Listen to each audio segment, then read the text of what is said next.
A blinding, incredibly bright light pursued the young girl. Opening her mouth in a silent scream, she could only watch as this glow slowly but surely consumed her. A weak, barely perceptible pulse, and a quiet squeak coming from the cardiograph. Hospital walls, for the girl lay unconscious in the bed. Life in her weak body was supported by an oxygen mask. A dark-haired guy bent over her, stroked his pale and cold-to-the-touch face and straightened his thick bangs. His sister always liked to go against her brother, and now she doesn't even react to his bullying. It's so uninteresting. The stranger barely whispered bitter words, only now, when his sister definitely couldn't hear him, did he find the courage to admit that she was not the only one in the family whose abilities had awakened. He himself woke up, and now he came for a reason, or rather, not only to check on his unconscious sister. His ability is stealing. The guy can steal the abilities of others. And now a soft blue pearl was flickering above the girl's head. D-rank ability Steal Complete Mental Blast. Sends a mental blast to attack enemies. Weak, but it's a sister ability and has a special meaning. The pearl levitated above the guy's palm. He was surprised at the acquisition, because if it was stronger, then Trisha would not have instantly turned into an ice statue from an unintentional attack. The guy wondered if it was really unintentional, because the distance to Trisha was so far. Screams were heard from the corridor, female and male voices vying with each other, shouting, calling someone a murderer. They were objected to. They said that that person had saved more people. They called to calm down, because it is impossible to control everything at once. It so happened that Miss Sinclair was just in that store.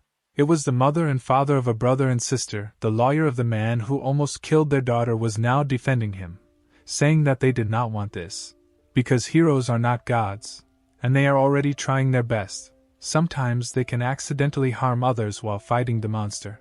The woman sadly covered her face with her hands. Her husband threw the documents from the lawyer on the floor and shouted that he would not sign these papers.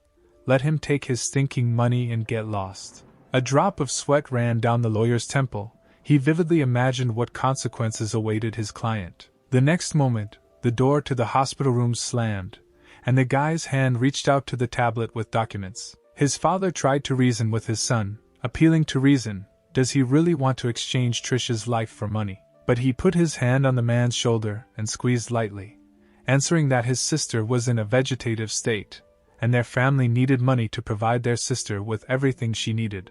Although conflicting feelings fought within my father, he did not answer. The words immediately stuck in his throat. While the parents hugged each other and tried to console each other, their son demanded additional conditions from the lawyer. The man, soaring in spirit, leaned forward with interest. The guy wanted the hero who harmed his sister to apologize in person, face to face. Moreover, the Berkshire Company should also make an official apology. The lawyer's plump body shook with disappointment, and he asked if it would be possible to apologize on his behalf. But the guy answered firmly, the hero needs to come here in person. The lawyer began to apologize profusely. The A-rank hero's schedule is overloaded.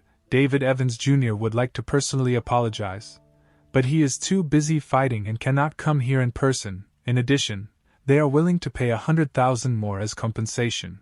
His interlocutor grinned when he heard the proposal. Quickly scribbling on the papers with a pen, he, without looking at the lawyer, handed over the tablet, who ingratiatingly accepted the documents. The windows of the multi-story hospital illuminated the empty street. The lawyer, in high spirits, called the client to inform him that he had settled everything. He only had to add another $100,000 in compensation. At the other end of the line, a smiling guy, drinking a soda, praised the man, promising that his secretary would send the money later. The lawyer hung up the phone and chuckled. Yes, heroes like to relax. If only he could awaken his ability too. The brunette returned to his sister's bed, and, as if she could hear him, asked not to be blamed for signing the contract, especially in such conditions, but the sister should not worry. He will find out the whole truth because he does not believe that it was all unintentional. Clutching his coat in his hands, the guy promised that he would change this world, because some awakened ones are not worthy of being called heroes. The guy's name was Adam Sinclair. He worked as a trainee reporter, and his sister Trisha, according to eyewitnesses and the savior himself, was unintentionally harmed by an A-rank hero. To implement his plan, Adam moved away from his parents to another area. In Albuquerque, the guy will be able to carry out his plans without disturbing his grief-stricken parents. Adam rented a room in a small dorm, and now, Entering the common living room, he met two girls. Sitting on the sofa, she immediately introduced herself and her friend, a pretty blonde. Another neighbor was not home yet. The girls' names were Mary Perry and Karen Walt. The latter, a little older, asked what his name was. The guy introduced himself with a bored look. Mary smiled sweetly and offered to celebrate the arrival of a new housemate, because this did not happen often. Karen said she would be in the library since she had just started university, so they could have fun without her. Adam turned around with his suitcase and went into the room, answering on the fly that there was no need for this. He had only recently arrived here, was tired, and wanted to rest. The girls looked at him with puzzled looks. The guy, without unpacking his suitcase or taking off his outerwear, fell onto the bed with his arms outstretched. Then he took out his mobile phone and went to a video hosting site, turned on a video where heroes fight monsters. Quite a lot of people have already watched it. He noticed that many videos had appeared explaining the abilities, when a black portal, with bright lightning around it, appeared on the phone screen that someone had filmed in the sky. Adam did not remember when this happened, but dark portals suddenly began to appear all over the world, through which monsters arrived on the planet. For example, huge saber-toothed wolves with glowing eyes, as if enlarged several times by the force of a net. The planet could stop the invasion of these monsters only thanks to those with abilities. Those who were lucky were called heroes and idly faded at every victory, like celebrities on carpets, where in the case of heroes there were destroyed roads. To prevent hunters from abusing their abilities, the ability law was passed, which stated that only hunters who passed the test and were certified as a hero could use their abilities. Taking a closer look, the brunette realized that he was watching the video in which Trisha was wounded by the hero. Adam exhaled heavily and locked the screen of his mobile phone. Now he didn't find anything suspicious. It's better to study the video again tomorrow. Accidentally glancing at the screen and seeing the time, the guy realized it was already 2:30 in the morning, and he still needed to brush his teeth and wash his face, because a lot of work was planned tomorrow. The brunette quietly slipped out of the room, throwing a towel around his neck, and carrying a glass of toothpaste and a brush in his hands. Suddenly he heard a noise ahead, and suddenly raised his head. A dark-haired girl walked from her room, clinging to the wall and barely moving her feet. The guy immediately guessed that this was the last neighbor. The stranger did not notice anything around her, and was clearly out of her mind. It seemed that she was completely drunk, judging by her blush. Adam said hello according to all the rules of etiquette. The girl tried to answer him something, but immediately covered her mouth with her hand, trying to stop gagging, then very quickly asked permission to be the first to use the restroom. The guy didn't even think to object to her. Before she could close the door, she fell to her knees in front of the toilet and threw out the entire contents of her stomach there. After a few minutes she felt much better. The neighbor turned away and put her elbow on the headband to sit more comfortably, and probably fall asleep in this position. Adam immediately reached out to her, asking if everything was okay. Then he hesitated, stopped, thinking about something. A man should not come too close to a girl in such a state. He knocked on the door of another neighbor, Mary Perry. She opened the door, yawning, and with her eyes closed asked why little Adam was not sleeping when it was already so late. He apologized for the disturbance and explained the situation, offering to help the drunk girl, because he, a man, was not very comfortable offering his help. Mary, yawning widely again, waved her hand. Because this was not the first time, it was better to leave her there, especially since it was already very late, and she had to get up for work tomorrow morning. A moment later, the door slammed in the brunette's face. It seemed that only he could help the girl. Returning to the bathroom, he found her sitting in the same position. He apologized, but rather to himself, since the neighbor was clearly fast asleep. Adam picked her up and immediately felt it.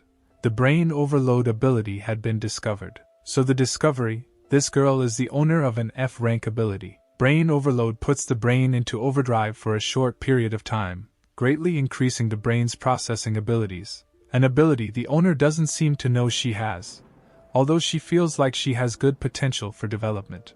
The guy carefully put his neighbor on the sofa, covered her with his coat, and thought that this strange girl might think that she was very smart, and if she studied well, she would become the best. However, Adam decided to steal the ability. In the future he will definitely repay it somehow. Having successfully completed what he started, the brunette smiled to his thoughts. I wonder what effect this will have on him. 2 pearls, The mental abilities of Brain Overload and Mental Attack levitated on Sinclair's palms, and the system asked if he wanted to combine them. The guy said loudly, "Unite," and the pearls flew up, leaving colored trails in the air. Then they collided with each other, merging into one. The combination of abilities is completed.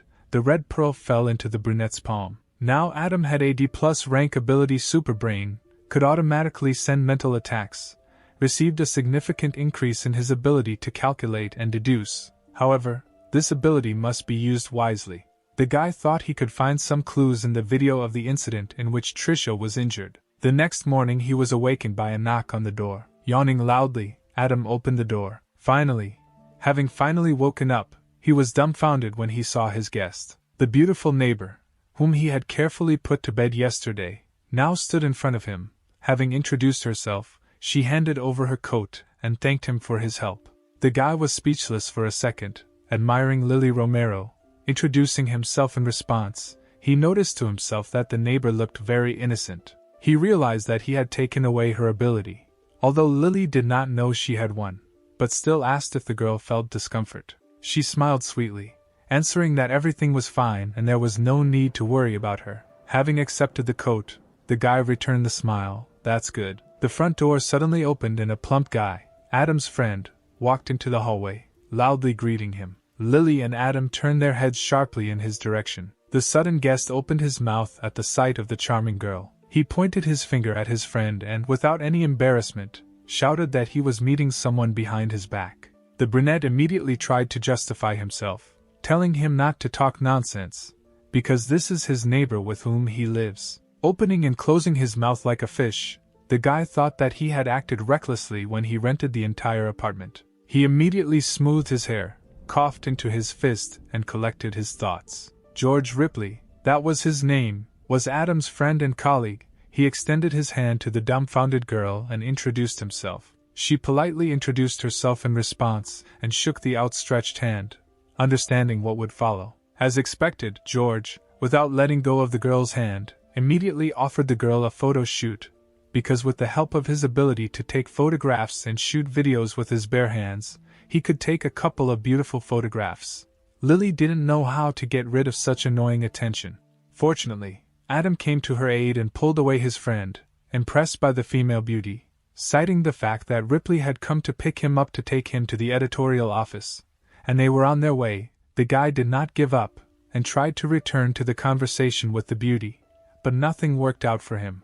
The Louisville Publishing Company was in full swing. Adam did not waste time and turned on the desired video on the screen of his work monitor. There, a hero in a special elaborate costume was circling with might and main around a huge wolf. Using his ability, he released long magical ropes from his palms, and they pinned the monster to the ground, digging straight into his body. Superbrain deduction activated, the guy peered carefully at the screen. He analyzed what he saw with all his might, reading every movement and blow. Suddenly he tensed, and his eyes caught on something. Adam noticed the strange movement of the hero. He put his hand to his mouth, and the guy thought it was familiar. He didn't have time to fully understand what he had seen when George suddenly distracted him by nudging him, sitting down in a chair next to him, and cheerfully asked why Adam wasn't interested in flirting with girls, especially with such a beautiful girl like Lily.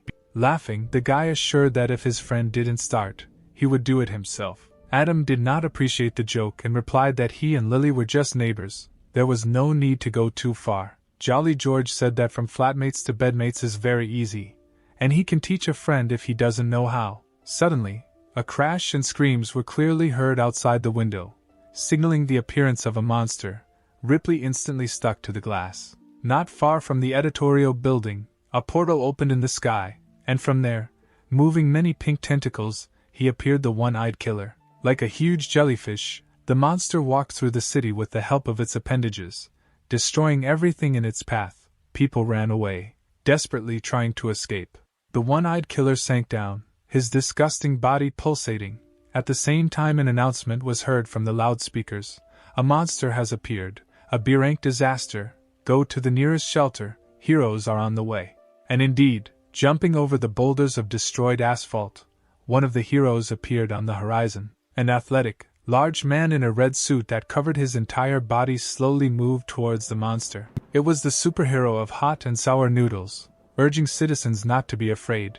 He would not allow anything to happen to the city of Louisville. The crowd stopped abruptly when they heard a familiar voice. It was the B-rank hero, the Superman of hot and sour noodles. He had come to save them. Compared to the one-eyed assassin, Superman looked very tiny. George read information about the monster using his ability, creating a tiny virtual screen right in his hands. The one-eyed killers have not only defensive power, but also a psychopathic melee ability.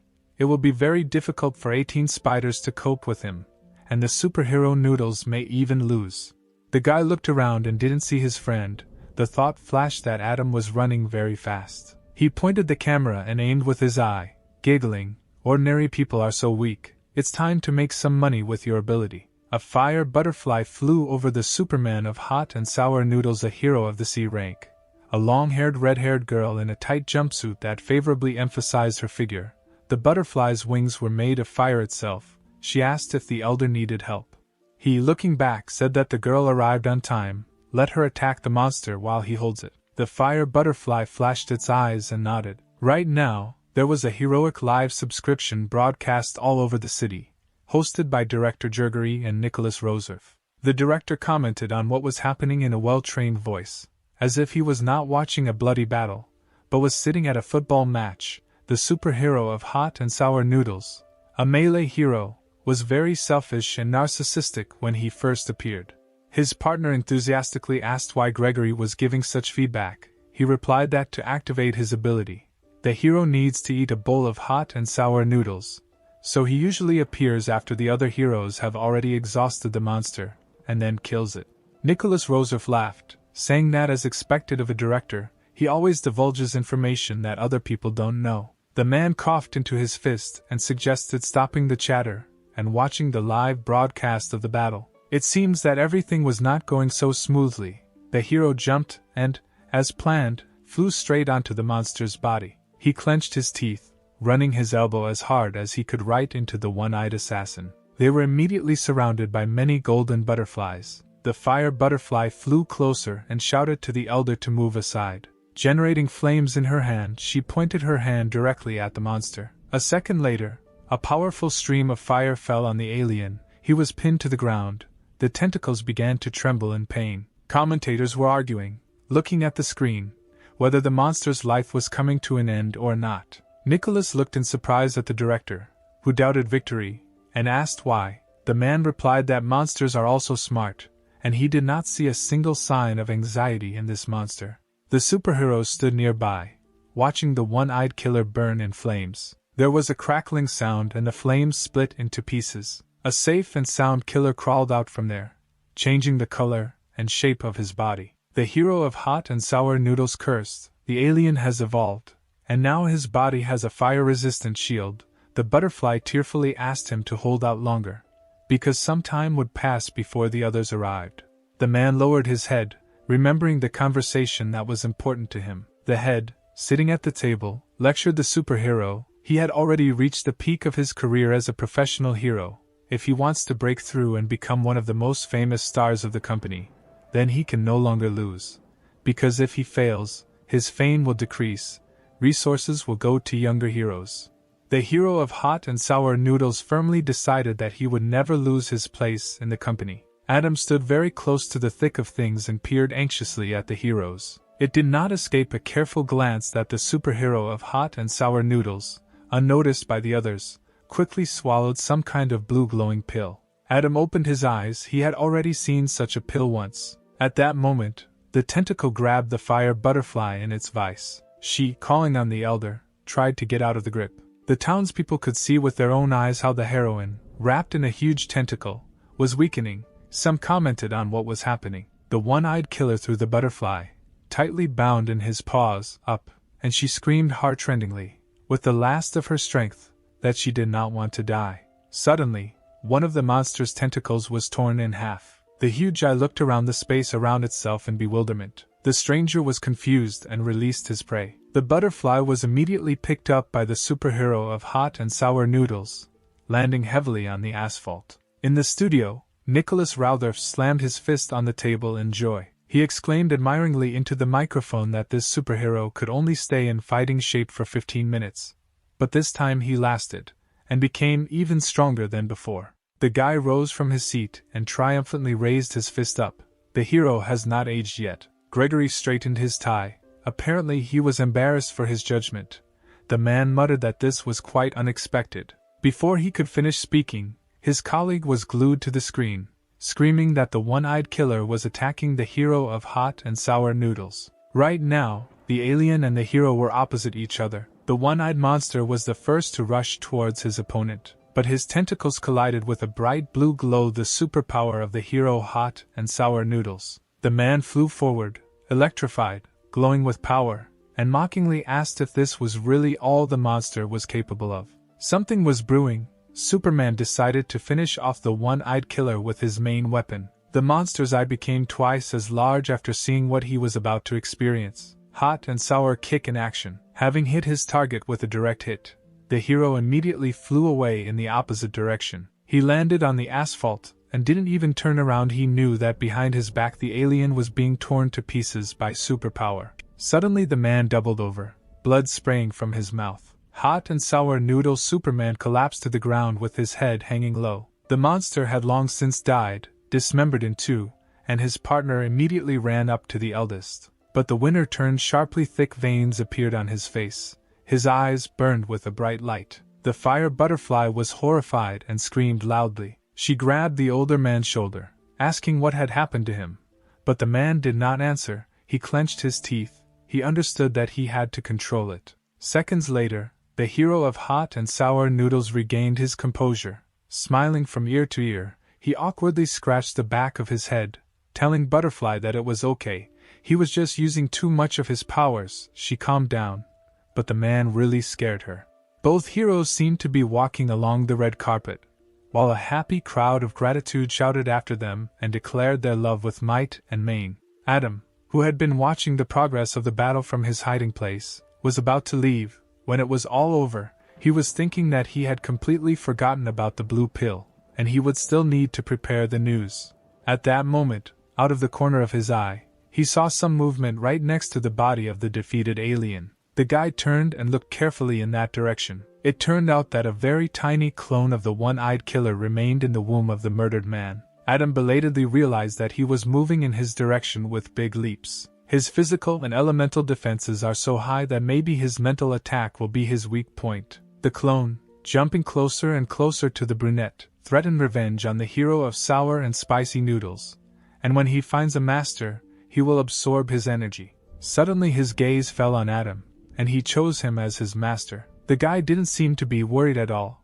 He was just surprised that the clone sent himself here. The brunette grinned. Well, since the prey is in hand, it means it's worth getting his ability. Sinclair extended his hands, activating his stealing powers. The little monster stopped, sensing the force from outside, and the next moment he fell headfirst, dead. The flow of energy did not escape the attention of the fire butterfly. She immediately realized that someone was using her ability. Adam grabbed the dead one-eyed killer by the body and squeezed it in his palm. It's good that he was just a weak clone, but even his weakness was mental attacks. The mental attack of a D+ rank guy could not kill the monster instantly. The guy began to extract the ability, and soon the blue pearl was already floating into his hand. The ability that had so easily left the alien's body levitated above the palm. Ability of rank B Fireproof Shield. Gives immunity to fire attacks below rank B, significantly increases physical defense, a very useful tank ability. Adam noticed with delight how his entire body was illuminated with a bright glow. Did this really mean that the ability acted on him like an invisible shell covering the surface of the body? He held the orange and blue pearls in his palms, and thought that no matter how strong an ability was, it would always have a weak point. This popular phrase in the world of abilities did not seem to have any effect on him. Meanwhile, the fire butterfly flew low over the houses, looking for a source of energy. Adam heard her scream and quickly hid around the corner. It was not yet time for the heroes to find out about him. The girl disappointedly sat down on the asphalt just not far from the guy. She felt a sharp surge of psychic energy here and definitely saw someone. A man in a mechanical rooster mask came out from the shadows to her. His whole body was covered by a long cloak with a golden brooch. He asked if the heroine was looking for him. Fire Butterfly turned around and in turn asked if he had just used his ability. Sinclair stepped into the light, walking with his metal suit through the puddles. His mask was reflected in the water, shining in the sun. They stood quite far from each other. The girl carefully asked if the stranger was a hero, because she had not seen him before. Throwing the one-eyed killer clone aside like a ball, Adam said that he was just a passerby who helped her clean up. The butterfly stared in surprise at the dead alien at her feet. Could this really be a clone of the one-eyed killer? Looking up at the stranger, the girl thought, how amazing it was that he was able to finish off such a strong and dangerous monster in an instant. But he is not a hero, and should not use his powers without permission. Adam was about to pass by, and politely asked permission, but the heroine put her hand in front of him, urging him to stop. She pressed her chest directly into the guy's cloak and screamed that he was illegally using his ability, which means he would have to follow her to the Hero Association for verification. Singular, to her surprise, tooted impatiently. A low voice, muffled because of the mask, asked Butterfly if she really thought she could stop him. The heroine immediately flew into the air, spreading the flames around. The stranger's actions are contrary to the law of abilities, and by law she has the right to take action against him. Fire Butterflies surrounded Adam. He asked if this is really what heroes should do to ordinary people. Suddenly the guy grabbed the wing of one of the butterflies with his fingers, and the next moment, the stunned heroine watched as the stranger squeezed his palm forcefully. All that was left of the defeated butterfly was smoke. The guy turned his head to the girl. Is it really now his turn to attack? It worked, and within a second the fire butterfly was already high in the sky. As she flew away, she shouted an apology that it was not her fault, and there was no need to kill her. Adam's memory flashed back to the moment when the superhero of hot and sour noodles swallowed the blue pill, as well as the hero's gesture on the glacier were those two doing the same thing. The guy took off his mask and firmly told himself that he would definitely find out the whole truth. The calm of the night in the city of Louisville was disturbed by the sounds of an elevated train. Adam sat on the bench, thinking that for now it was necessary to stop collecting abilities. We need to focus on developing a brain reboot. He closed his eyes, completely lost in thought about searching for information about the blue pill. The guy heard a man's voice very close. Opening his eyes, Adam automatically moved his hand along the seat next to him. Where the backpack lay, it was empty. The guy shuddered and for several seconds could not understand where he had gone. He jumped up, trying to find the thief, because there was a rooster suit in his backpack. The things were definitely stolen by the guy in the jacket passing by.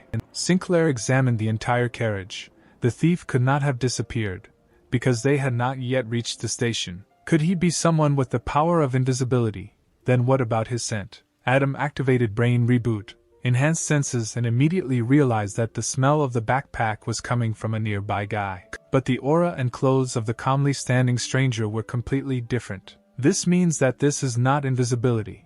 There may be some other ability to change appearance. However, the guy was not at all upset, because this ability came into his hands on its own, and would be very useful. Sinclair tirelessly followed the guy with bright hair through the night streets, keeping a safe distance. He whistled something under his breath. Today is harvest day. Suddenly he raised his eyes to the sky and thought that he felt strangely nervous. The thief turned around sharply and saw the very passenger from whom he stole the backpack. How could he expose him, and even begin to persecute him? Without thinking twice, the stranger took off and ran as fast as he could forward.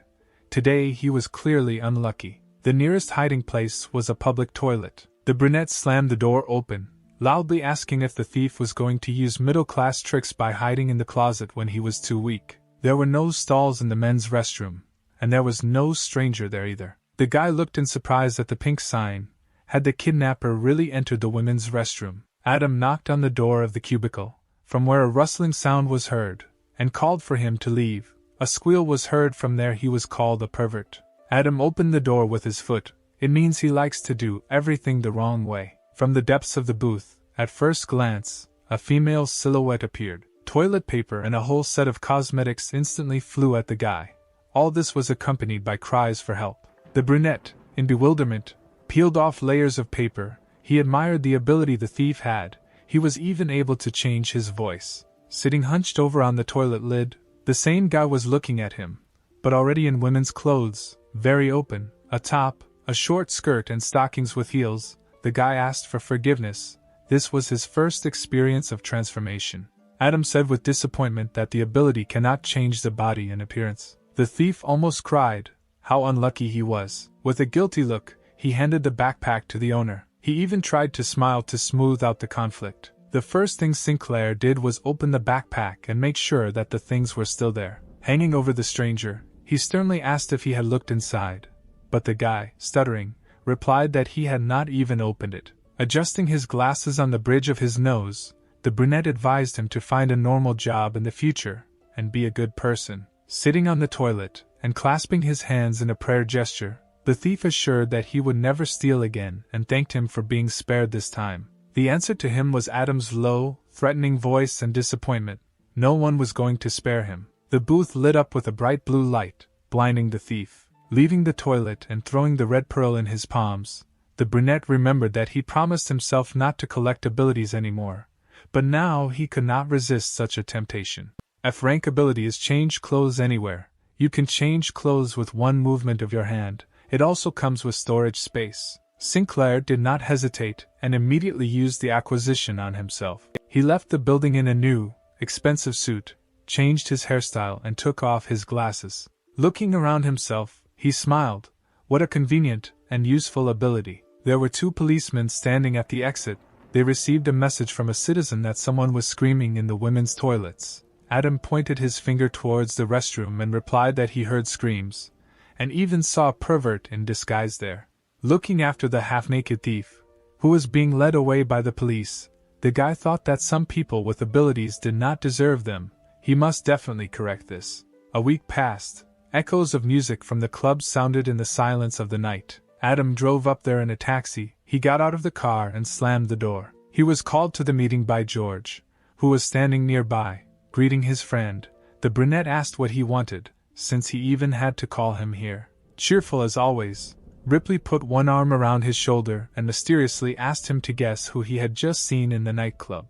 Adam muttered something, and his friend replied with a sly smile that his girlfriend Lily worked there as a maintenance worker. The brunette narrowed his eyes and asked not to call the neighbor his girlfriend anymore. Approaching the door, George's enthusiasm did not subside. He, in turn, asked to stop pretending, and that his friend would understand everything when he saw the performance with his own eyes.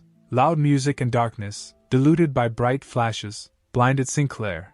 When both entered the club, Ripley called him to the nearest table. In a large human-sized cage, in a revealing bunny costume, she danced Lily Romero. Each dance movement was accompanied by an unambiguous rubbing of the rabbit's tail on the pole. The girl was the first to notice those entering and was stunned. She slowed down for a moment, panicking. What is her neighbor doing here? Adam sat with his hands on his knees. George carefully sipped a cocktail and consoled his friend.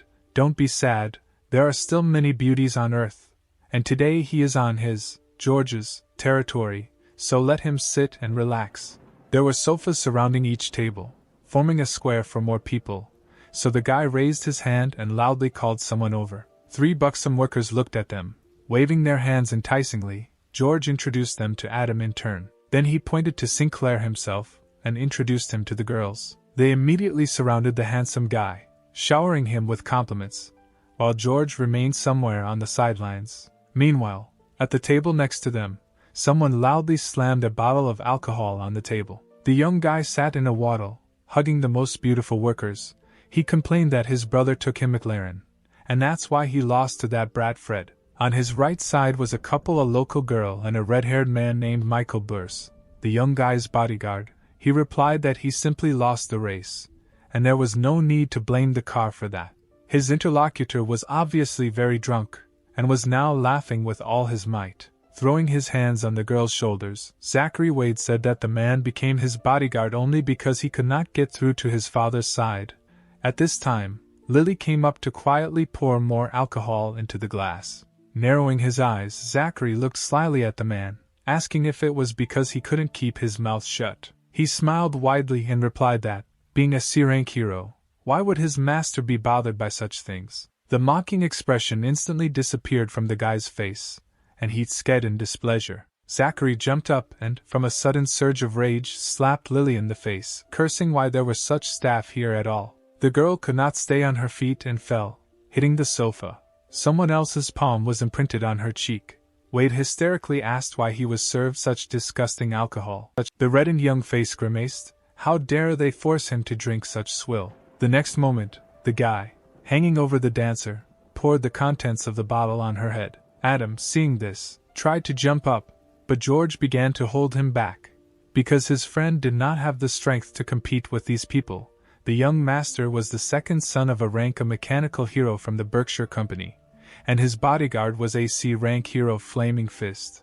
Sinclair angrily threw away his friend's hand and muttered that he was aware of everything and was now just going to the restroom. Unhappy Lily was quietly sobbing, unable to get up. Sticky alcohol was running down her hair, and her face was still burning from a recent blow. Zachary sat down again, holding the girls close to him. His gaze fell on the table, where there were several new bottles, and they know how to apologize. He added to the manager that the guilty girl must be finished off to the end, and the bar manager, knowing who this boy was, unquestioningly fulfilled any requests, loudly encouraging the man. Those present watched as he forcibly poured strong alcohol into Lily. Punishment overtook the scoundrel instantly. The hero in the rooster mask kicked him away from the girl. Romero was on all fours, coughing up bitter liquid and gasping for air. Adam approached the young master and his henchman, saying that he knew about the presence of the mechanical hero's son here. Zachary continued to carelessly pour alcohol into himself, mockingly muttering that the stranger was definitely on his turn to die today. His bodyguards covered him. The red-haired Flaming Fist came forward, interested in the guy. The rooster sat down on the sofa, crossed his legs, then crossed his arms over his chest. He offered a deal to brother Zachary. He, having heard the stranger's words, became interested, blinking drowsily. The bodyguard worriedly told the young master that it was already quite late, and he needed to leave. For this, the man received a glass bottle on the head. Zachary, without hesitation, threw mud at him, shouting that he would not go anywhere, because he was offered a deal. He swallowed the humiliating insult, gritting his teeth. Responding to the petty scoundrel means losing your job. Wade stood up and walked unsteadily towards Sinclair, asking what the deal was. The Flaming Fist nevertheless touched the gentleman on the shoulder, inviting him to sit down and rest. Throwing a threatening glance towards Adam, he assured that he would talk to this actor himself. While stirring the whiskey in the glass in a circular motion, the guy chuckled through the mask. Do they really want to attack him when he himself is against violence? However, for the fact that the bodyguard prevented him from talking about important matters with his master, punishment follows. And the rooster was ready to teach the fist a lesson. He slowly rose from his seat. The man, showing off, urged him to come closer. The bodyguard tightened the bandages on his hands, saying that it was still unknown who would teach whom a lesson. At that time, bright flashes of flame were gathering around him. A moment later, the fire smoothly flowed into his fists, and the hero pathetically said that the stranger was very unlucky, otherwise he would not have provoked him. Adam immediately realized that the bodyguard's ability was C-rank fire element attacks. The patrons of the bar, mingling with the staff, watched the unfolding scene from afar. The majority supported the rooster, saying that he was very brave for daring to challenge the student of an A-rank hero. Lily was taken under her wing by a colleague, offering help. She, still trembling, thanked. While the crowd was arguing about what the men were fighting about and whether the rooster could defeat the flame boxer, the latter wasted no time in running at his opponent, waving his flaming fists. But seeing that he didn't even move, apprehension flashed through the man's head. Why doesn't the guy try to evade? Is this really a trap? Adam skillfully shrugged off the attack as the fire passed right next to his face and mockingly asked if there would be anything else. The bodyguard bared his teeth. Since the day he became a hero, not a single enemy or beast could withstand his attack. The next second, he raised his fist, and the flames spread much further than last time, completely covering the rooster. The crowd recoiled in horror. The hero would definitely burn someone. Sinclair, meanwhile, was completely drowned in fire. Only his outline was visible. But the next moment a gloved hand appeared from the flames. Following her, the owner himself came out. The fire, like a pet, obediently spread to the sides. Flame Fist covered his face with his hand as his own power nearly burned him. He stared at his enemy in bewilderment. He was safe and sound. Adam reached out and activated his mental attack ability. The bodyguard's eyes turned white. His mouth opened in a silent scream, and he himself turned white. Taking advantage of the fact that the hero was in a trance, The rooster swung his hand and hit him just below the back of the head with the edge of his palm. The boxer immediately fell to the floor, passed out. Instantly sobered up, Zachary jumped up from his seat. What a strong man! The fiery boxer was struck down with just one blow. Sinclair sat down on one knee, extracting an ability from his fallen opponent. Ability C rank, Flame Strike, can create flames on the hands, perfect for a cook. The rooster stood up and slowly walked towards Wade. He, frightened, crawled onto the sofa with his feet, shaking his head in search of protection. Smiling ingratiatingly, he decided to talk to the stranger, asked what kind of deal he wanted to talk about, and that he would pay him right now if he needed money. Adam silently grabbed him by the neck and lifted him off the ground. Zachary, squirming with all his might, began to threaten his father. When the rooster said that he knew who his father was, the boy, trying to take someone else's hand from his throat, threatened that if he was killed, there would be no mercy from his father. The guy abruptly lowered the young gentleman to the ground and approached his ear, whispering that he was not going to kill, but wanted to share something. Looking into Zachary's eyes, the mask insinuatingly asked if he wanted to have the ability. Zachary froze, not believing his ears, really. The rooster let go of his hand, and it became easier to breathe. Unable to stay on his feet, the guy fell and began to rub his bruised neck.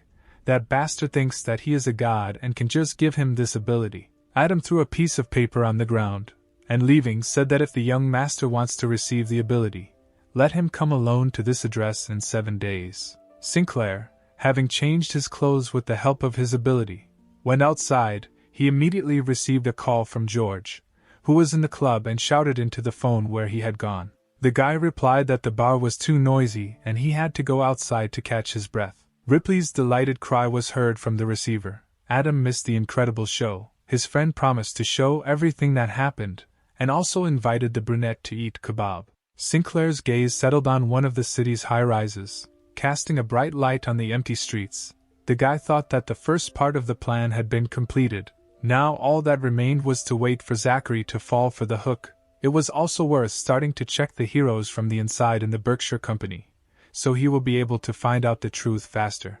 Meanwhile, in the Berkshire Heroes' office, there was an argument between part of the team. 3 heroes, led by a leader, sat at a large table in the shape of the letter P. All 4 of them stared intently at the large screen in front of them. In it, a man in a rooster mask skillfully dealt with the C-rank hero, Flaming Fist. The mechanical hero sitting at the head, a gray-haired man in a red and gold suit, possessing a typical heterochromia, with his hands folded in front of him, asked the others to voice their thoughts about what happened.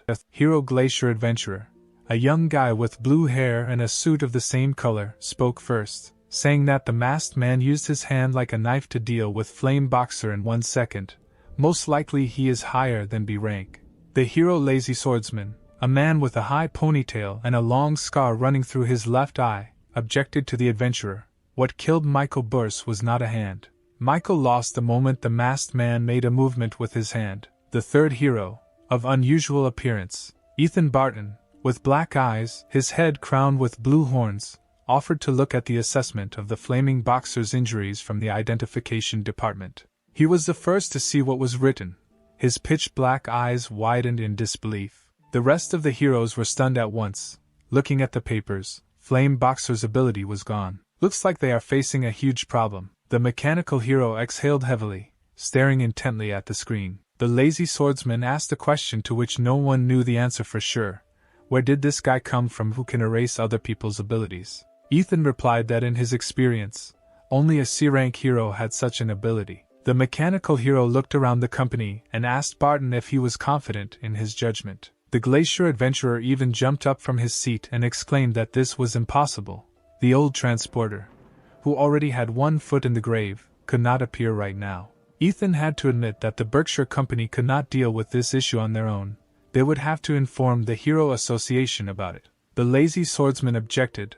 A person with special abilities like him, no matter what company he finds himself in, will be used as a killing machine, so no one will report him. The mechanical hero tiredly massaged his temple and suggested not to be the first to report this. Let it be a secret of their company. Then asked everyone to disperse to think. The next morning, in a huge mansion, the estate of Zachary Wade, the young master lay in bed, clutching the leaf thrown by the masked man, wondering if he could gain at least one ability. Having read the address again, he muttered in despair that the guy had offered a deal, which meant he needed something. Zachary squeezed the piece of paper forcefully and grinned.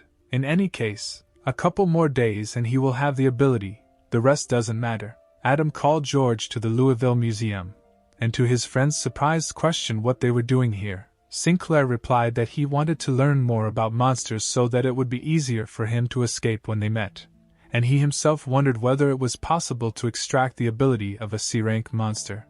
Ripley nudged his friend with his elbow, pointing at the girls passing by. His friend probably came here not to learn about monsters, but to meet girls. Everyone knows that only beauties come here. But Adam ignored his friend's attack and pointed his finger to the side. He came here for this. The electric Tyrannosaurus, a C-rank monster, 7 meters tall, 12 meters long, appeared at an early stage, spewing electricity and causing many disasters, causing the entire city to be paralyzed. Because of him, 6 A-rank heroes, 13 B-rank heroes and 27 C-rank heroes died.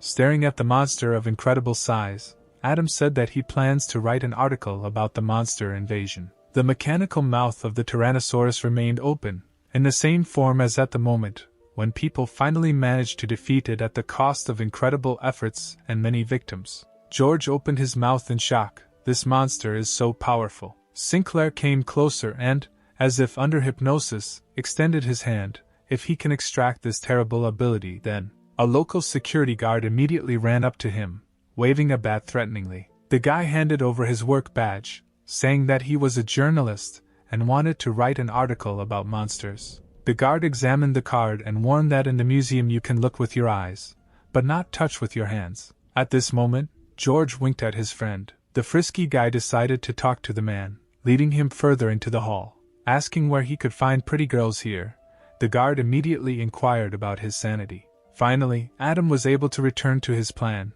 and again reached out with his hand towards the monster, activating the extraction of abilities. Familiar impulses passed through the body, but the brunette noticed with surprise that the ability was difficult to extract. Finally, he succeeded, and a soft purple pearl was already levitating in his palm. But something out of the ordinary happened. He has learned the E-rank ability electricity, can create an electric ball, can also be used to charge the phone. Staring at the pearl in his hands, Sinclair asked himself in bewilderment, he only extracted an E-rank ability from an S-rank monster. Has such a powerful monster really lost its ability due to its long-ago demise? Perhaps the last time Adam was able to extract a higher-level ability from a monster because it was still alive. The guy, passing by the exhibits, thought with disappointment that it seemed that he would not get anything like that from the museum, but still, he needed to continue the search. When he returned to his room, the sun had already set and the sky turned pastel colors.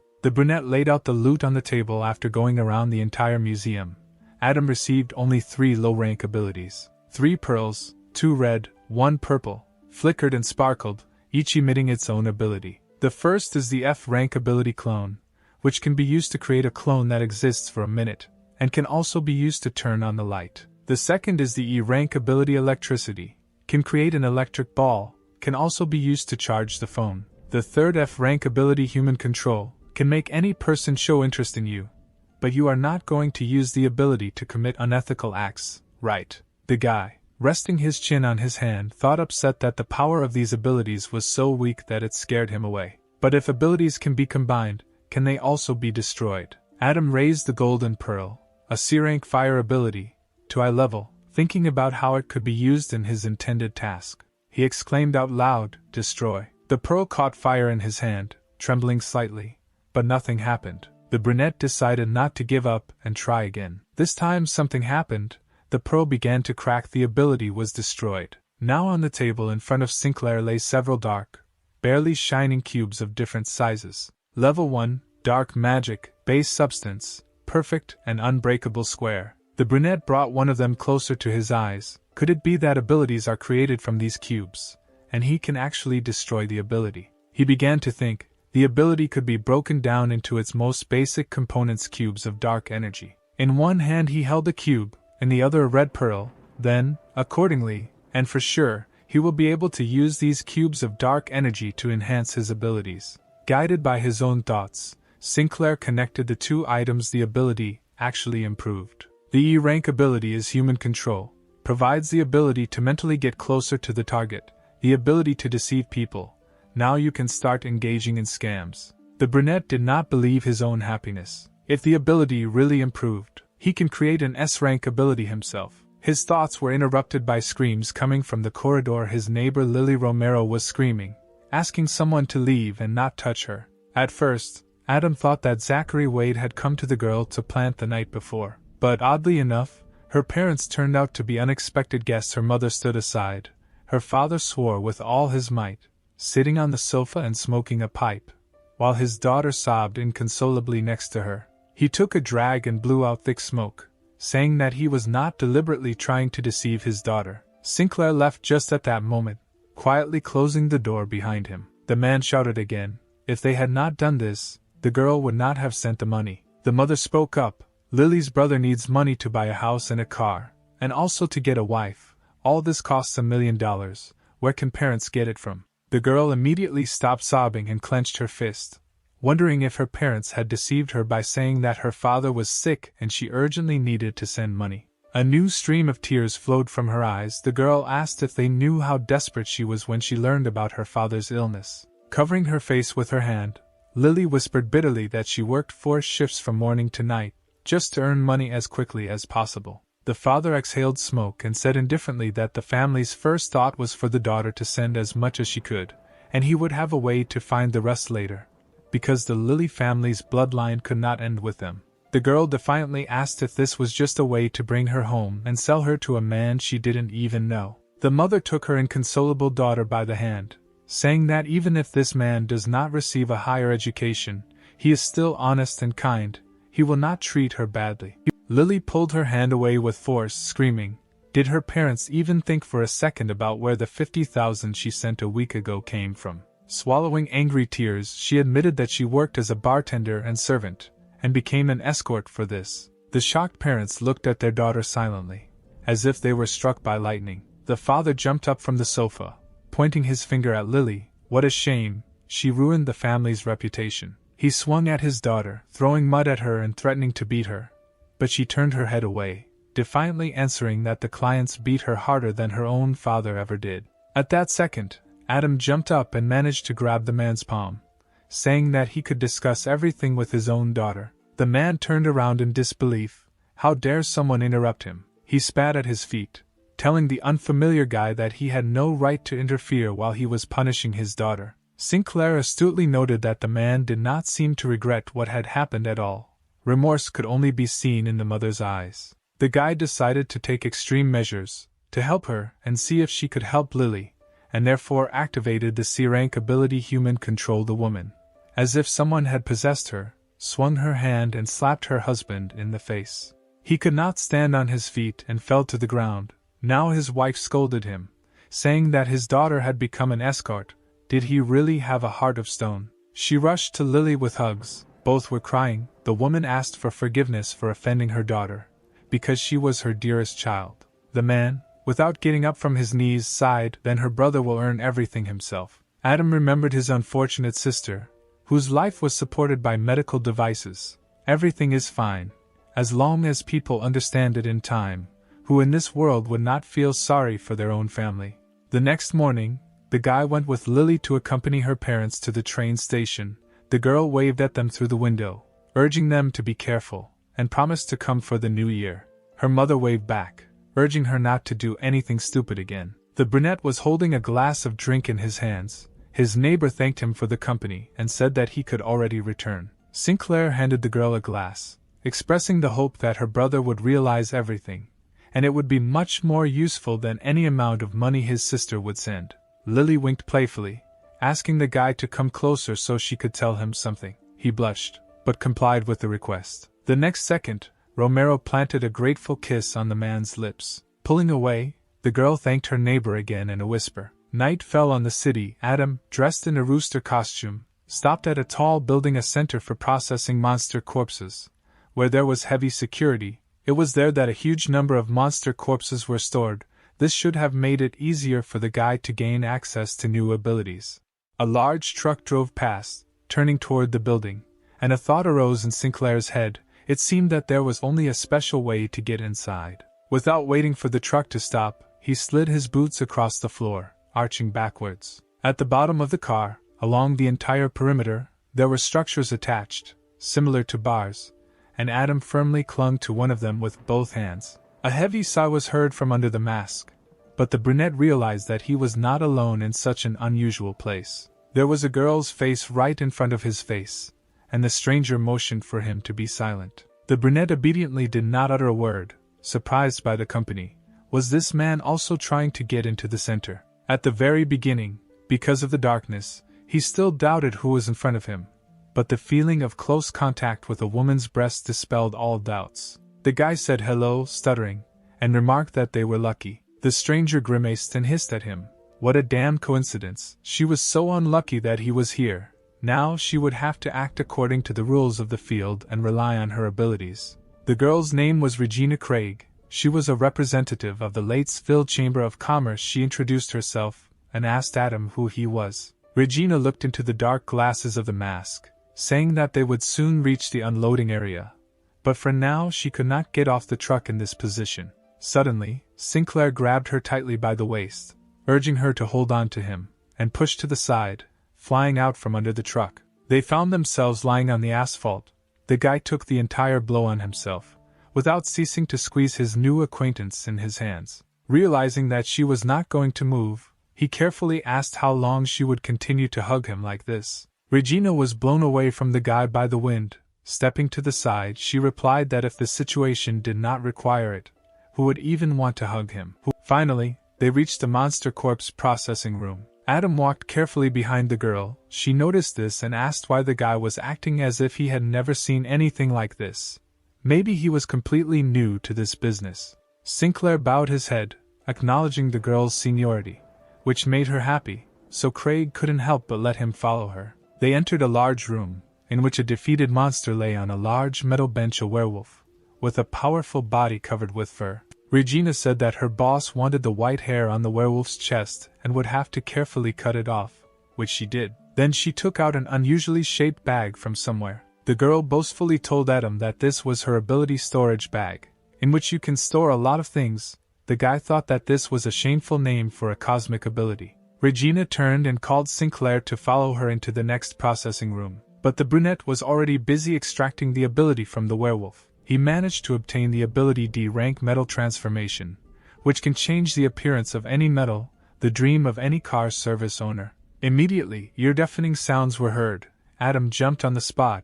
The girl also jumped. Had the alarm really gone off and they had been discovered? An employee in a white suit appeared at the door, swearing. He cried out, sobbing, that the monster was not dead. The couple stood frozen as they watched the action unfold before them. Huge tentacles squeezed through the door, wrapped themselves around the man, and dragged him along. He could only utter a cry for help. It seemed that the danger for Regina and Adam had passed. The guy did not move from his place, and the girl leaned on his shoulder, asking him to hold her, otherwise her legs would weaken from what she saw. But the happiness did not last long. The girl felt someone's sticky touch on her shoulder. Before she had time to let out a scream, one of the tentacles was already dragging her somewhere. The guy extended his hand, trying to reach the unfortunate woman. He immediately summoned his force fire ability. The fast tentacle dragged the girl away. Adam couldn't keep up with her, and the fireball he created, it seemed, couldn't either. Jumping over another obstacle, the guy noticed something. There are all metal posts here. Exactly. A blue pearl, the D-rank ability metal transformation, has already begun to levitate in the palm of my hand. Several metal objects transformed into tentacles and reached towards Regina. With sharp ends, they cut off the end of the tentacle that was holding the girl from the monster. She fell to the floor, hitting her whole body painfully. Sinclair ran to her, asking as he went if everything was okay. The girl sat on her knees and complained that there were hooks on the tentacles that scratched her because of this. Her t-shirt was torn, almost exposing one breast. A roar was heard. The couple turned around and saw that the monster had come to life again. An incredibly sized skull with fangs, in which many tentacles swarmed. Dozens of them held down the center's employees, who squirmed and screamed in pain and fear. Regina stared in his direction in disbelief, her mouth open. The skull turned slightly and noticed them. He immediately released several tentacles towards the guy and girl. Adam summoned metal transformation again. The skull soared up to the high ceiling, pointing its tentacles at people. The guy began to attack the alien with a huge metal shield, connecting several stands together. Raising her head, Regina watched in horror as the shield thinned under the monster's set, and screamed at her partner to come up with another way. In a panic, she covered her head with her hands, squealing hysterically that she would die and be eaten. Adam was thinking hard about what to do, because this couldn't go on for long, and he remembered that he had seen several cans of gasoline. He tried to console Regina, telling her not to be afraid, because he had an idea. The guy pushed the shield in front of him and summoned metal tentacles using his ability. The canisters of gasoline seen earlier followed them. All this soared upward, straight to the alien's skull. Adam ordered the small pearl that accompanied the tentacle canisters to explode. There was a deafening explosion. Thanks to gasoline, the fire poured out in different directions.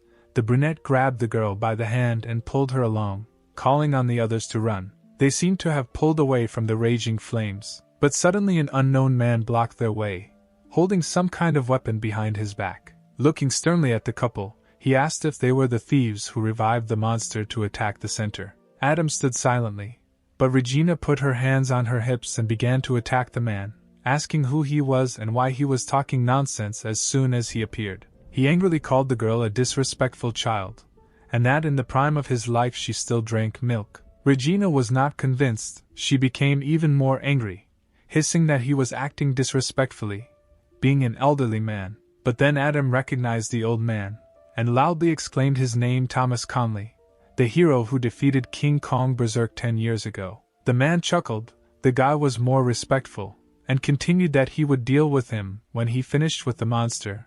The guy was surprised what an A-rank hero was doing in the corpse processing center. Thomas reached for his weapon and used the North Star attack, Style 1, Greedy Wolf Attack. A ghostly blue wolf rushed forward, cutting the tentacles lengthwise and crosswise. The pair looked on in admiration at what the hero was doing, Adam noticing that, as expected from the legendary inherited power called Polar Star Attack, each one of them is an advanced technique. Even those with S-rank abilities would have to take a few steps back.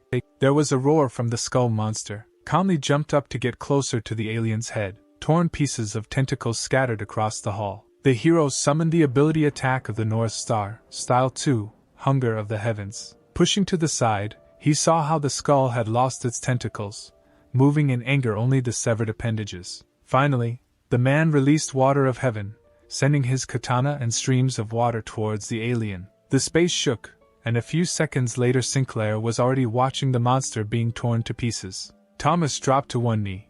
Behind him bloody scraps scattered across the hall, all that was left of the alien. The hero pointed the katana at Adam, saying that now it was time to deal with the guy. He immediately noticed intense eyes filled with determination and murderous intent. Sinclair tried to convince the older hero that they were not the ones who brought this beast to life. The man, without changing his position, replied that this was nonsense, because the couple looked too suspicious. Regina whispered to Adam with concern if he had confidence that he would defeat this old man.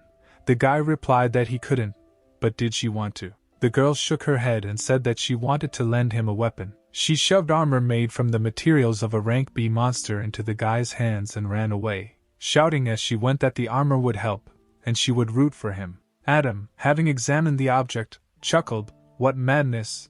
Regina reminded him of Trisha. Thomas suddenly, without warning, attacked the guy, raising his katana over him. Fortunately, Sinclair managed to react at the last moment. He put his hand forward and the armor given by Regina deflected the attack, surprising the older hero. The brunette himself was amazed at such a powerful defense. Thomas did not give up, and regularly wielded his weapon, increasingly advancing on the guy. He exhaled heavily and activated the brain reboot ability. The ability made it possible to slow down the hero's movements in the eyes of Adam. The mask stared at Conley. The guy thought that after activating brain reboot, the attack seemed slower, but it was still not enough to defeat him. Screaming furiously, the old hero began to rush towards the guy with redoubled strength. He, even in slow motion, realized that he did not have time to dodge. I had to use extreme measures, the human control ability. The old man realized that everything was not going according to plan when he could not control his movements in the air. He hissed in disbelief, asking the guy if he stopped his movements. Both opponents grouped and sank to the ground. Adam calmly said that he would have been in danger if he had not done this. Thomas, who would not have suffered defeat, once again ran away with his sword at the ready. Are these tricks really all that petty thieves are capable of? Adam used metal transformation again, and a whole staff grew from the small object in his hand. The two heroes clashed weapons overnight. Sinclair's eyes, safely hidden under his mask, studied the old man. Each of his attacks is strong. Human control can be used to stop him for a short time, and so that Adam is not cut into two parts. The employees of the center who watched the fight vied with each other to put forward theories about the origin of the man in the rooster mask. If he can fight with Thomas Conley, could he be the A-rank hero of the 6th zone god of weapons? The brunette heard and wondered who the god of weapons even was. Finally, Thomas stopped and took the weapon away, deep in thought. Judging by the guy's attacks, he was most likely not a thief. The man hid his katana behind his back and ordered everyone present to leave the corpse processing area because he wanted to talk to the rooster. The workers blinked in surprise and asked if they all needed to leave. The hero flashed his eyes dangerously. Someone is not going to listen to the order of the manager of this center. Regina, along with the others, ran towards the exit, shouting to Adam that she would be waiting for him outside. The men were left alone. The guy asked what the older hero wanted from him. He replied that he knew that the brunette was not the god of weapons, because the skills were incomparable with the skills of God. Only the metal ability slightly resembled him. But someone like Adam has several abilities, which means he can be considered a strong person who would never come to the center just to steal some fur. Thomas narrowed his eyes and seriously asked the brunette, did he come here in search of a world secret? Sinclair, without expressing surprise, thought, what is the world secret? What is he even talking about? We need to learn more from him. Therefore, the guy decided to cheat and said that he came here in search of a world secret. The man suddenly burst out laughing, exclaiming that it would be very good to tell such a young and ambitious, strong person like a guy. Pointing his hand to the side, the hero admitted that the real purpose of creating this center was to open a one-way tunnel to the world of monsters. This tunnel was called the White Hole. It's good that the rooster's mask skillfully hid Adam's emotions. He was shocked by what he heard. 15 years ago, the White Hole of the city of Louisville was successfully discovered. The Hero Association sent a small team of high-ranking heroes with a special mission to infiltrate the world of monsters, and Thomas himself was on that team. During this mission, many S-rank heroes died.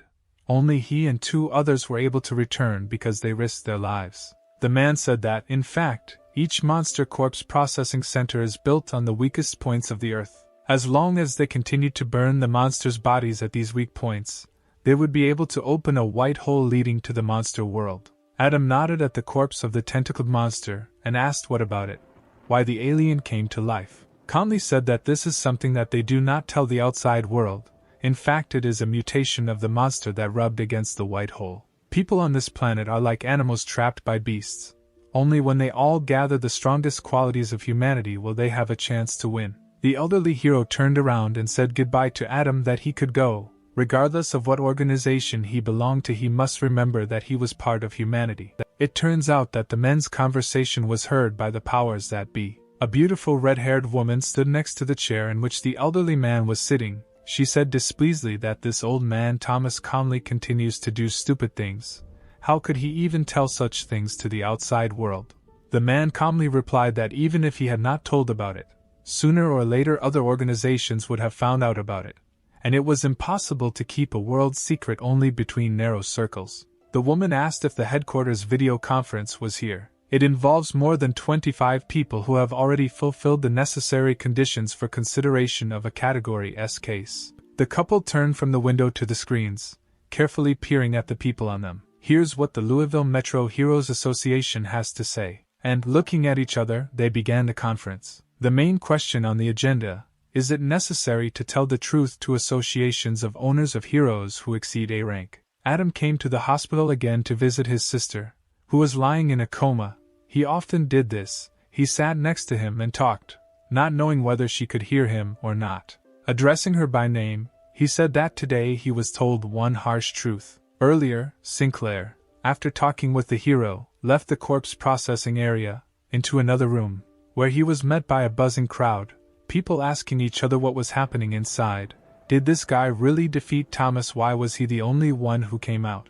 The guy first approached Regina. The girl asked if everything was okay. He understood that he could not let other people know about his abilities. The guy replied that he was fine and asked her to come closer and look into his eyes. The girl complied with the request in bewilderment. As expected, Adam used his human control ability on her. Regina's consciousness became foggy, and her vision went double. The man in the rooster mask ordered her to forget that he was using fire and metal powers. He also gave her the armor and made her believe that it was he who brought the girl protection and owed her 10,000. Adam then snapped his fingers. Regina woke up as if waking up from a dream. She quickly said that she was glad that the boss was all right, that she already had a curfew at home, so she would go first, and rushed away. Remembering these events, sitting in the hospital room, Adam smiled, looking at his sister. This Craig is so similar to her. She is sweet and loves money. Stroking Trisha's cold cheek, he said that after revenge he would find a way to wake her up.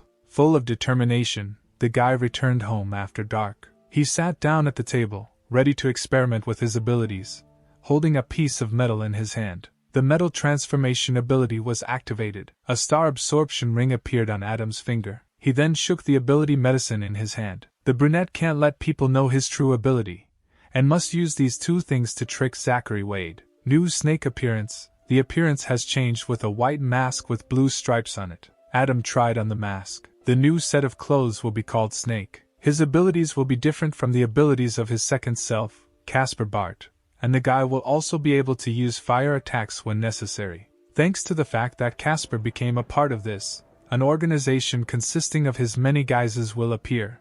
It will be called the Judges. Adam's main goal is to judge those heroes who have fallen, and the expenses of the organization will be decided by the young master Zachary Wade.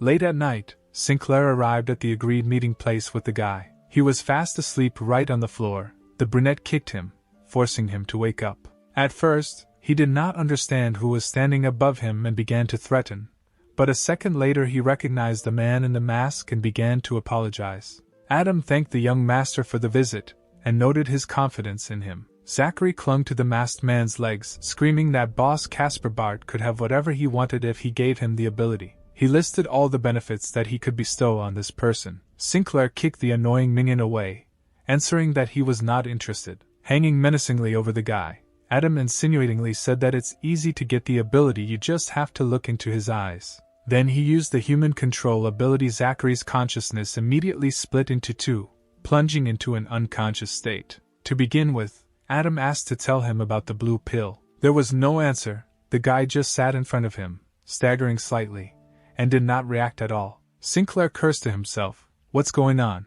Did it really not work out? He then asked Zachary to slap himself. When this request was not fulfilled, Adam began to wonder if it might be that the guy already had an ability higher than C rank, which made human control ineffective on him. The brunette used a mental attack. Wade fell to the ground with his eyes closed. Sinclair remembered that last time he didn't attack him in the bar, but it doesn't seem like he has any ability. Anyway, why not give it a try? Taking advantage of the extraction of the ability, the brunette was incredibly surprised. Zachary actually already has the ability. A bright green pearl burst out of the guy's body and flew up to his palm. A rank A ability is rebirth. Only once, after death, you can be reborn and go back a day. The ability can only be used after death, and it's very stupid. As the pearl hung in the air, casting an emerald light, Adam still couldn't believe that the young master had an A-rank ability. He directed the ability towards himself, deciding that he would be kind to Zachary in this case, because this ability would allow him to turn the tide of events.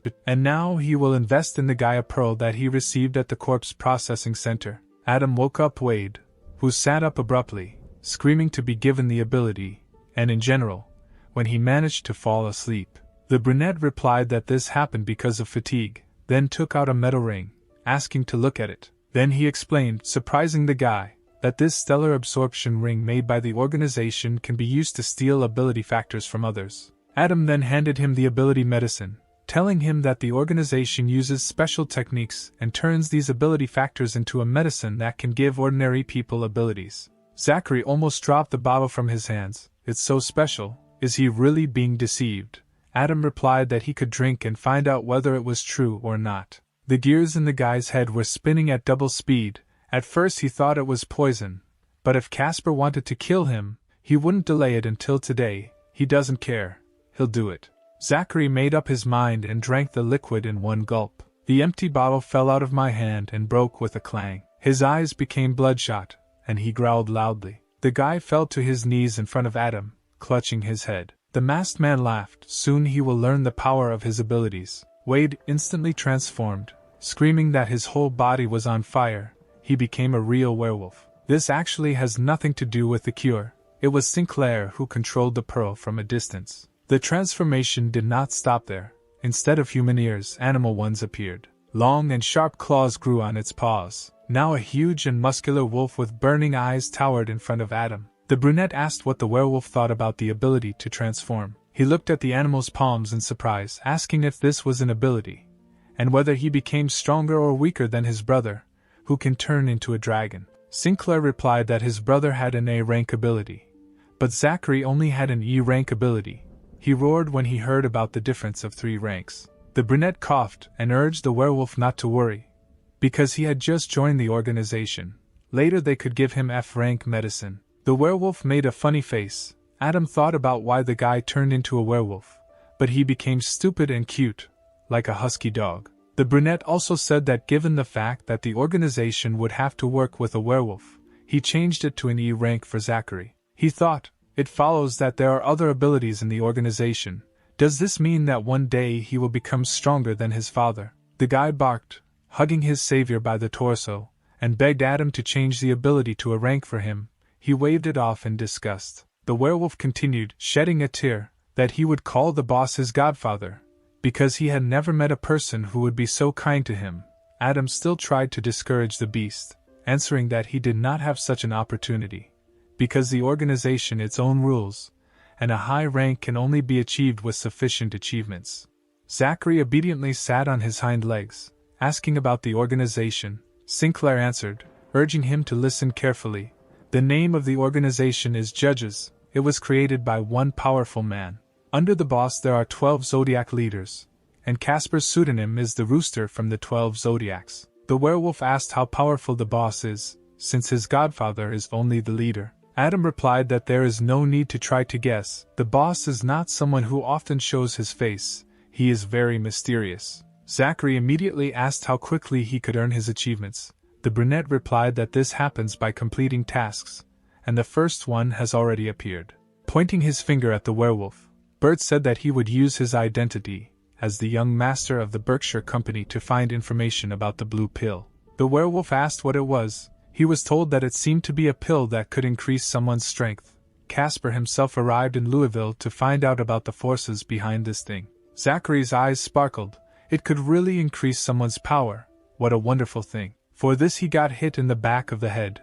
Adam sternly replied that there was no need to harbor evil ideas, because there was a hero who used her and accidentally harmed an innocent person. At that moment, the werewolf returned to his human form. Scratching the back of his head, Zachary asked who exactly harmed the man. Sinclair said, the A-rank hero of his company, Glacier Adventurer. Wade screamed in shock, amazed by what he heard. Bruce Rash, always acting cool, but in reality he is just a regular drug addict. Casper said that when the young master finds useful information, they will meet here again, and then he will give Zachary a D-rank ability. He nodded his head. When leaving, Sinclair decided to teach the young master a lesson and said he forgot to warn him about something. The effect of the medicine lasts only a week. The guy has limited time, which means the task must be completed within a week. Zachary fell to his knees again, crying out desperately. In the morning, fresh and cheerful, Adam walked along the sidewalk, sipping soda from a glass.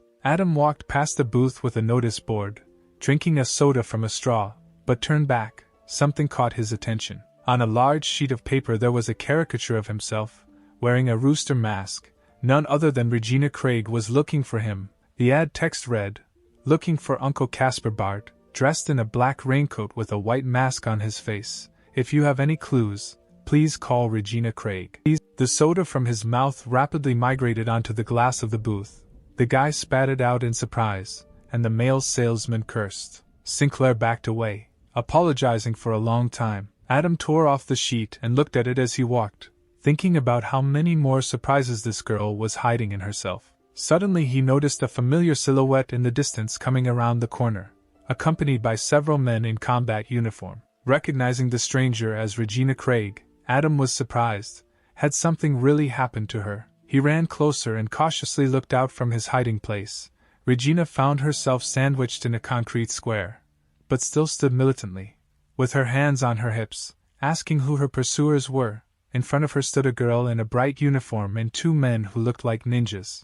A tall stranger with a piercing in his nose bared his teeth and demanded that the girl listen to them and give the young master's blade back. Craig exclaimed that she had no idea what they were talking about and that she didn't have any blade. The girl was again attacked from all sides, shouting that she should stop the performance, because, taking advantage of the naivety of the young master, she exchanged the blade for fake jewelry, so she better give up the weapon if she wants to live.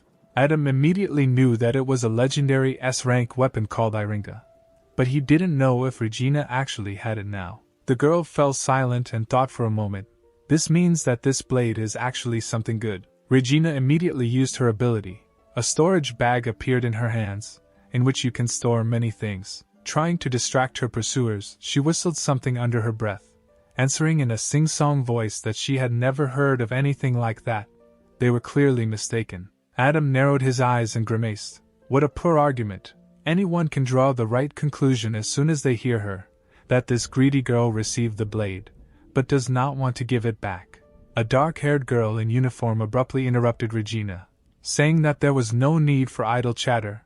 We needed to start taking action. The tall man rushed forward without another word, using military style, triple knives. His companion, putting his hands together in a special gesture, shouted, shadow style, doppelganger. Sinclair was amazed that these two were inherited type abilities, and she was both above C rank. Regina took out a battle fan from her large magic bag and struck a pose. She is not one of those who is easily intimidated. The weapon in her hands is the B-rank Belsung. Swinging sharply, she lowered the fan down. Everything around shook from the suddenly appeared flame.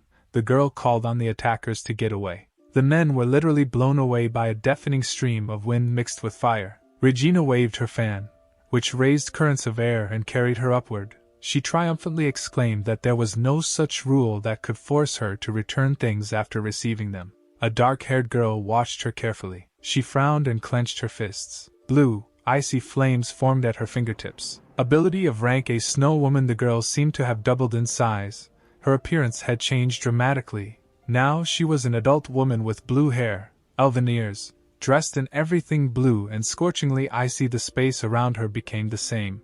Regina recoiled in shock. Why did it snow suddenly? Adam turned his head slightly, frowning. The next moment, he used his ability to change his clothes to a uniform with a rooster mask. Meanwhile, Regina was already flying to the side, fleeing the Snow Woman's ice attack. She, darting her gaze at her rival, caused a snow typhoon. Craig felt an unusual flow of air behind her. It was the blue-haired stranger who was directing the icy wind at her with her hands. Adam muffledly shouted his friend's name through the mask. Meanwhile, a crowd had already gathered on the street, and even a local TV channel with a frisky presenter arrived to gain views on the live broadcast. Even a snowstorm did not become an obstacle. Nicholas Rowtherf, holding the microphone up to some kid from the crowd, looked into the camera and pointed to the fight, walking on the Belt Parkway, and called out to the heroes for help. Regina, caught in the icy whirlwind, screamed shrilly. She fell to the ground with a thud as the wind threw her down. The Snow Woman immediately loomed over her, asking if the thief would return the thing that did not originally belong to her. Standing up, Craig quickly took two blades out of her bag, smiling cheerfully at her rival and laughingly asking the sweet lady which blade she had lost, silver or gold. The eyes with red irises narrowed warily. Ignoring the threat, the woman instantly turned Regina's legs into two pieces of ice. The earrings on her ears jingled as the Snow Woman shook her head. She warned Regina to be more talkative, otherwise her frozen legs would turn into small pieces. Now Regina had a katana in her hands. The girl pulled it out of its sheath, declaring that she would never fall for other people's tricks, because she received it thanks to her skills, and never threw it away. Regina looked behind the Snow Woman and threw the dagger behind her, exclaiming that she was now giving the blade completely free to Caspar Barth. He, standing nearby, immediately caught what was thrown, praising the girl for her agility. But holding it out in front of him, he cursed. Who would need such a worn-out blade, even if they offered money for it? The girl smiled awkwardly. She could not even think that they would pursue her because of this blade. The Snow Woman shouted to her companions that they needed to grab the stranger, since she and the thief turned out to be allies. On Adam right, their ninja clones attacked from all sides. One of them was rushing towards a guy with a hero shuriken in his hand. Sinclair felt an unusual sensation running through his entire body. Was this blade really absorbing his mental power? Suddenly he was pulled to the side. Is his body really moving on its own? Suddenly the hand with the dagger itself described a circle in the air. The next moment, the ninja's face took on a childishly surprised expression, and the lower part of his body was missing. Adam swore dirtily, shocked by what had happened. As he stood there in wonder, the man with the piercing ran at him from behind, his dagger hand outstretched, shouting "Die!" Sinclair reacted quickly, jumping up and dodging the attack. The hand with the dagger began to move, and a purple haze wafted from the weapon. The guy soared up. His opponents remained far below. The Snow Woman followed him and quietly pronounced the name of the blade, syllable by syllable. Everything happened at lightning speed. The man who attacked him, as if crucified in the air, stood on weak legs and asked the teacher to save him. The purple haze cleared. Adam was below, walking away with the pearl of someone else's ability in his hands. C-rank ability. 3 blade styles of the sun and moon. 3 blade styles can activate the power of the blade to fight off enemies. But C-rank, it's like holding a blade in your mouth. Not that cool looking. Adam shook, bowing his head. Too much of his mental strength was absorbed. The guy thought that he couldn't stand it anymore. There was a loud scream. Sinclair felt the cold touch of the Snow Woman's icy blades on his back. He thought dejectedly that it looked like he would have to use his revival ability today. A green streak flashed through the air. The crowd raised their heads, vying with each other to ask what was happening. The ice blades immediately split into many pieces. Adam immediately recognized the light of despair. Regina was very surprised. Was it really a lazy swordsman? Not far from them, leaning against the wall, stood a swordsman, rolling a match in his teeth.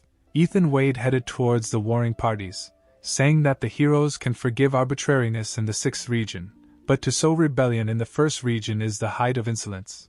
The Snow Woman rudely told him that her people had only come here to reclaim their property, while the heroes were abusing their powers with might and main. Regina appeared next to her, who protested, pointing her finger at the woman. This is all her master, who gave away the blade, and now it has become entirely hers. Reaching out her hand to Regina, she thought that she needed to ensure her own safety first, since 2 A-rank heroes had arrived and the chances of victory were diminishing. A lot of sharp ice flows flew towards Craig. The Snow Woman turned to the hero, warning that she would spare Regina's life and leave Louisville, on the condition that they return what was originally theirs, even if the heroes killed her people. Black eyes sparkled. Ethan mockingly said that no one said that the girl could leave the city, and did not the woman consider the 1st area to be a place where you can come and leave at will? The Snow Woman remained silent in response. Then Barton turned to the lazy swordsman, leaving the girl for him, and he himself volunteered to test the abilities of Caspar Bart.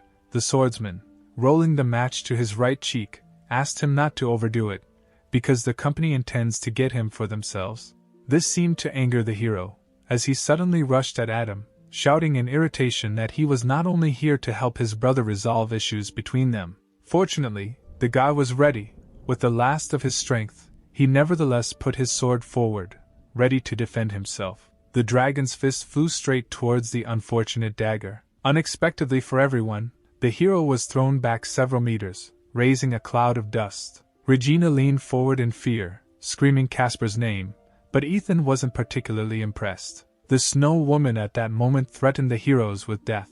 Ice needles flew towards the dragon. Regina, who was standing by, tried to dodge the attack. The lazy swordsman rushed to the boys' defense, using the strong wind with his blade, causing them to glow with despair. With every second, the glow, like a sharp saw, was getting closer to the dumbfounded Snow Woman. It had almost reached her face. The next moment, the sound of breaking glass was heard. The woman, without even having time to make a sound, disintegrated into many small pieces of ice. The lazy swordsman muttered in complete silence without emotion that he missed her. Regina exclaimed that this was not true, because the Snow Woman had just crashed. The man rolled his eyes. It was just an illusion. She had escaped. but she should still be somewhere nearby. Adam, taking advantage of the commotion, crawled around the corner. He heard Regina catch herself, not finding him. The guy was breathing heavily, complaining about the damn blade, which did not leave a single drop of strength in his body. Bringing the blade closer to the glasses on the mask, he thought, if the weapon is from a monster, he will be able to extract the ability from it. The space turned dark, and vague ripples appeared around the blade. Finally, 2,500 units of dark energy were obtained from the blade in the form of already familiar cubes. A few seconds later, there were a dozen cubes on the floor around the guy. Although he couldn't extract the ability pearl, but he received a bunch of dark energy cubes, and the material from which the blade was made must be from an S-rank monster. The guy wondered what ability he needed to improve in order to be able to go against the dragon. A blue, very bright pearl levitated in front of Adam, which he guided with a leather-gloved palm. D-rank ability metal transformation. Having decided to try it, Sinclair brought the pearl closer to the cubes, which were immediately absorbed into the ball. What happened next came as a complete surprise to him. The pearl changed its color to a beautiful green and increased in size. Now it was an A-rank ability metal control. You can control all metals within a radius of 1,000 meters. The maximum weight of the controlled metal is 1,000 tons. The snow woman sharply turned her head towards Adam, feeling a strong surge of energy. The guy raised his head, looking around. Now he could feel every object made of concrete and metal, cars, planes, buildings. He clenched his fist in anticipation. Sinclair finally had the opportunity to fight someone normally. At that moment, a snow whirlwind was sneakily approaching him from behind, like a huge ice drill. But now it became difficult for Adam to be taken by surprise. He raised his hand, and a stream of fire spread from his body, melting the ice. The ice weapon was instantly melted by the impact. Fiery propeller. Adam was invincible. The snow woman was knocked off her feet by a huge flow of alien energy. She gasped and cursed, trying to maintain her balance. Sinclair turned, and the fiery blades obeyed his every movement. The snow woman, blushing, was indignant. How is this even possible? With one movement of his hand, the guy transformed the fire into long ropes. Those, clashing along the way, tightly grabbed the snow woman. She twitched, demanding to let her go, but the guy asked not to move, noting that he tries to be gentle when it comes to girls. He brought his palm directly to her ample breasts. The girl squealed in indignation, asking what he wanted to do. A large green pearl immediately reached out to Adam's palm, casting light around. A rank A ability. Snow woman calls upon the snow woman to help in battles, and a person can also choose to merge with the god entering his body. Adam thought it was just an elemental ability, but didn't realize it was a summoning type. Literally every man's dream. He held back with one hand the true owner of the summoning ability that had fallen on him, which had completely weakened after being extracted. At this time, he was discovered by the lazy swordsman and the dragon. Ethan asked the swordsman if this was the same passerby whom the hero knocked down. His aura had changed. Adam carefully sat the unconscious girl against the wall, telling the men that he had already dealt with the snow woman. Ethan immediately lost his temper, shouting that such trash could not defeat her. The guy came closer and offered to fight him to be sure, and asked who would attack first. And he suggested that maybe both heroes would attack first. They were silent, looking around at the insolent man. On the skyscrapers of the city, Nicholas Roserf broadcast from large screens to the entire space, carefully following the course of events with an omnipresent microphone. Had he really heard right? And this guy wants to oppose too, despite the fact that both are heroes of a rank. Immediately, various comments began to pour into the live chat. Someone wrote that the evil dragon was able to kill a guy in a black robe with just one finger. Others said that they had become fans of the mysterious stranger, and that he was very intimidating. The presenter rushed towards the impromptu battlefield, without letting go of the microphone, which means there will be an exciting scene of a battle of 1 against 2. Dragon Name looked at the rooster carefully, and seriously said that he would not team up with the lazy swordsman to win, even for the sake of the spectators, because this would cause A-rank heroes to lose their dignity. Adam retorted that he was very sorry, because the battle could have been exciting. The dragon turned his gaze to his partner, noting that in order to defeat the enemy, one must first understand him. The swordsman sharply replied that he himself knew. He also said that the ring on the rooster's hand is strange. Perhaps the secret to the loss of abilities is hidden here. You need to be careful. The man, thrusting his blade forward and causing a small dust storm, went at Sinclair, asking the dragon not to worry, because he just wanted to see the guy defeat the Snow Woman. The lazy swordsman warned the rooster that if he wins, the dragon will be next on the list of attackers. Adam did not answer anything to this, and only beckoned him with his finger. The lazy swordsman took a running start and took off, ready to attack. The blue flame shot up and then changed its trajectory downwards, heading straight towards Adam. He, without thinking for a long time, repelled the blow with a wall half his height made of flame. Suddenly the guy, with one hand, using only his abilities, swung at the hero. He opened his mouth in shock, not understanding what he was trying to do with his bare hands. A stream of fire flowed from Sinclair's hand, which, with a deafening ringing sound, as if taking on a physical embodiment, collided with the swordsman's blade. The man watched as the flames turned into tentacles and wrapped around the blade of his weapon. The swordsman didn't believe it at first, but then he realized that the guy was trying to control his own dagger on his own. But unfortunately, Sinclair did not succeed. He was almost wounded by his own force when the fire rebounded. He jumped back sharply, landing on one knee. Having erected a wall of fire between himself and the lazy swordsman, Adam thought that his dagger was made of monster materials, but it was not metal, and besides, there were no metal objects on the hero's body. At this rate, one could lose. A and E rank abilities were levitating on both palms. Snow Woman and human control. The guy urgently needed to improve one ability to a rank in order to defeat the lazy swordsman and the dragon. He clutched the green ability pearl in his hands. To improve, a purple pearl came up. Human control, which at rank A turned into puppet control. Now it could carry out illusory interference in targets of rank A, brainwash targets lower than rank B and receive their power for 10 years. You can enter puppet body for 2 hours every day.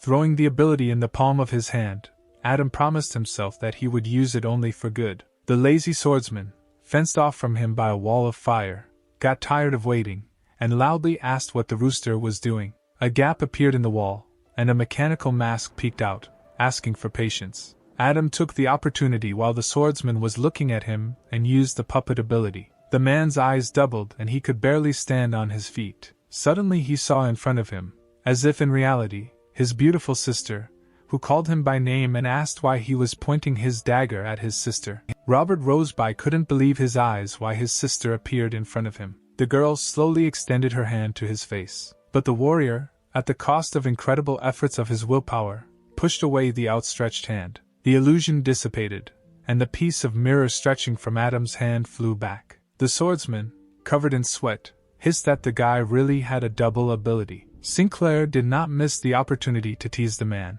and while he rushed at him with a sword, the guy jumped back and told the hero as he walked that he did not expect such weakness from the lazy swordsman, who owned the intent of the storm sword. The man exclaimed indignantly that the guy knew nothing. Finally, the hero sank heavily to the ground, leaning with one hand on the blade, as if on a stick. That girl was his late sister. He could not do this. The crowd roared and split into 2 camps again, with some calling for the swordsman to get up and keep fighting. Others booed him and admired the black-robed stranger. Nicholas Rowtherf asked the audience, could the man in black use a mental attack, judging by the stunned look of the swordsman. Regina stood next to him, who was also closely watching the battle. The leader again suggested that the hero would soon lose, since his hands were shaking, and he could be ready to withstand the metal ability, but could not cope with the mental attack. Craig waved her hand victoriously, praising Brother Casper. She believed that the swordsman would kill him, but who would then return her 10,000?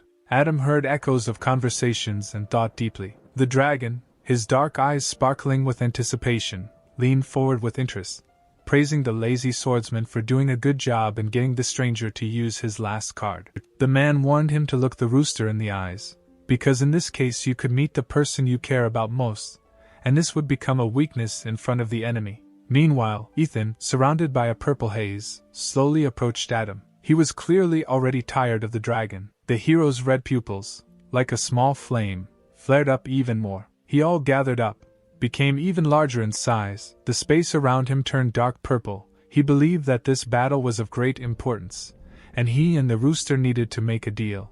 Adam bowed his head interestedly and asked what the hero would bet on. The dragon pointed a finger with a long claw at Sinclair's hand.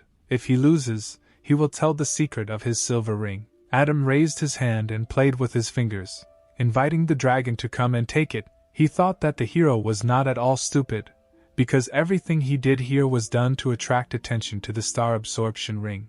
At this moment, Ethan Wade jumped straight at the robed man. He was amazed at the lightning-fast reaction and speed, which was faster than that of the lazy swordsman. But Adam was not a failure. He quickly erected a stone between them, on which the dragon hit with a roar. Sinclair stepped aside and the dragon rushed past. Ethan lunged forward and, screaming, hit Adam in the back with his elbow. The blow threw him far to the side. The mood around changed. The announcer excitedly exclaimed that the metal controlled by the man in black could not keep up with the speed of the dragon. Adam landed on the ground with a crash, causing a cloud of dust to form. The dragon grinned contentedly. A double ability does not guarantee a win. Sinclair struggled to his feet and was now holding his stomach. Even his mask was damaged. Now it had many cracks. The guy coughed. He received severe damage. The hero has high speed, strong attack, and the dragon scales on his body have a high level of protection, and he can also spit fire. Ethan was still smiling as he complimented Adam's strong bones. Sinclair wasted no time in using his puppet control ability. The hero, who was not expecting this, gasped in surprise. His yellow pupils, like those of a cat, dilated in horror. His beloved younger brother, Zachary Wade, tearfully held his throat and begged his older brother to save him. Ethan grabbed his head, trying to drive away the obsession. How dare the rooster turn into his adored brother? Disgusting. Suddenly, the hero's body began to change. He became the earth dragon of black flame, and was now crawling towards Adam. It looked really creepy. The guy was scared. The illusion was destroyed. Did this really only anger the dragon? Nicholas Roserf shouted into the microphone that today the audience witnessed the second phase of the transformation of the evil dragon, and he simply admires the man in the mask. It was he who provoked the hero to take this step. Ethan, with a furious cry of die, rushed at the calmly standing Adam. A moment later, the guy used his metal ability, and a lot of thorny thorns came out of the ground in front of him. The dragon only laughed at this, rushing into the attack with redoubled force. Adam laughed through his mask. The dragon has become a drill. Well, let him try to catch up with him. Now Sinclair, on a huge metal plate, flew up sharply, as if on a magic carpet, leaving the dragon below. He flew up to the guy and again began to mock his strength. Adam did not react in any way, but only commanded the plate to fly forward. Immediately the arrogant Ethan found himself caught in the grip of metal bonds. Vertical pupils looked at Adam. The hero asked if he had forgotten about his black flame. A violet flame formed in the hero's place. He tried to get rid of the metal that bound him. The presenter, wiping away sweat with a handkerchief, continued to comment on what was happening. The black flame of the evil dragon had already melted metal before, and probably this time the enemy would not last long. Regina, who was standing nearby, immediately pushed him in the side with her fist, shouting that Brother Caspar Bart is strong. His tactics and strategies are outstanding. He will not do useless things. Ethan really couldn't handle the metal shackles, either throw them off nor melt them. Adam thought to himself that this was a B-rank fireproof shield. It wouldn't melt if it was only burned once. Then Sinclair lifted a nearby yellow car into the air. Next, the red car was used, as well as other metal objects lying nearby. Ethan looked up, not believing his eyes. A truly enormous metal compressed cube hung in the air, an incredible metal control ability. Adam, standing at the top, directed his hand down, putting all his strength into this movement. Fall, Titan's fist. The cube began to fall to the ground. People, seeing the rapidly approaching shadow, ran away screaming. The corners of the dragon's lips turned up. He asked himself if this was really how he would die. There was a deafening roar, and the street was covered with a dust cloud. Time passed and the cloud settled. People were still clearing their throats. The omnipresent presenter suggested seeing if the evil dragon had survived. The crowd approached the metal cube, vying with each other to make guesses about the state of the dragon. Someone noticed, and it was damn painful.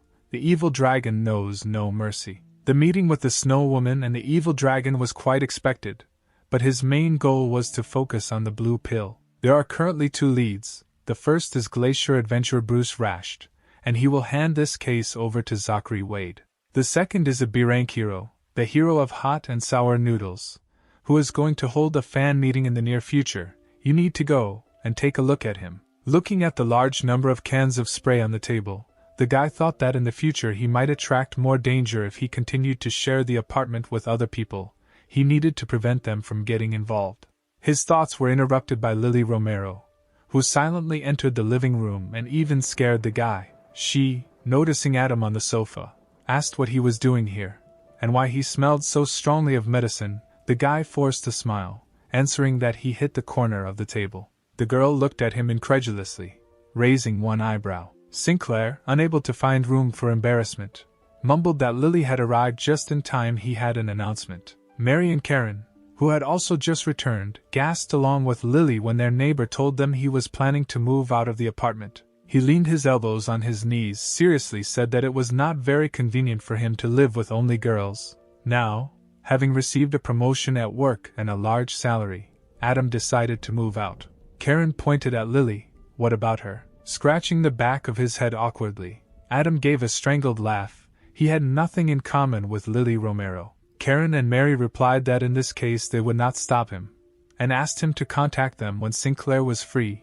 Lily silently went to her room. Still embarrassed, Adam was glad that this conversation was over. He offered to treat the girls to a farewell dinner. At that moment, the door to Lily's room closed with such a noise that everyone present in the living room jumped. The guy was sweating all over with excitement. Had he really said something wrong? He decided to break the sudden silence, saying that it was better to go to dinner with the whole company. Karen couldn't stand it first. She rudely pointed her finger at Adam and exclaimed that Lily is so beautiful and kind. Why on earth doesn't she deserve to be with him? Why does Sinclair treat her like that? And in general, he's a real freak.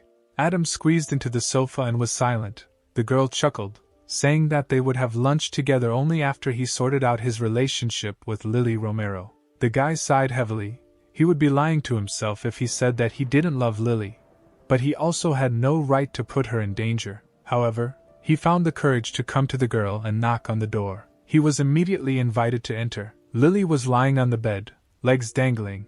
Adam could not see her face. Sinclair immediately asked for forgiveness, but the girl interrupted him irritably, because he himself said that he had nothing in common with Romero.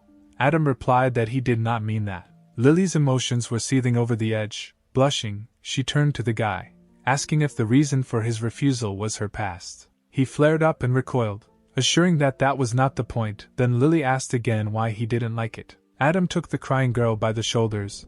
They could always remain friends.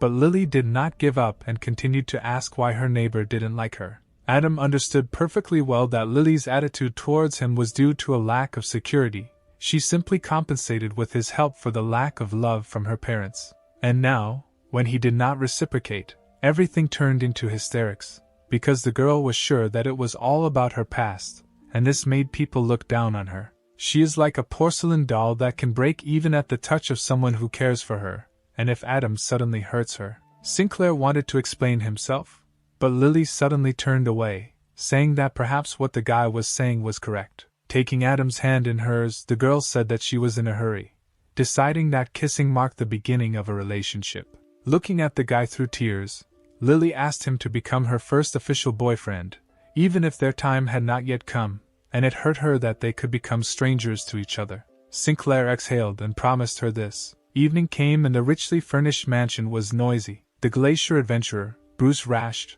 was lying on the sofa, drinking strong alcohol from a glass with might and main, egged on by the company. Zachary Wade watched the hero from behind the open door. If not for the task of his godfather, he would not have spent money on alcohol and entertainment for Rashed. Carefully creeping into the room where the hero was already snoring, the young gentleman began searching through his pockets. My hand came across a box that felt unusual to the touch, but the glacier adventurer stood up abruptly, asking what Zachary was doing. He jumped up and immediately put the box back. A bead of sweat ran down his forehead as the guy found a way out. He turned around with a cigarette in his hands, saying that he had lost his lighter. Bruce, flushed from alcohol, looked around and asked where the girls had gone. Wade grinned predatorily, asked which one he liked. He would ask her to take a bath with his brother Rashed. He laughed and asked for the one wearing overalls. Later, Zachary, carefully listening to the girlish giggles outside the door, began rummaging through the things of the glacier adventurer. He was looking for that very box among personal belongings and women's underwear. Finally, luck smiled on him, the young master exclaimed triumphantly upon opening his prey. The box contained a lot of substance pressed into cubes. Zachary took one and brought it closer to his face, not understanding what was in front of him. Looking straight ahead, the guy realized that he really wanted to eat one cube. But reason prevailed over desires. He told himself a firm no. A small piece broke off from the square. Is there really a blue pill in this thing? Clutching the cube in his hands, Zachary looked blankly in front of him. Suddenly a loud, drawn-out female moan was heard from the direction of the room. The young gentleman jumped up and flew out into the corridor like a bullet. Bruce was already raging there. He made up his mind and took one cube out of the box. Then he hid it in his jeans pocket. Zachary returned and knocked carefully, calling his friend's name. The door swung open, and a puzzled glacier adventurer stood in the threshold, all flushed and sweating. The young master, knowing in advance what awaited him, looked behind the hero's back. The girl was lying on the bed unconscious. He stammered and asked what was wrong with her. Bruce indifferently said that the girl was dead and went to collect his scattered things. Fearing that he would notice that he was missing, Zachary tried to talk to the hero, saying that everything was in order, let him leave, and he himself would ask his people to deal with the girl. Wade saw Bruce off and waved at him at the exit, telling him to take care of himself. The young gentleman himself fell exhausted onto the sofa. He was scared to death that he would be caught at the crime scene. The glacier adventurer headed to his car in the underground parking lot. Suddenly he was overcome by incredible rage. The hero grabbed the box with those same cubes. Throwing the box onto the dashboard of the car, Bruce cursed dirty as the pills spilled out. Veins appeared on his face. He became so irritated, since he started taking the pills, he could no longer control his strength. His hands were shaking so much and sweat was pouring down his face that the guy ordered himself to calm down. Bruce accidentally glanced at the box and quickly put the scattered cubes back together. Suddenly he realized that one tablet was missing. However, it doesn't matter, there are only a few days left until the next game. With thoughts that it doesn't matter whether he loses one pill or gets it, the hero left. Adam was driven by George Ripley in his car to his new home, wondering along the way how it was possible to move out of his previous apartment, doubting his friend's adequacy. He, turning to the window, replied that these were stupid illusions, because living with a bunch of girls was completely inconvenient. The blonde smiled insidiously. This inconvenience was all the charm. Sinclair grimaced. Old George was becoming a real pervert. His friend just chuckled at this. Finally, the guys drove up to an elite house in an expensive area. Ripley marveled at how his friend got the money to rent such a good apartment.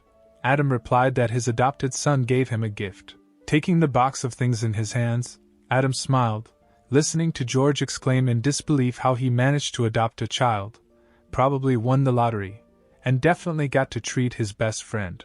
Actually, muttered Adam, it was true, but Ripley didn't believe it. When the move was completed, Adam happily stretched out in his new huge bed. He had eaten his fill, and was now left alone, although now he felt a little lonely. Sitting up in bed, he realized that after the fight with the evil dragon, he had not yet used the call of the Snow Woman. Although Adam spent some of the dark energy to improve the puppet control ability, the remaining energy is still an ability.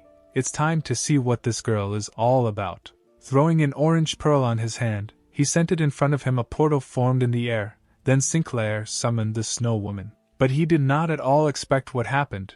At first his gaze lingered on the tiny elven ear. Adam jumped out of his seat, not believing his eyes. In front of him stood a tiny girl in a robe inspired by Japanese traditional clothing, wearing touching tabi and shoes with straps. She looked with huge eyes, connecting two index fingers. The large window was covered with a crust of frost. Adam was shaking from the cold. Snowflake apparently could not control her abilities. She put one knee on Sinclair's bed, worriedly asking if he was okay. The guy waved his hand in fear and asked not to come closer. She, like a puppy, looked into the owner's eyes and asked him not to worry, because Snowflake would not harm him.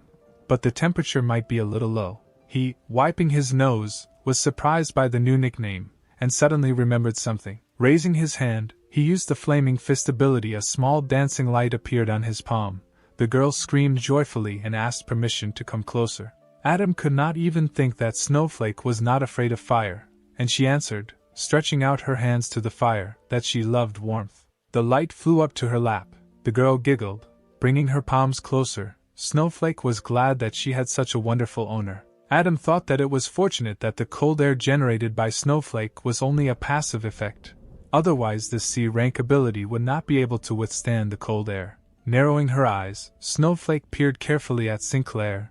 The owner was also warm. She clung to Adam's leg, who recoiled, scolding her. But the girl had no intention of leaving. She only pressed herself closer to his knee. Adam decided that since Snowflake was so cute, he would not drive her away, and pulled the blanket towards him. Now they both sat under the blanket, sneezing. Adam firmly decided that he had allowed himself weakness only today. This would not happen again. The next day the whole city was buzzing with anticipation. Finally, there will be a fan meeting for the hero of hot and sour noodles. People vying with each other shouted the name of their pet, and confessed their love to him. Adam, like a real agent, stood in the crowd wearing a themed crown and sign. Today he disguised himself as an ardent fan to get closer to the hero. There were so many fans that he was soon almost run over, stepping on his feet and even clinging to his hair to get closer to the stage. A large woman appeared on stage and solemnly addressed the audience, announcing that the superhero Hot and Sour Noodles was ready. Everyone present shouted that they were ready to see him. The presenter slyly asked the crowd to chant louder. They obediently complied with the request, again shouting the name of the superhero and how much they loved him. Fireworks exploded, and the long-awaited star appeared on the stage. The hero dropped to one knee and exclaimed that the audience was now safe, because all dangers would be crushed with his iron fist. He stood up and raised his hand, and the crowd cheered. Adam looked with disgust at the random people who prevented him from approaching the stage. Finding himself almost at the edge, Sinclair almost fell. The superhero Hot and Sour Noodles noticed this in time. The man extended his hand to catch the unlucky fan. The next moment, Adam found himself in the arms of a superhero, like a girl in the arms of a knight. The Hot and Sour Noodle superhero literally beamed as he loomed over him and asked him to be more careful next time. Sinclair, smiling from ear to ear, thanked him warmly, apologizing for his clumsiness. When Adam took a vertical position, the men introduced themselves and shook hands. The fans present did not hide their envy after all. It was incredible luck to be next to the legend. When shaking hands, Sinclair managed not to give himself away, and transferred some ability to the hero of sour and spicy noodles. The pearl rested in his palms for a split second, then disappeared. The guy's glasses sparkled in the spotlight as he squeezed someone else's hand and admitted that he was a fan. Finally, the fan meeting ended. People gradually dispersed. The hero of hot and sour noodles, dressed in a shirt and jeans, hid his hands in his pockets, and his manager, the host of the meeting, breathed a sigh of relief, praising her boss for a good job. As they headed towards the star's car, the man remarked that it was a difficult job, and he also had to shake hands with so many people. He needed to sanitize his hands soon. Having sat down in a soft chair in the salon, he sent his assistant to lunch, and he decided to take a nap in the car, since another show awaited him. The woman worriedly asked whether he could withstand such a load. The superhero irritably slammed the door in the manager's face, finally saying that he had to keep up with everything, and also asked the manager to clear his schedule for the next weekend to celebrate his daughter's birthday. The man sat back in his chair, thinking out loud that he needed to earn more money to pay off the huge debt he had accumulated. Maybe he should go back to gambling. He scratched the back of his head and forbade himself to do it. Suddenly, a strange voice was heard from the back seat. He asked the superhero if it was not tiring to live like this. The man sat for several seconds frozen, like a statue. Turning around sharply, the superhero of hot and sour noodles, sweating profusely, began to babble, asking if it was Caspar Bard who fought the evil dragon, and how he got here. The black-robed man thought that he could now know about the hero's location due to the ability pearl in his body. Adam asked the man not to worry, but only to answer a few questions. He thought that since Caspar single-handedly defeated the dragon and the lazy swordsman, he had no choice but to obey. The superhero warned the man in the robe that even if he and the other heroes are in the same company, they may have different positions, to which Caspar replied that he understood everything and asked to look him in the eyes. Sinclair did not hesitate and used puppet control. The superhero's eyes widened as he felt his mind being invaded. The guy found himself in some dark space with a scattering of stars. Was this really the inner world of the superhero hot and sour noodles? Several screens with the memories of the owner of the space were displayed above Adam's head. Sinclair realized that this was the superhero's past, but the memories of the blue pill were nowhere to be seen. But suddenly one of the screens showed a strange man who was holding a pill in his hand. He was dressed in a formal suit, wearing a bowler hat on his head, but the face itself was blurry, looking like outer space stirred by someone's big spoon. The mask looked sharply in that direction. Who is this man? Meanwhile, he handed the superhero a pill, saying that as soon as he ate it, his abilities would increase. The man would be able to reach the top of his career, pay off his debts, and finally return to his family. But when the superhero of hot and sour noodles wanted to snatch the pill from his hands, the stranger sharply raised his hand up. The pill can only be exchanged for information. The superhero's face was covered with sweat. He asked what kind of information. The space on the man's face moved, mixed. He wanted to know the secrets of some heroes. His interlocutor did not hesitate, and immediately began to tell. The dog hero is secretly playing with. The crazy hero acts as secretly holding children captive. Adam, without blinking, watched this performance. Stretching out his hand to the screen, he wondered, is this information scandalous? And is it possible to get a pill just for knowledge? Or are some other transactions needed? He flipped through the screens like the pages of a book, looking for additional information. Did the men meet more than once? Yes, there was a second, third, fourth meeting. Finally, at the next meeting, the stranger became interested in Casper Barth, the new owner of abilities, the hot and sour noodle superhero, who was willing to do anything for the sake of a pill, nodded in agreement, shouting that that man not only bullied the chairman's son, but also defeated the evil dragon and the lazy swordsman.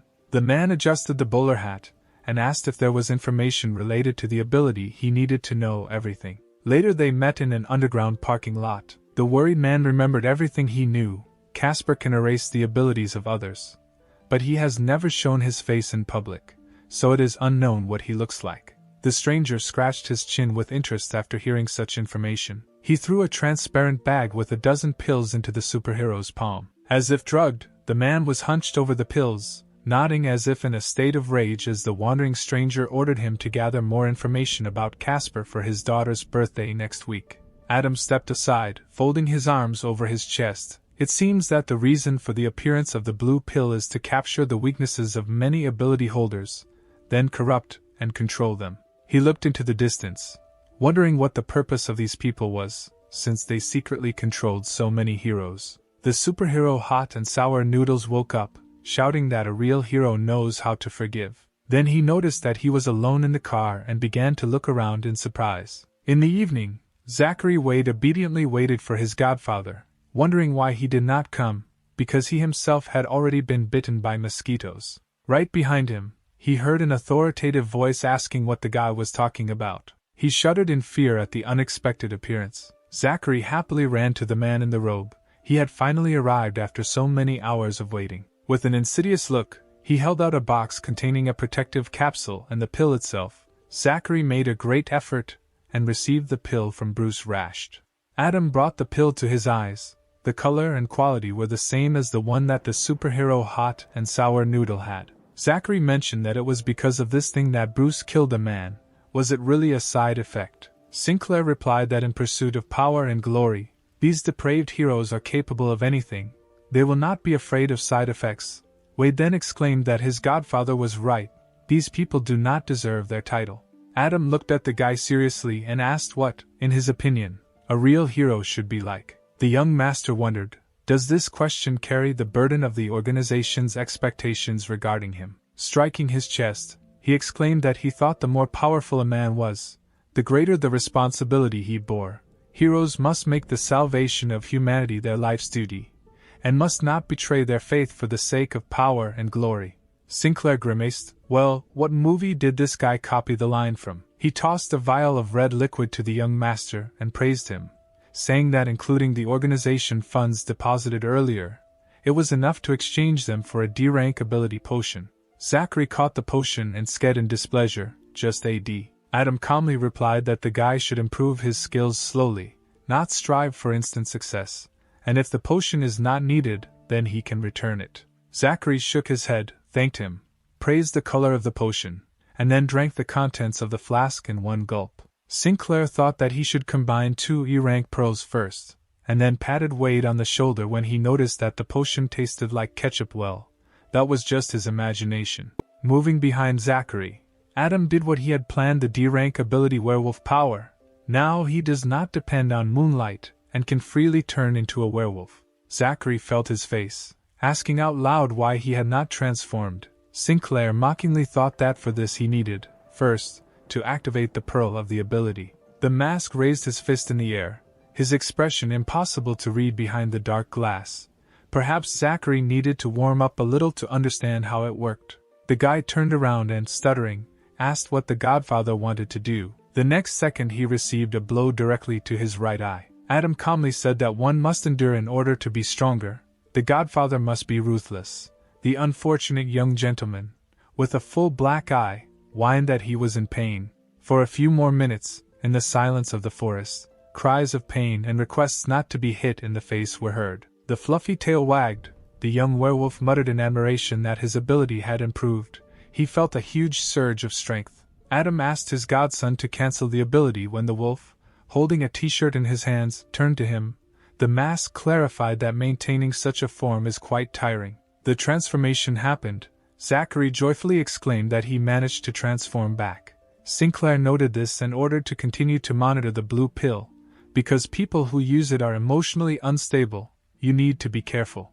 The guy got dressed and thanked his godfather for his care. Casper then gave instructions to gather information about disreputable heroes, but not in order to make them followers. As Wade suggested, after all, not everyone can join the judges, especially heroes who were simply pawns. The young master fearfully asked if the organization was planning to absorb their power, to which Adam, summoning an iron plate to fly away on it, replied that this is how the potion of abilities is taken, and wished his godson to work harder to collect the necessary materials for his C ability. Zachary almost burst into tears. It turned out that after half a day of work he had only been promoted to C rank. He, looking at the silhouette of the Godfather, stood for a long time, making a visor with his palm. He will fulfill this mission. Adam went to a place where there was no one, on the sea coast. The metal plate slid gently through the air, almost touching the surface of the water. Landing on the sand, Sinclair took off his mask. An empty beach in the middle of the night is the most suitable place to train the abilities of the Snow Girl. He extended his hand, and a bright yellow portal appeared over the sea. This is how the guy called upon Snowflake. The girl appeared and immediately rushed to her owner. She missed him very much. Adam barely managed to dodge the cold embrace. He stopped the baby, shaking his index finger, and said that now is the time to develop her abilities. We need to conduct a training battle. Snowflake babbled that she didn't want to harm her owner, but Adam only grinned.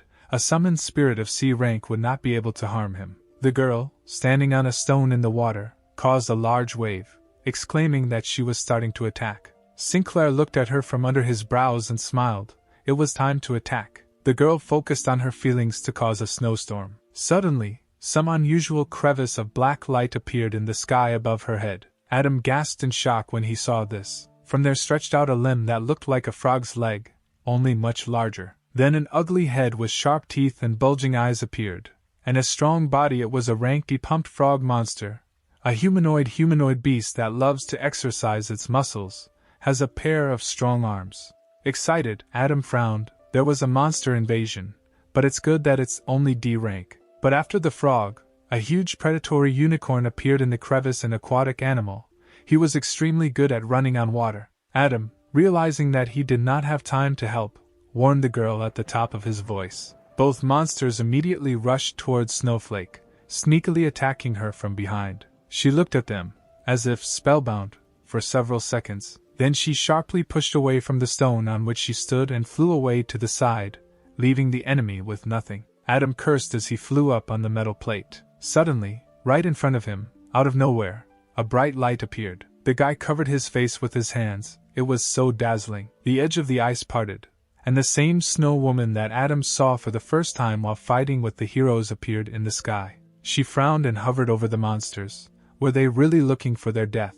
Thick snow was now falling from the night sky. The pumped-up frog, baring its teeth, put one paw on the sandy shore. She, watching the girl, croaked and giggled disgustingly. The snowy woman cursed when she looked at the newcomer. Adam was surprised that she returned to her old image. Snowflake replied that this was her combat form. Now her body was no longer that of a child. The clothes changed to more revealing ones. Sinclair blushed, as always, fierce and tough. The snow woman threw several snow lightning bolts at the frog, thus trapping him in an ice trap. The monster, just like Adam, was fascinated by the beauty of the warrior, and is now frozen in ice, looking at her with loving eyes. Adam put on the mask and asked if the alien was dead, but the girl replied that she was not yet. At that moment, the pumped-up frog broke through the ice with strong arms and jumped high with a croak, trying to reach the people. Sinclair used the plasma ability. The monster kept dodging the attacking substance. He jumped from side to side,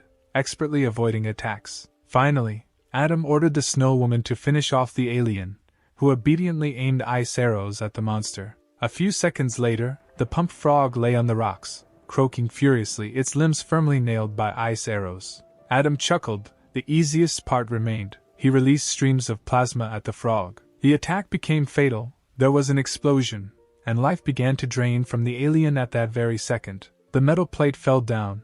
Adam approached the defeated monster. He sat down and did what he had to do. He extracted the D-rank ability physical training. Physical endurance and other indicators will be constantly strengthened through physical exercise. It is noteworthy that by becoming stronger, trying to remove the limiter, a person will not last long.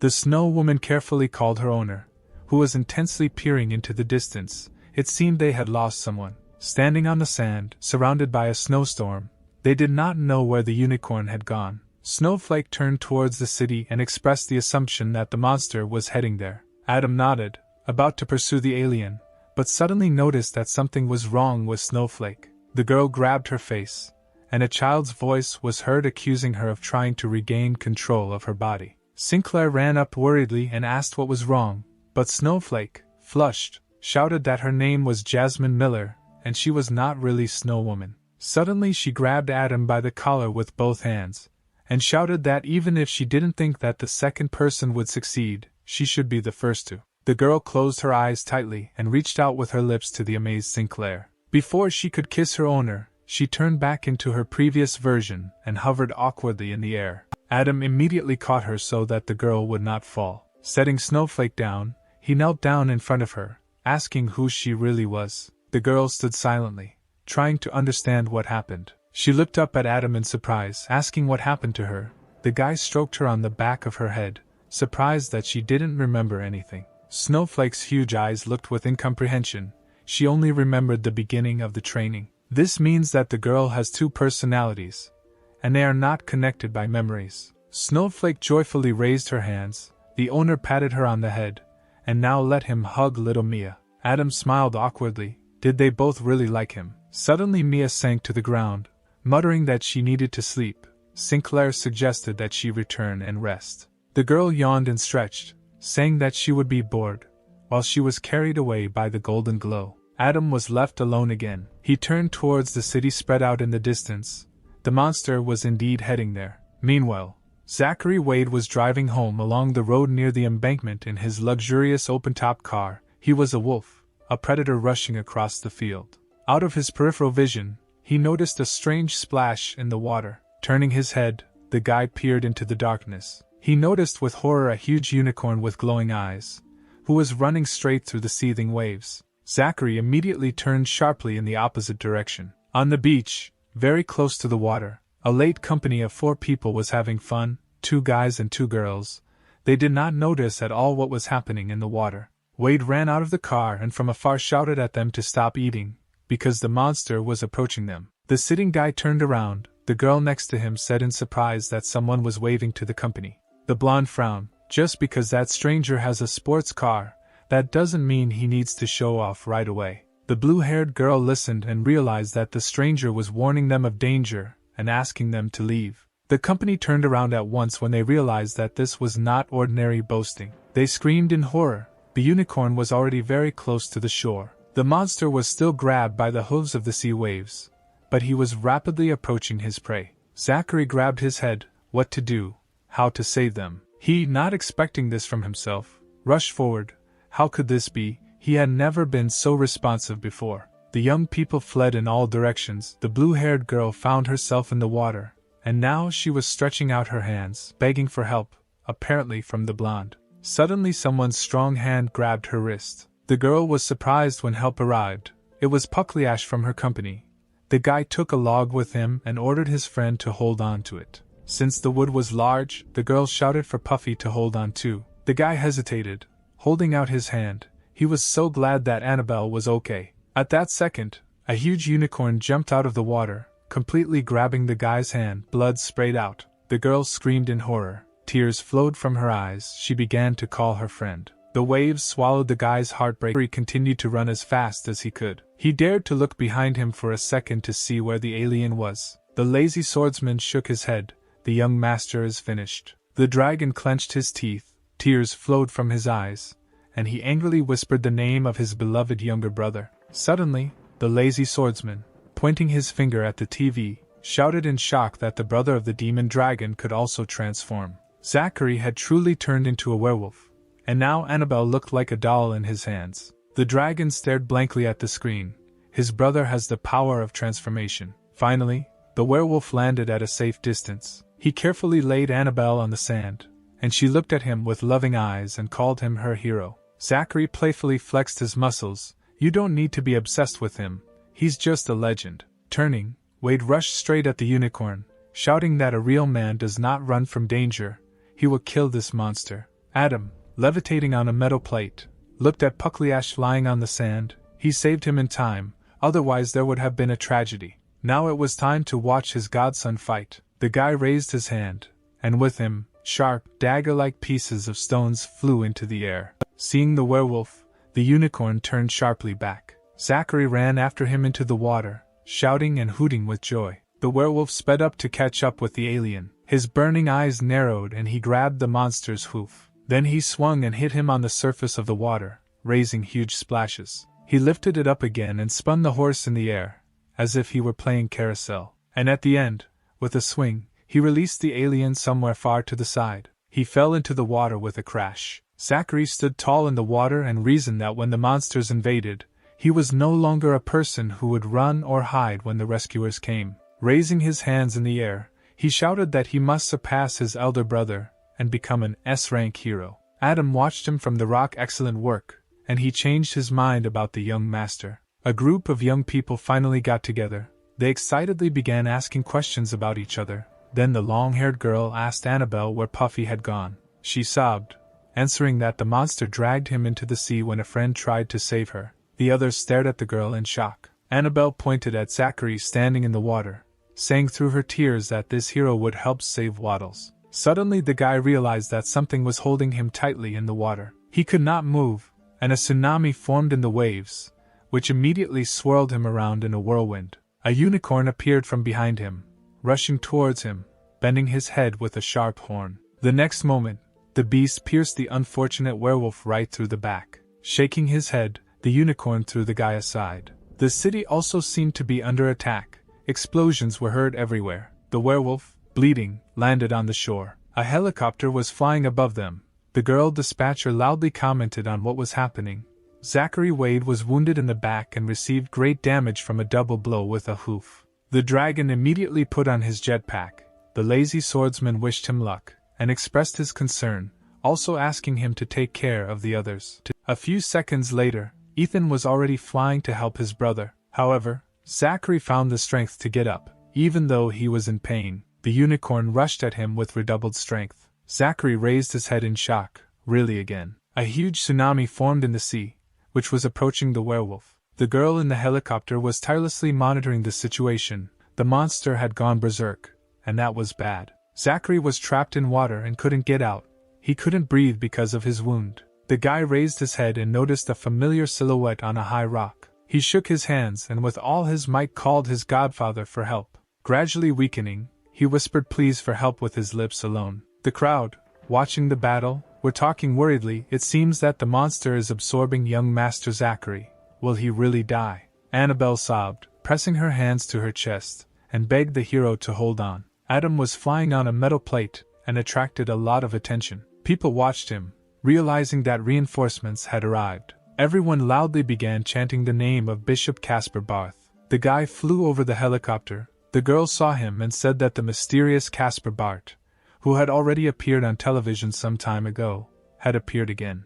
Adam looked at Zachary and silently thanked him for revealing his abilities while playing bait. He raised his hand up, holding the pill in his hands. It remains to be seen whether the pill will absorb the energy. Someone from the crowd noticed that the metal pillars were bending due to the abilities of the man in the robe. Sinclair immediately caused a rain of sharp pieces of metal. The unicorn noticed him and turned to the unexpected enemy. Adam looked him up and down, suggesting he try something. The guy immediately pointed metal needles at the monster. They dug into the horse's body, causing the animal to neigh painfully. The monster's tsunami stopped, and Zachary began to fall into the water. The girl in the helicopter screamed in shock that the mysterious Casper Bart knocked out the alien with just one ability. Adam flew towards Wade to catch him at the plate. The unfortunate guy immediately turned into a man. Adam landed on the water and swam up to the wounded unicorn, intending to take away his ability. The guide bent down and ran his hand through the monster's fur. Now he had a D-rank ability Surf Master,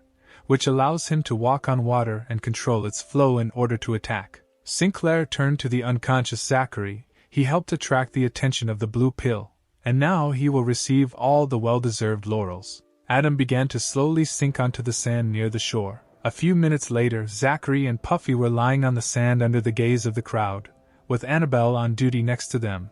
The guy's wounds were treated in time. Their lives were not in danger. Welch was the first to take off, screaming about how much pain he was in. A blue-haired girl threw herself on his neck with a hug, thanking him for saving Puckleash and her own life. The guy blushed deeply, saying that this was nonsense, and also asked cutie Annabelle not to hug him so tightly because of the wound. People from the crowd ran up to them, asking what changes had happened to Zachary, because they talked about him as a bad son from a rich family, to which the young master replied that he was a hero of justice who protects humanity, and he wanted to look at who dared to send his brother for interrogation. The crowd parted for the militant Ethan Wade, who had already donned his heroic uniform. Zachary was surprised to see his brother there. He, looking at Zachary with black eyes, praised the werewolf's regeneration potential, because the wounds had almost healed, and asked the guy not to create problems next time. He turned away and agreed irritably. Grumpy decided to leave, but finally said that the Berkshire Company would be able to give the Hero Association a comprehensive explanation that they would accept. The dragon watched his brother, who was laughing surrounded by people, and thought about where his abilities came from and why they suddenly awakened. When everything calmed down, the wounded were taken away, and the crowd dispersed. Adam returned to his home in the morning. He had just taken a hot shower and was drying his head, sitting with only a towel on his hips. Sinclair looked at the water element ability he had gained. He thought that he had many elemental abilities. Flame, plasma, metalkinesis, Surf Master. If he can combine them, it will be quite interesting. The guy sat with his hands behind his head, dreaming that he could someday cure Trisha, because having tried many abilities, he feels their power, and will try to find a healing one. All that remains is to find information about a person with such an ability.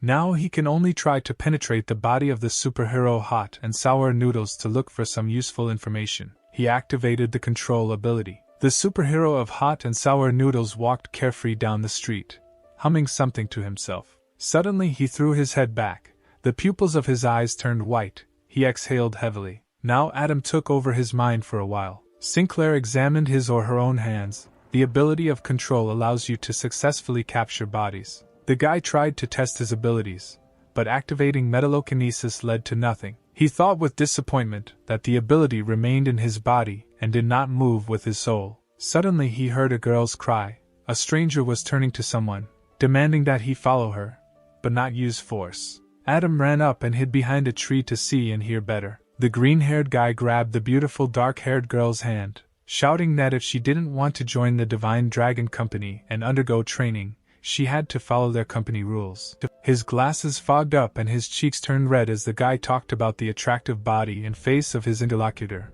The girl grimaced at this, trying to escape. The stranger lifted the hem of her skirt and offered to please him and the boss, the Reverend Lord of the organization, because he has excellent healing abilities and experience in such things. Adam was amazed at what he heard. This was what he was looking for. Meanwhile, the guy grabbed the girl by the t-shirt, practically tearing it. She screamed, demanding to be left alone. Her pursuer flew up from a powerful kick in the ass. The brunette couldn't help but be shocked and fell to the ground. The green-haired guy was buried in a bush under a pile of leaves, his head appeared from above, and an angry scream filled the street. Adam loomed over him in the body of the superhero Hot and Sour Noodles. Playing with his fists, he introduced himself to the green-haired man as his karma, which would now bring down retribution. The guy pointed his finger at the hero, furiously asking why he was interfering in his own business. He hugged the crying girl by the shoulders and asked how he would feel if his younger sister or daughter were dirty harassed and blackmailed. The guy grinned. The girl had been quietly doing an internship at the company for many years, and was clearly not suffering, but with all her heart wanted to get this chance. The girl sobbed and screamed that she would never have thought about this, and that she would stop talking nonsense. Adam asked her to think about it. If something starts once, it will not end later. If she wants to become a heroine, let her focus on her goal and dedication. The brunette looked into his eyes devotedly and thanked the superhero Hot and Sour Noodles for saving him. Then she turned and spat at her pursuer. The girl left, and the guy and Adam were left alone on the street. The guy clenched his fists and remembered that in order for a superhero to transform, he needs to eat something sour and spicy. The effect lasts no more than 15 minutes. But where does he find such food? He shook his fist, shouting that this idiot had let her escape and destroyed everything he had worked for. The consequences would be incredible. The superhero folded his arms across his chest and asked about the consequences. The guy rushed at the man, putting his fist forward, threatening to make him disabled. He stood there without moving. Adam popped an orange pill into his mouth, and he immediately found himself in the form of the superhero Hot and Sour Noodles. A hot spicy transformation took place. The guy opened his mouth, not believing what he saw. The man did not waste time and aimed his fist straight at the impudent man's chest. The guy, like a ball, flew off into the bushes again. The Hot and Sour Noodle superhero heard sounds from that corner and turned around. The guy shouted muffledly that the eaten capsule prolongs the transformation by only 15 minutes, and when the time is up, he will beat the hero until he asks for mercy. Adam asked the time again in disappointment. He thought about the fact that the ability cannot move with the body, but it increases internal strength, and since it is connected to the soul, it means that after collecting so many abilities, his own strength has become incredibly frightening. Due to the fact that the power of the ability directly depends on internal strength, the superhero Hot and Sour Noodles can last no more than 15 minutes. He cannot control the energy, and spends it all until he reaches exhaustion, and therefore Adam's transformation may last longer. Adam, in the body of a superhero, laughed with anticipation. Using his ability, he saw exactly where his opponent was hiding. The guy ran in that direction, shouting that only weaklings hide. The guy who was lifted into the air by the collar asked in horror how the hero found him. Was he really a B rank? The man smirked as he replied that he was actually hiding his true power. The guy, sweating profusely, asked to spare him and let him go, because today he lost. He promised to call the Divine Dragon Company, where the superhero would be offered a financial reward. Still holding his opponent in the air, Adam set a condition: only if he does not create problems and seek revenge after his release. However, he smiled because the green-haired one reminded him of something. He screamed in fear, asking what the man was going to do. Seeing that the man was staring at his groin, the guy squealed in fear. Was the superhero really gay? He then tried to establish contact and offered to talk calmly without violence. Adam smiled predatorily. He can not only teach the scum a lesson, but also eliminate resentment, hatred, and persecution from other people. After this incident, they will only find trouble for the superhero Hot and Sour Noodles. Adam, in the body of the superhero Hot and Sour Noodles, grabbed the guy by the leg and dragged him into the bushes. The screams of the unfortunate man were heard. He begged not to take off his clothes and to spare him. After some time, a satisfied Sinclair, already in ordinary clothes, was walking down the street. He taught the impudent man a lesson by photographing him in an unsightly state.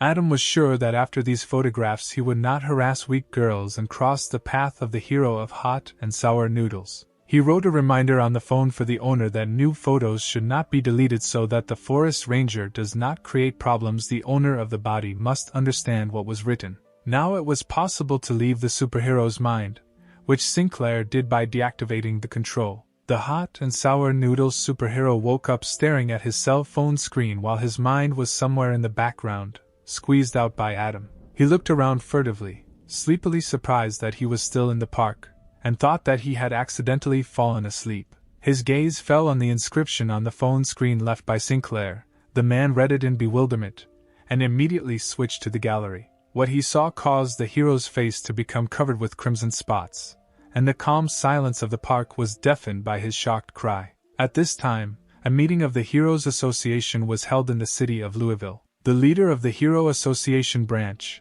Oliver Reed, was present in the office. The mechanical hero glared at him, with the glacier adventurer standing on his right side. The leader also had a co-leader, Samuel Adams. Oliver, clasping his hands in front of him, seriously addressed the mechanical hero, explaining that planning the first stage of defense requires the help of heroes.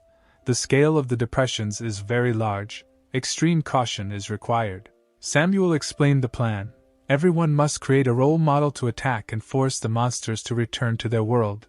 The heroes will drive the monsters away. Two guys sitting at the table, presumably planning to join the ranks of the heroes, vying with each other, shouted words of support for the association and willingness to give their lives for it. This time, the purpose of the association is to allow each organization or company to send an A-rank hero to the core deviation center and strengthen control over the depressions. The mechanical hero narrowed his eyes. The intentions of the turning party are clear, but by taking the form of a hunter, someone can profit from this. The most important thing is the information that the world of monsters has the ability to improve items, equipment, or weapons. And so this is the most important reason why the heroes were so eager to do this work. Here the word of the strongest has weight. The possession of the owner of one ability is the key of the organization to achieving a high position. Bruce Rashed, with a bit of madness in his eyes, called for improving the special element of the ability. In the evening, Adam carried out experiments in his room. Having activated cloning, the very next second he looked at his exact copy standing opposite. A clone, in general, turned out, but it looked at him strangely. Two pearls were levitating in the guy's palms, the abilities plasma and metallokinesis. He was thinking hard about how to connect them. A lot of black cubes rained down. First, the low-level metallokinesis had to be dismantled, then the plasma had to be upgraded to level A, and an auxiliary ability of rank B would also be needed. B-rank ability Shadow Substitution, Shadow Clones, 3 in number, their location can be changed during the battle, are capable of creating weapons for attack from shadow matter. Adam threw the pearls at his clone. The transformation was activated. The guy addressed the clone by the name that he called those around him. Casper Bart must remain cool and domineering. Now the clone had a closed dark heroic costume, as well as a white mask with blue snake prints that completely covered his face. Only his expressionless eyes looked at the world as if at an empty place. Smiling insidiously, Adam ordered the snake to become the second saint who would reap the abilities. It was his turn. A large plane landed on the ground of the 2nd District of Iowa City. Deftly maneuvering between confused passengers, Adam left the airport. Looking at the beautiful architecture of the streets, the guy dragged a suitcase on wheels under the scorching midday sun. He never thought that it would be so hot here. Suddenly, a yellow car stopped right in front of him, nearly knocking Sinclair off his feet. The windows slowly rolled down. The large mustachioed taxi driver immediately guessed that the visitor was from the 1st District and asked where he needed to go. A few minutes later the car was taking Adam to his destination. The guy checked his mobile phone. Zachary told him that he had sent information about the members of the Saints organization to his email, and also wished his godfather speedy success. Adam reread what he had written for a few seconds. It was great news. The taxi driver pulled him out of his thoughts. Looking carefully at the client in the rearview mirror, he unceremoniously invited the guy to visit the Sambo or Alibes casino. Since the most developed area in the city was the gambling business, the man guaranteed that after a major victory he could safely return to the hotel. Then, already turning to Sinclair, the taxi driver noted his beauty and added that he knew another good place. The restless driver immediately took out a bright postcard, which depicted a girl in a swimsuit. Dreams of Paris, a place where girls are full of enthusiasm, and not so expensive. Adam frowned. Iowa really is a city of chaos, since even such establishments operate here without problems. Finally, the car drove up to a tall building, the Heaton Hotel. When Adam was already handing over the pre-agreed money, the man announced a new price: 500 coins. The shocked guy looked at the counter. The price had increased 5-fold. He, angrily flashing his glasses, asked if the driver had calculated the price correctly. He chuckled and replied that the rest was an explanation. Let it be a lesson for a simple boy who came to the 2nd district for the first time. Out of nowhere, a pistol appeared in the hands of the taxi driver. He slowly turned to the client, pointing the gun at him, and said that it was worth thinking about, if you choose what is more important, money or life. Unfortunately, the man did not know who he was dealing with. Calmly looking into the eyes of the criminal, Adam hissed that it was definitely not him who needed such a lesson, and applied control of the puppet. A few minutes later, the guy was already standing in the lobby area and filling out documents at the reception with smiling employees, who gave him the key card to the room, and also reminded him that he could use the help of the staff. Sinclair thanked him. Behind him loomed a red-faced, confused-looking taxi driver, who, moreover, helped him carry his suitcase. When the guy and his retinue left the counter, the girls were surprised to notice that the gentleman was able to get the uncivilized taxi driver to help carry his luggage. A pretty red-haired girl was hastily applying lipstick to her lips. What if the guests wanted to invite her to dinner too? Approaching the elevator, Adam turned to the taxi driver, ordering him to leave as soon as he brought his things into the room, and the man was also ordered to be more polite with the residents of the 1st district. The driver slowly nodded, agreeing with the gentleman. The elevator slowly gained height, and soon arrived at the desired floor. The guy went out into the corridor and opened a new email. Zachary sent him a photo of a man wearing a half-face mask. He was the owner of the Ability C rank masked hero, a member of the Saints organization. His current position is the Heaton Hotel, 37th floor, room 441. Adam used the transformation ability, and immediately a white mask covered his face. His clothes became more closed. The shadow of a pursuer fell on the door of the C-rank hero. A shadow seeped into the other side of the room. Sinclair quietly, as if a ghost had materialized in the room. He quietly crept deeper into the room, from where loud conversations and laughter could be heard. There, on a huge bed, invited girls frolicked in lingerie, over whom hung a big man in a mask, wearing only a towel on his hips. The girl kneeling in front of him turned around, and the smile faded from her face. The hero was clearly not himself. He roared deafeningly. Standing up on the bed, black arrows like shadows rose behind him. Some unknown force threw him up. The man looked around sharply. A stranger stood at the door, waving his hand. He activated his abilities and applied them to the hero. Black arrows stretched from his hand. The mask swore, grabbed the blonde by the waist and pulled him closer, outraged that no one was covering him. The arrows lifted the girls up, clasping their necks. They unsuccessfully squeezed the essences that were strangling them. The short-haired girls showered curses on the man. Immediately, the tips of the arrows dug into the captives' foreheads. Their eyes turned white. It seemed that the entity had taken possession of the human mind. The masked hero stood up and tried to deflect the shadows from himself, shouting that the alien would not live if he allowed the man to absorb the fears of the girls. He attacked with his fists the guy standing opposite him without moving, threatening to kill him. Adam immediately found himself a few meters away from the attacker. The shadow seemed to push him back. The masked hero pointed his finger at the guy, surprised by his ability to control shadows, and suggested that he got into the room with their help. The alien was silent. It was impossible to read his emotions behind the mask. Two tentacles coming from his body were still on the girls' throats. They were lying and trembling weakly. Sinclair thought that it was difficult for him to act cold and ruthless, but still, he was sensitive to this matter. The masked hero, in turn, swallowed nervously. If it weren't for the power that these girls gave him, he wouldn't have stood a chance. Black arrows, without warning, shot up sharply and attacked the man. He sat down sharply, and the shadows dug into the bed. The hero began to threaten the stranger. The organization of saints in which he is a member will skin the guy alive when he tells everything. But the guy didn't seem to hear anything. He looked at the man evenly, without blinking. Then the hero pushed off and flew, putting his fist forward, right at the newcomer. Is he really deaf since he doesn't answer the question? Adam measured the huge fist approaching his face with his eyes alone. The masked hero had no doubt that victory would be his, because no one had ever been able to dodge his blow. But to his amazement, the man's hand went straight through the stranger's head, as if through a veil. Moreover, at the place where the kula passed, a black shadow wrapped a vice around someone else's wrist. Gritting his teeth, he kept trying to break free, but the shadow squeezed his hand more and more. The palm reached out to the man's forehead, and he immediately began to beg not to kill him.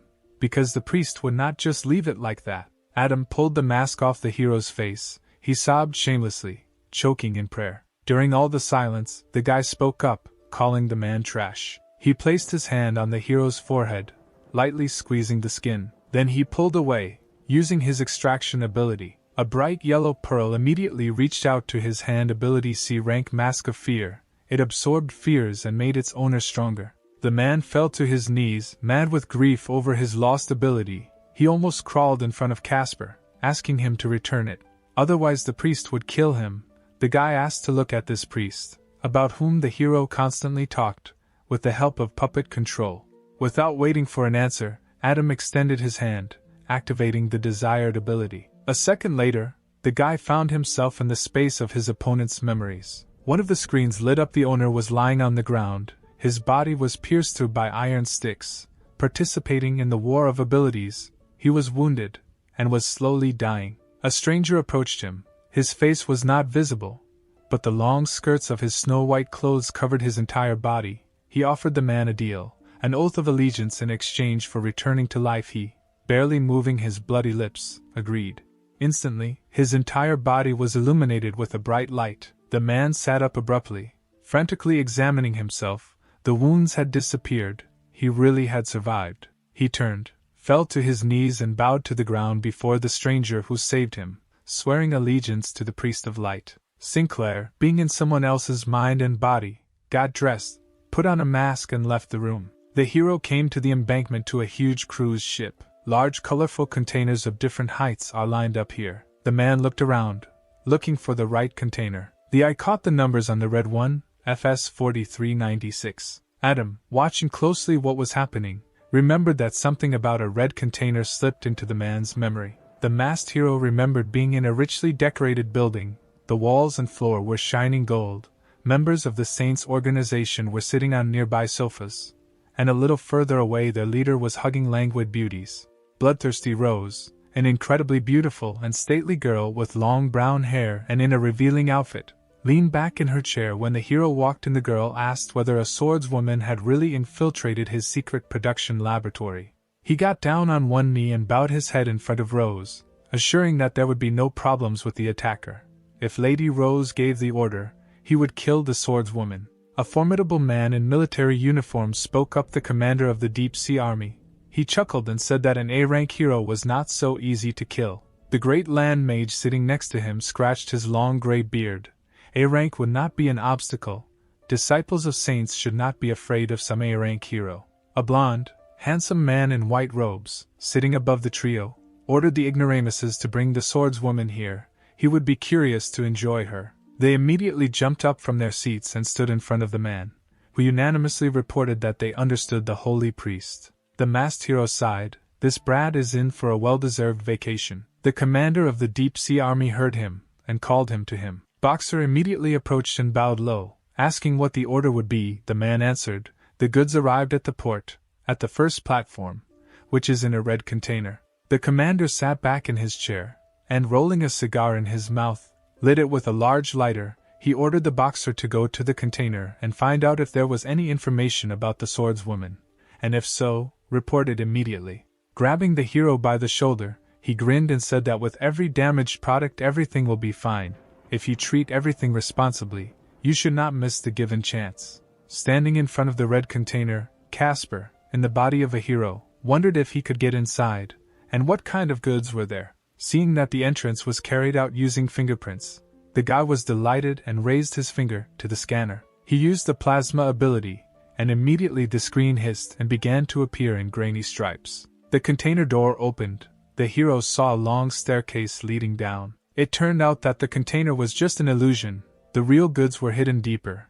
Going down, Sinclair felt a terrible smell, similar to blood. When the stairs ended, the man found himself in a huge room with light walls. In the middle there was a table at which someone was sitting.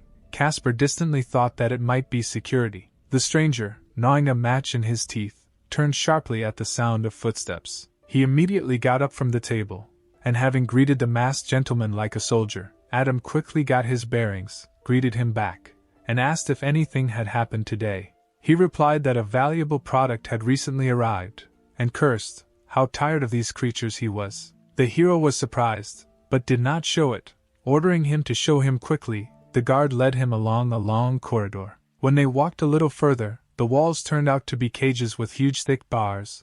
The guy looked around in all directions, crying. Groans and screams were heard from everywhere. There were small children sitting in the cages, and the guard kept shouting at them, threatening to whip them if they angered the masked gentleman. The boys fell silent, looking at their guards with all their hatred. Adam thought distantly, looking ahead, that these saints had gone crazy to keep children in such a place. It seems they were kidnapped from different parts of the world. They are so small. The eldest of them is 15 or 16 years old. The man remembered the expression and words of the commander of the Deep Sea Army. This made him incredibly angry. Casper shouted that he would make him say goodbye to his life and pay everyone who was involved in this. A scream was heard from the distant cells. Someone's male voice growled that he would flog the prisoner to death. The boy's wrists were chained in chains stretching from the ceiling. The child himself, covered in bruises and bruises, was on his knees. His tormentor, a tall blond man with a whip in one hand, with the other holding his bloody ear, from which a piece of flesh was missing, the prisoner managed to bite him. He swung again, sputtering with anger, but he was interrupted by someone else's voice, demanding to stop. The blonde turned around. When the masked hero asked if there were any problems, he replied that the boy attacked him and bit off his ear. The boy, hearing what was being said about him, slowly raised his head and looked angrily at the men with large green eyes. The masked hero leaned over the boy, asking the reason for this behavior. The blonde chuckled. "Why do you need a reason?" Another voice was heard. A guy with blue hair was heading towards them, a preacher of the Saints organization, Mantis with a two-handed sword, saying that the warden wanted to do something with the boy's sister. Adam looked back in shock. A little girl sat against the wall, her head hanging weakly. "This bunch of bastards," Mantis smiled as he noticed that she was scared to death. The guy unceremoniously turned to the boxer, asking what he was doing in the dungeons, because he should be enjoying his vacation, and two blondes, dreaming of hitting Mantis. Sinclair replied that the girls were good, but today he came here to help the commander of the Deep Sea Army check the condition of the goods. He pointed his finger at the shackled guy, ordering him to let him go, because they could pay a large sum for the boy. Mantis grabbed the prisoner by the face, bringing him closer to him. He hissed that he would not mind if the man saved his life, because this brat from the First Territory would lose all his teeth, but he could still be sold at a high price. The boy, who had actually had half his teeth knocked out, spoke in an unknown language through the grip of someone else's fingers. Although those around him did not understand, the prisoner promised to kill everyone. To the surprise of the other men, the boxer understood the boy and told him to be patient, because soon he would fulfill his wish. The mantis turned and grimaced suspiciously, realizing that he understood someone else's language. The man squeezed his palm, and blue fire came from it. He not only promised to fulfill the wish, otherwise he would have come here in vain. In the next instant, the masked hero pierced the burning chest of Mantis. He, sinking to the floor, managed to ask why the boxer did this to him. The man, hovering over the defeated guy, replied that he was similar to the boy, and came from the same place. Mantis shouted in shock that this was not a masked gentleman in front of him. Before he could finish speaking, his head was separated from his shoulders with a sharp movement. The guard and supervisor standing behind him began to babble, not believing what was happening, asking what had happened. At that moment, long black shadows scattered from his body in different directions, raising his hand imperiously. Adam promised that the villains would meet their death here. The blonde rushed forward, attacking the boxer, but the shadows did not allow him to do this, wrapping themselves like snakes around the hands of the warden. Electrical discharges ran from the tips of the arrows to the guy's body. The blonde screamed in pain, thrown upward by electricity, as if crucified. Trembling with fear, the guard opened and closed his mouth. He could only watch his comrades die. Finally, it was his turn. Seeing how the shadows crawled towards him, the man fell to the floor, trying to crawl to the side. He didn't have time. The edges of the bars turned red. Sinclair also took away the abilities of the dead. The boy looked with all his eyes at what was happening, forgetting about the pain. 3 abilities of different colors levitated on the boxer's palms. The boy, plucking up courage, said his name Joe Blur, and asked what the man's name was. Adam stood with his back to the prisoner, not daring to turn around. A second later he looked back, answering that he had come to save the guy, But the guy coughed and reminded him that he had heard about recent events, how a boxer mocked the local children.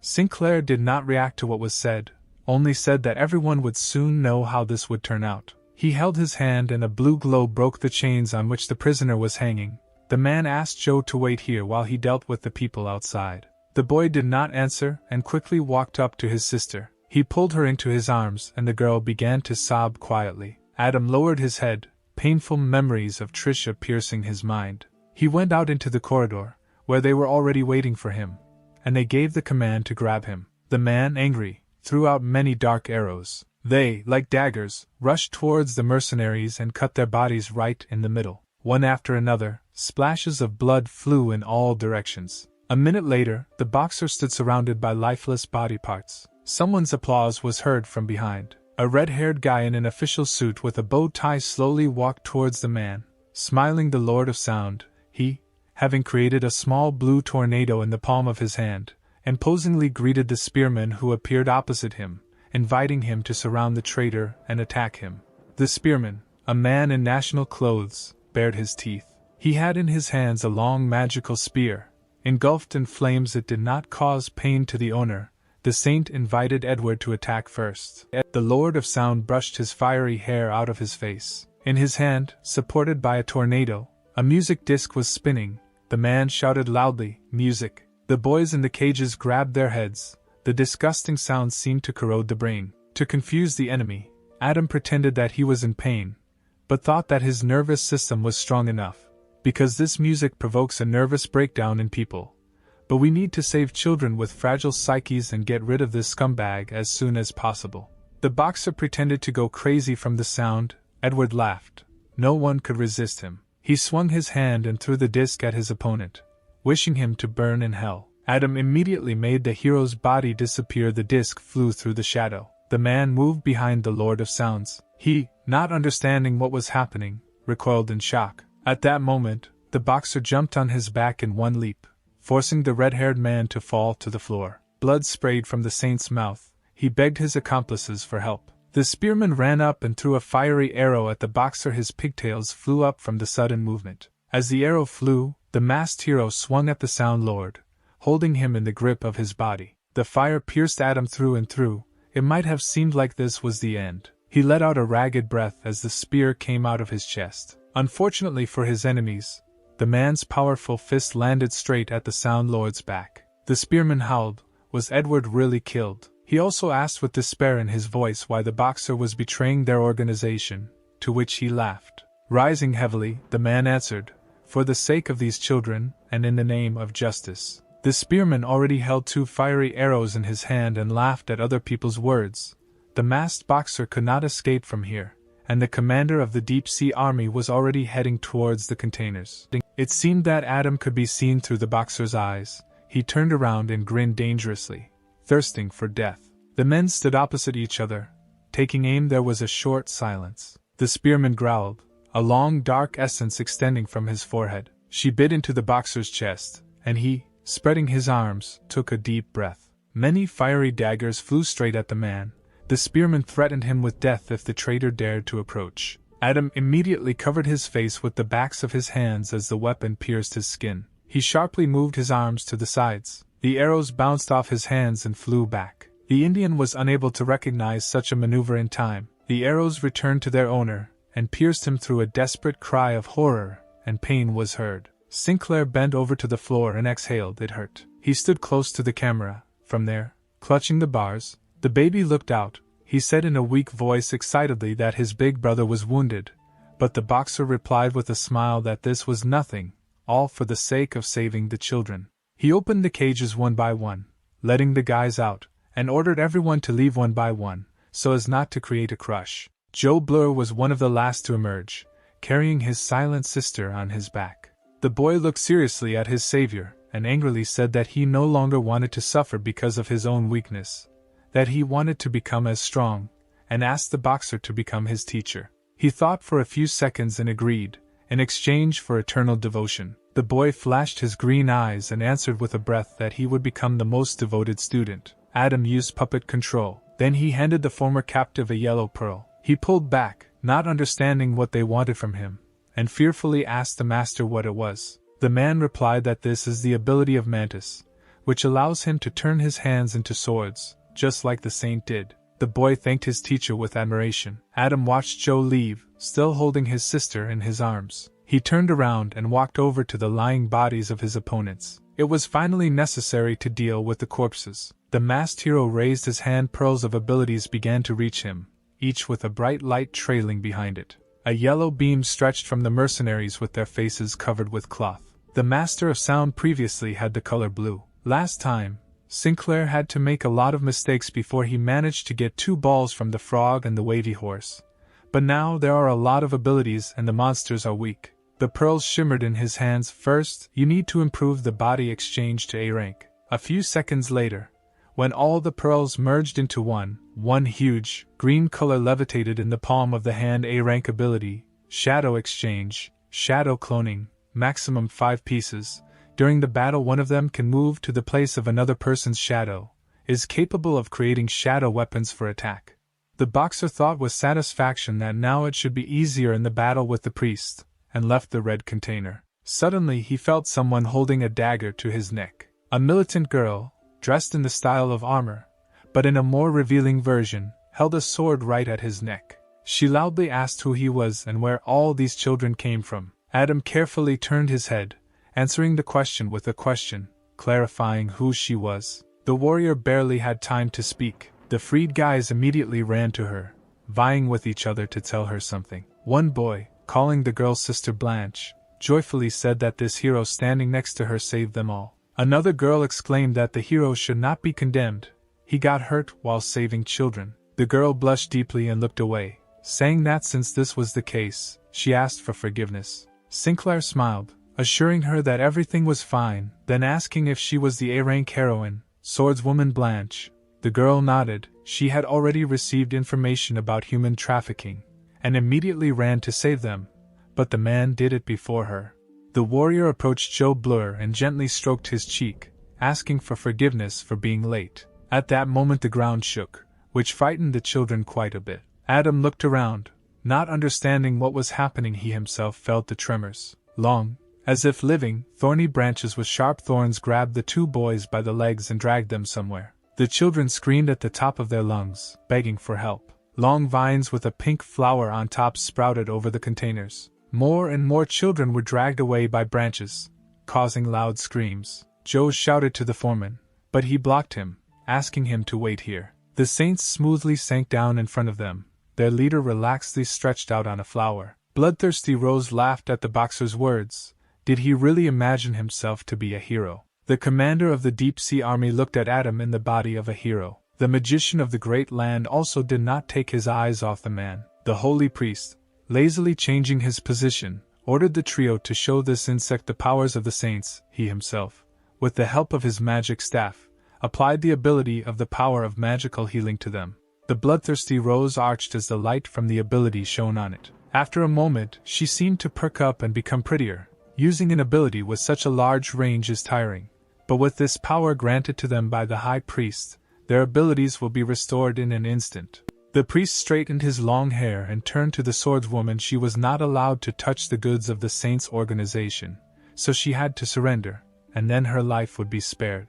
As for the masked hero's traitor, he must die here. Blanche held out her sword in front of her, thinking that she could handle a B-rank hero, but an A-rank hero like a priest might have problems. She warned the priest that the association of heroes was already on the way, so they should put down their weapons, and if they disobeyed, they were destined to die, so they should surrender quickly. The priest rolled his light eyes and ordered the trio to deal with the swordswoman before the association arrived. The saints, without even a second's hesitation, rushed into battle. Blanche stepped forward with her sword at the ready, activating the power of the seal. Adam admired the fact that the girl could unleash a dangerous ability, as befits an A-rank heroine. The warrior pushed off and jumped up, ready to attack her enemies. Everything around lit up with a soft pink color. The great land mage put his staff forward and activated the sand magic circle. A huge sand barrier appeared in front of the warrior, but she quickly dealt with her sword. The magician realized that his creation had just been destroyed,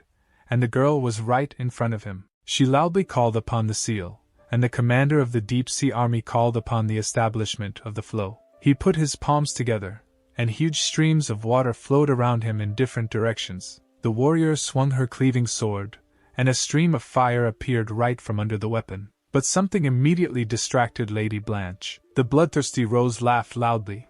Her thorny vines squeezed their victims more and more. One boy let out a blood-curdling scream as the swordswoman's fire went straight through the child's body. The girl furiously cursed Rose. She used the baby as a human shield. How disgusting. But the opponent only smiled, answering that goodness is the swordswoman's weakness, and she herself still has many prisoners. It will be interesting to see how she will act now. Meanwhile, grinning evilly, the commander of the deep-sea army gradually turned into water. He was right behind Lady Blanche, swinging his saber. Time counted down the seconds as the weapon slowly lowered onto the girl's shoulders. But a moment later Adam stood between her and the attacker. The boxer's clothes and mask, torn to shreds, lay on the floor. The guide sked. His second mask was almost broken. He pulled out a dagger and brought the blade down on the disoriented commander. The weapon went straight through the man's neck and face. He screamed terribly, covering his face with his hands while blood splashed in different directions. Adam watched him indifferently, stepping aside. The guide blocked Lady Blanche's path with his hand, asking her to wait. The holy priest sitting on the flower stood up, raised his staff, and again used holy healing. The captain's wound healed instantly, glowing with a bright light. He laughed loudly.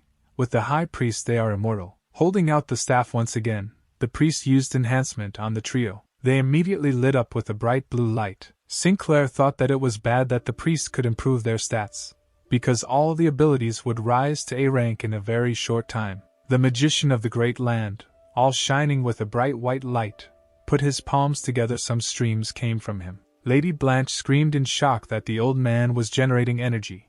Under the influence of the power, the destructiveness of his spells would reach A rank. The long-range attack could harm the children. Adam decided that he had to stop it. He turned to the girl, giving her 2 opponents. He himself would deal with the rest. But the warrior did not believe that he could cope with the wizard. Besides, the children remained defenseless. The guy, without turning around, had already activated his abilities and asked his partner to trust him. The girl thought for a moment. That stranger looks so mysterious, but at the same time reliable. She really believes him. Raising her sword up, she decided to help clear the way. Like lightning, she rushed forward towards the commander of the deep-sea army, activating the seal as she went. The man repelled the sudden attack with a ringing sound. He swore and ordered the creature to help me. Bloodthirsty Rose snapped. How many times had she asked not to call her that? The woman activated the rose spell. Pieces of red petals and hearts scattered in the air along with the thorny vines. Lady Blanche felt her strength weakening. Rose smiled seductively at this, languidly saying that her body yearns for love, and can awaken this desire in the swordswoman. Doesn't she really feel how hot it has become? Meanwhile, the commander cloned his body. He approached the warrior from behind with clearly bad intentions, and bared his teeth, looking at her form. But the girl immediately activated the seal of the mind, a bright wall of light, throwing away the hostile clones. Rose was amazed. She had never seen a swordswoman have such an ability before. The next second, the girl disappeared, leaving the captain's amazed clones alone. After these words, a straight cut from Lady Blanche's sword ran across Bloodthirsty Rose's body. Bleeding, she heard from the girl that she had recently mastered the ability that allows her to be reborn in a critical situation. It was Rose who awakened her desire. The woman's eyes were bloodshot, and blood covered her stricken face as she turned to look at the swordswoman. The magician of the great land, seeing what was happening, hastened to activate the liberation. A huge and ugly dragon appeared on the battlefield, raising a dust storm with its wings. The children, still held captive by Lien, screamed even louder when they saw the dragon. The monster suddenly flew up to Lady Blanche from behind. The girl turned around and did not have time to react, her mouth opening in shock. Adam appeared in front of her. Raising his hand, he released streams of electricity. The dragon opened its mouth, and the energy went straight into its gut. Sinclair snapped his fingers, ducking slightly. There was a powerful explosion that shook nearby containers. Now the helicopter smoothly descended onto the embankment. The holy priest looked at the destruction. The magician, standing behind him, thanked him for saving him with a healing gift. If not for the priest, the old man would not have survived. But the blonde did not share the enthusiasm of his subordinate. He angrily replied that initially they would have easily dealt with the swordsman, but instead that stranger intervened, and the leader himself even lost 2 B-rank members. The great land mage bowed. Although the saints were defeated, there is no need to worry, because the high priest is still alive, and there is hope that the organization will quickly recover. The man nodded. Indeed, as long as he lived, the position of the saints in Iowa would remain the same. Looking at Adam, who was carrying the unconscious swordswoman, the priest thought that the masked man could repel an A-rank attack that had a growth effect with 1 hit. He was stronger, which meant he needed to retreat. Adam saw how the holy priest and the magician of the great land were preparing to escape. The priest had already raised his staff. Adam chuckled. He would give the fugitives a few more minutes of life. He approached the commander of the deep-sea army lying on the floor. Now his ability belongs to him. Sinclair extended his hand, his eyes lighting up with anticipation. A blue pearl flew to the palm of B-rank ability, Ghost of the Depths. Enhances the water in the human body, significantly increases speed, can create a wave and a water clone as long as there is at least a small amount of liquid nearby. Adam narrowed his eyes. Bloodthirsty Rose will be next. He, extracting the ability from the woman, looked at her wound. The seal of the sword is merciless. A large green pearl glowed under his palm. The B-rank ability, Bloodthirsty Rose, summons rose vines using the owner's blood that can emit stat-boosting powder to attack enemies, which can result in loss of control over the vine. Sinclair mused as he looked at the extracted pearls. He would destroy these abilities to F rank, and then add the skill he obtained earlier, so he could create another A-rank ability. The pearls, emitting a bright light, gradually collapsed. Gradually, the pieces of destroyed pearls merged into one single A-rank ability. Superbrain improves vision, hearing, smell, touch, taste and coordination, can release a wave that paralyzes the nervous system for a successful attack. Adam took the ability for himself, and was amazed at how the form, sound, smell and taste intensified. Lady Blanche groaned dully and opened her eyes. The guy turned towards the sound. Did she really wake up? The girl discovered that they were alone, and there were horrific consequences from the explosion all around. She asked the stranger with questions. What is the rank of his abilities? Is he really able to create huge explosions? What is his name? Adam, adjusting his mask, replied that he was Casper Barth, from the Organization of Judges. The swordswoman asked the name of the organization in bewilderment. She had never heard of such a thing in the Hero Association before. Blanche raised her head sharply. The rose vines hung limply down, but the children were nowhere to be seen. Sinclair looked behind her, waving his hand. The girl slowly turned around and screamed. The warrior squatted down on one knee as the entire crowd, crying, rushed into her arms. The boys, when asked how they managed to escape, answered that the master's shadows helped them. First, he ordered the shadow to quietly cut the vine and take them to another place. When the explosion occurred, the master used the shadow to create a protective ring that protected the guys. At first the warrior was puzzled, not understanding which master the children were talking about. But then she beamed and exclaimed, praising Casper Barth. Looking around, the girl realized that there was no trace of the guy. Meanwhile, the helicopter of the Hero Association was gently lowered to the ground.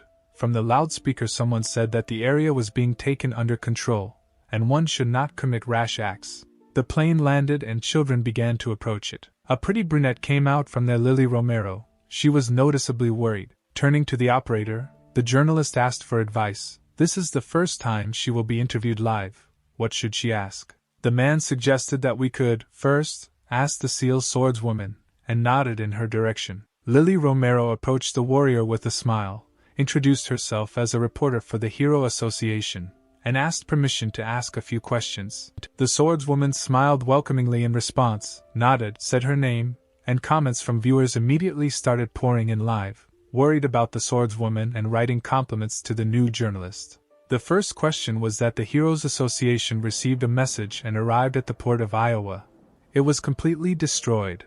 Lily asked to tell Blanche what happened here. When the swordswoman replied that she had come here to save children whom the Organization of Saints intended to illegally sell, the journalist reacted quite violently, answering that she had also heard about these villains who were engaged in illegal activities. Lady Blanche shook her head. Nothing will work. The government will not be able to deal with this, because the association has been doing this for a long time, and the warrior herself has made a lot of efforts to get there and get information, and then save the children.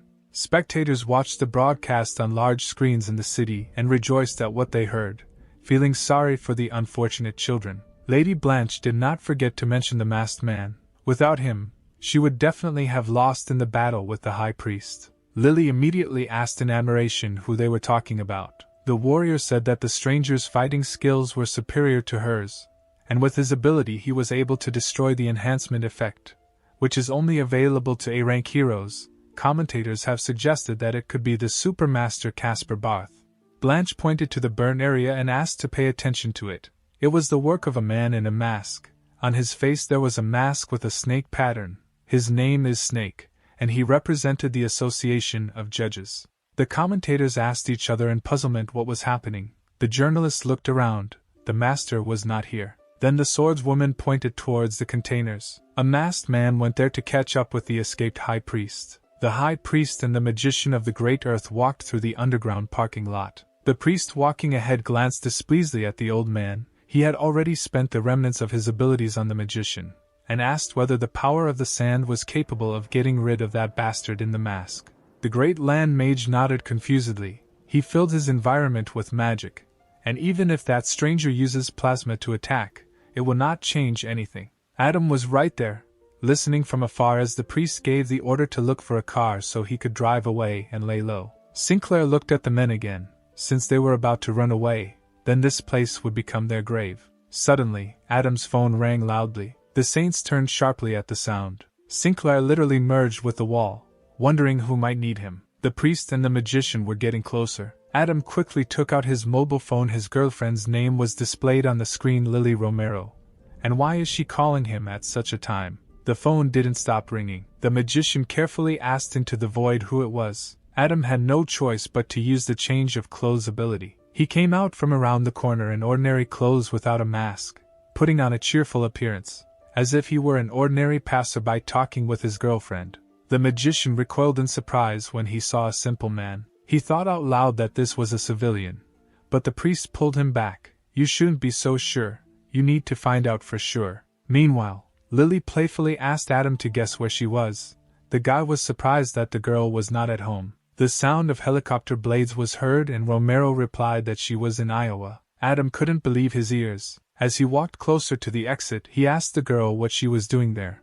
Lily said that she had gotten an amazing job. Adam screamed throughout the underground parking lot when he found out about the job. Moreover, Lily dumbfounded him by telling him about the journalism position in the Hero Association, and she had just interviewed the Seal Swordswoman, and was also going to question the masked man. Sinclair literally jumped in place from shock. A drop of sweat runs down the guy's face.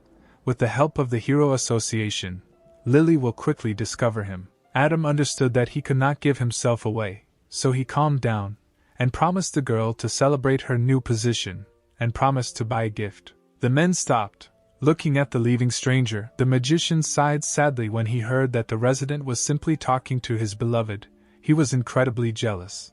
Adam went into the shadows, and there he again applied the change of clothes. The priest shouted, warning the great land mage that they had been deceived and the enemy was coming for them. Adam ran out, and the shadows incessantly followed him, awaiting the master's order. The magician summoned electric wolves and set them on the masked man. The wolf rushed at the guy, and seemed to run through him, wounding him. Adam opened his eyes, falling to the side. The priest grinned. They needed more agile earth creatures to cope with the attacker. The magician said with satisfaction that each of them could compete with an A-rank hero alone. The enemy simply would not have time to react. But something happened that they did not expect. Adam, frozen like a statue, looked at them point blank, and black arrows were flying around the guy with all his might. The shadows, as in previous times, cut everything they reached in half. This time the victims were wolves. The next moment, the shadows pierced the men too, so quickly that they reacted after a split second. Bleeding, the priest screamed offendedly that this was impossible. Doesn't the masked man have an electric type of magic? The shadows gently passed through the host's flesh, and then abruptly burst into other people's bodies, mortally wounding them. Adam said that she uses not only electricity, and the magician, spitting blood to the side, refused to believe that the guy was the owner of the magic of two elements.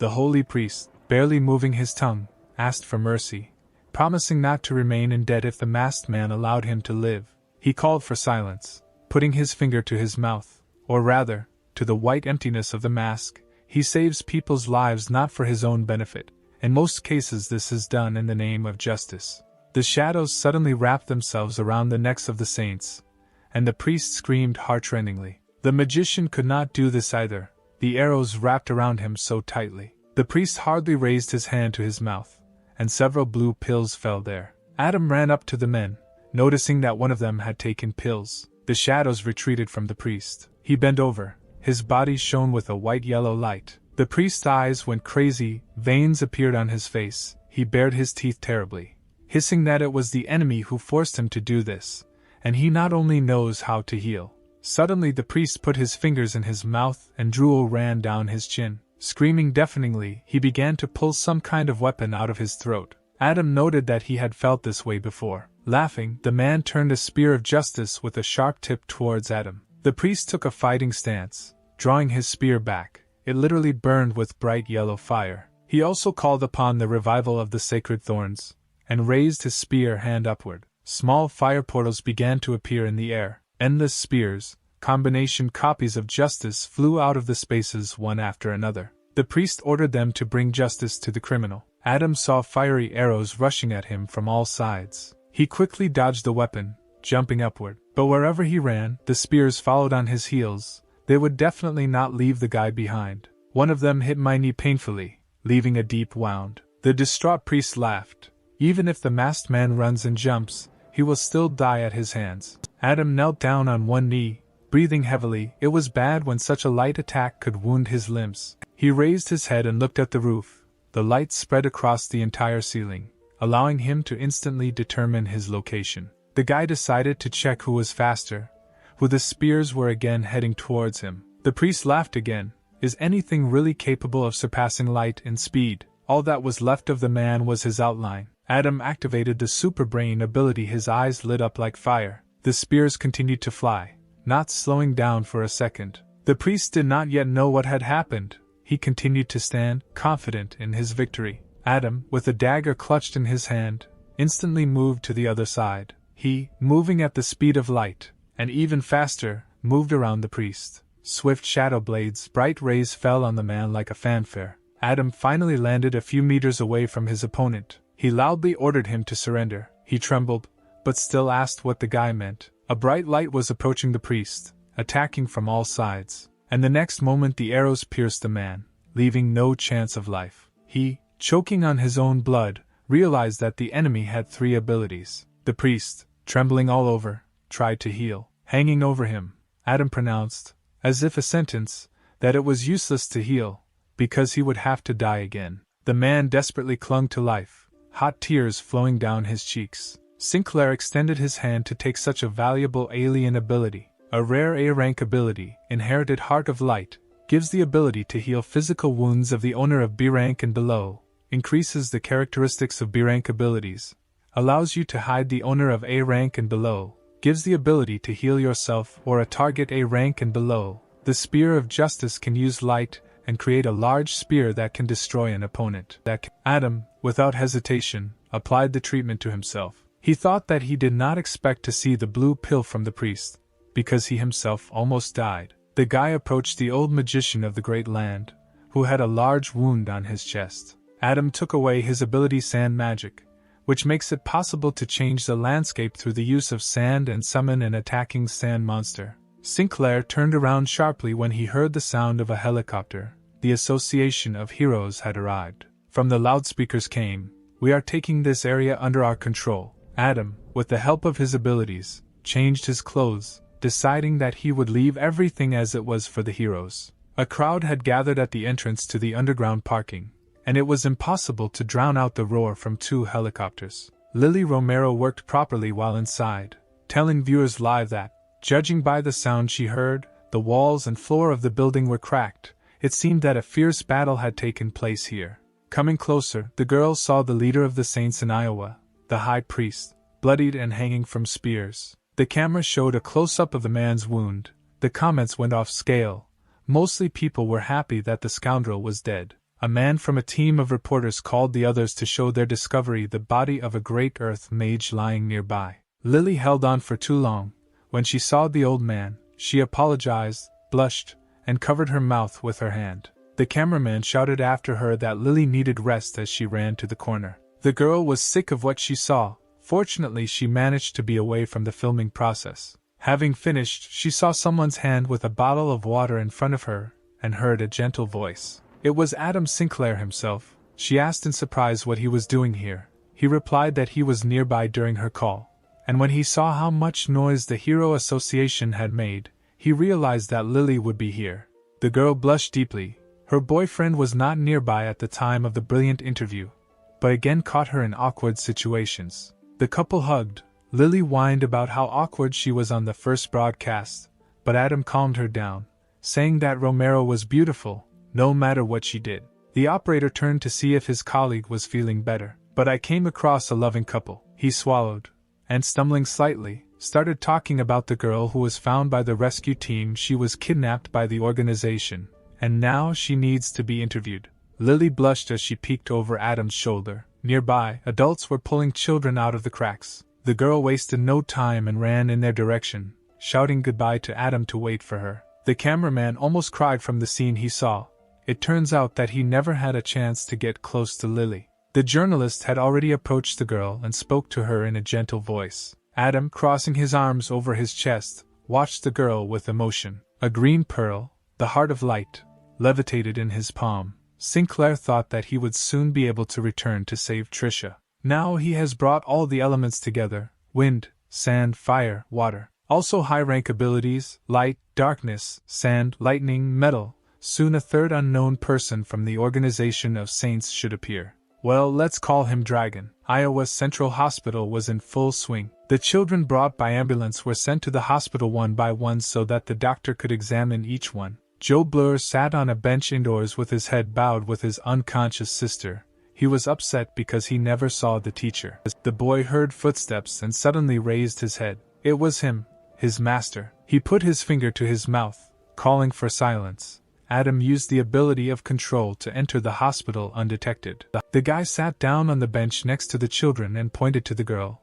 Joe answered in a dull voice that he knew that his sister was dead and wanted to take her home, but could not allow her to stay in that place. Sinclair objected, praising Blur for his intelligence, because it seems that the girl is still alive, just too weak. The boy almost jumped out of his seat upon hearing these words. Adam used the ability of holy healing, taking out a white pearl. The girl opened her eyes, the same green as her brother's, and immediately called him, blinking sleepily. Sinclair also used the ability on the boy, telling the children that they needed to recover. He ordered Joe not to talk about his sister's quick healing.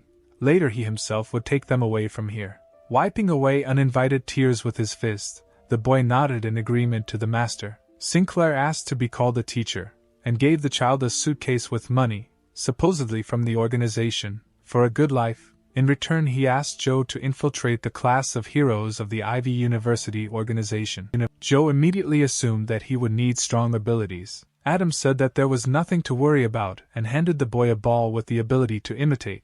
Together with the power of the praying mantis, this should be enough to enter the university. The pearl penetrated Joe's body, illuminating the space with a bright light. Ability C rank imitation, 5 senses simulating an improvement in strength and agility, but no more than 10 times the original talent. The boy exclaimed that he would not let the teacher down. Let him not worry. Adam, leaving, asked the student not to try to find him. He would later contact Joe himself. When leaving the hospital, the guy changed his clothes and took off his mask. Lily Romero blocked his path with her hands on her hips. She threateningly asked where he had run away. The girl had to look for the fugitive for a long time.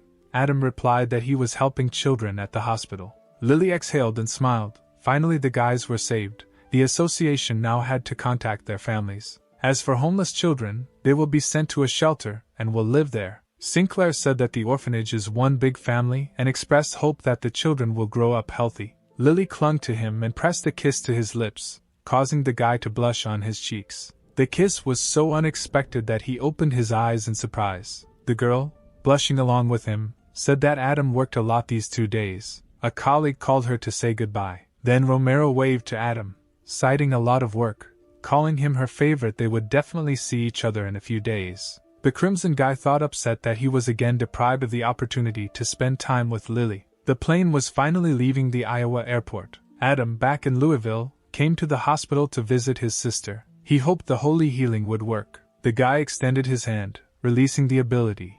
Everything lit up with white light. The pearl clung to Trish's body. Seconds passed, but nothing happened. Sinclair stared in shock at his unconscious sister. He called her name loudly again. Grabbing the bed railing, the guy looked blankly ahead. She doesn't wake up. How is it possible that the ability wouldn't work? Suddenly he saw something strange. Small blue balls appeared above the girl's head. Adam extended his hand. There was an evasion. Sinclair stepped back in shock. The blue balls instantly split, but at the same time became stronger, feeding on Trish's energy. It seems that the Heart of Light cannot cope with this blue radiation, but it will not allow them to feed on Trisha, otherwise the sister will never wake up. It's time to stop going slow and steady, Adam thought, remembering the strange man from the mind of the hero of Hot and Sour Noodles. If he really wants to solve Trisha's problem, he must face whoever gave the superhero the pill. But first of all, Adam himself needs to become stronger and improve his metal control, cloning and transformation abilities. There was a combination of 3 abilities. The bright colors of the pearls merged together. A yellow and large pearl was now levitating in the guy's palm. C-rank ability transformation gives the ability to transform in 0.01 seconds, can slightly change the physique, appearance, voice and personality, improves acting skills. The C-rank ability cloning creates a clone that is 8 times weaker than its owner. Its life expectancy is half an hour. Adam clenched his teeth. A green pearl shone in front of him. With all the accumulated abilities, he will definitely be able to advance to S rank. The guy fell to his knees from an excess of alien energy. Finally, she appeared in front of him. The S rank ability is metal control, capable of controlling metal within 1,000 meters, not exceeding 100,000 tons in weight. Adam thought with interest that since this was an S rank ability, he couldn't wait to meet that mysterious person. Late in the evening, on the roof of a skyscraper, the hero of Hot and Sour Noodles was waiting for a meeting. Sinclair had already used his control ability. A purple crack appeared in the sky. Adam in the hero's body raised his head, watching. A man with a comical face walked out from there at a leisurely pace. He hovered over the hero, with his hands in his pockets. They had not seen each other for a long time. The man got straight to the point, asking if there was any new information. The hero of Hot and Sour Noodles crossed his arms over his chest, answering that he wanted to know about Casper Bart, but did he have enough money to buy this information? The man straightened his bowler, answering that if the information was reliable, he would pay twice as much. The hero said that a couple of days ago the Organization of Saints was destroyed, and asked if his interlocutor knew about this. He replied that he knew. It was done by the seal swordsman Blanche from the Hero Association. The hero said that during the report, Blanche reported interesting information. An unknown person helped her, introducing himself as the Snake. The man shrugged. He already knew that Casper Barth and the Snake are from the Organization of Judges, and this is a well-known fact. The hero seriously said that both Casper and the Snake are the owners of 2 abilities, to which the cosmic person suggested that perhaps the judges accept only such heroes into their organization. The interlocutor objected. Such people come across very harshly, and he did not think that this was possible. The man leaned forward interestedly. Is the hero really leading to the fact that the superhero held out a flask with an elixir of abilities in his palm? The man extended his hand, repeating the name in fascination, but the hero of Hot and Sour Noodles sharply squeezed his palm, explaining that after use, a person will be able to gain a new ability, and a user without superpowers will become their owner, and those who already have one will receive additional strength. If the man had a face, he would have grimaced, but now the alien screamed that this was nonsense, complete nonsense, and demanded proof. The hero opened the flask in one motion. Turning to the man, he offered to demonstrate the effect, reminding him of his superpower of the body its strengthening. He drank the blue liquid in one gulp. The flask immediately cracked in half. Adam raised his hand, generating powerful flames coming straight from his body. The alien looked in admiration at the fiery volleys. Could this really be a fire-type ability? Sinclair told him that he had previously made a deal with Casper Barth. That's where the information came from. Thanks to the blue pill, he believed in the existence of such things. The alien said that this was incredible, and in this case the hero should know the components of the elixir. The hero smiled. He didn't know this, but he told everything he knew about, and now it's time for the reward. The spaceman briefly said that he had heard interesting information, and then handed over a jar containing 15 blue pills. Stretching out his hand, the hero said that he needed to ask something. Recently, he discovered that his body began to be covered with light blue spots in places. Could this be the effect of the pill? The man turned around to go back into the rift, answering as he went that this was just an unremarkable side effect, not worth paying attention to. Turning around one last time, he said that he was looking forward to his next meeting with the hero of hot and sour noodles. Finally, he disappeared, and so did the rift. Adam immediately detransformed back. He thought that even after discovering the effect that causes loss of vitality, they call it an unremarkable side effect.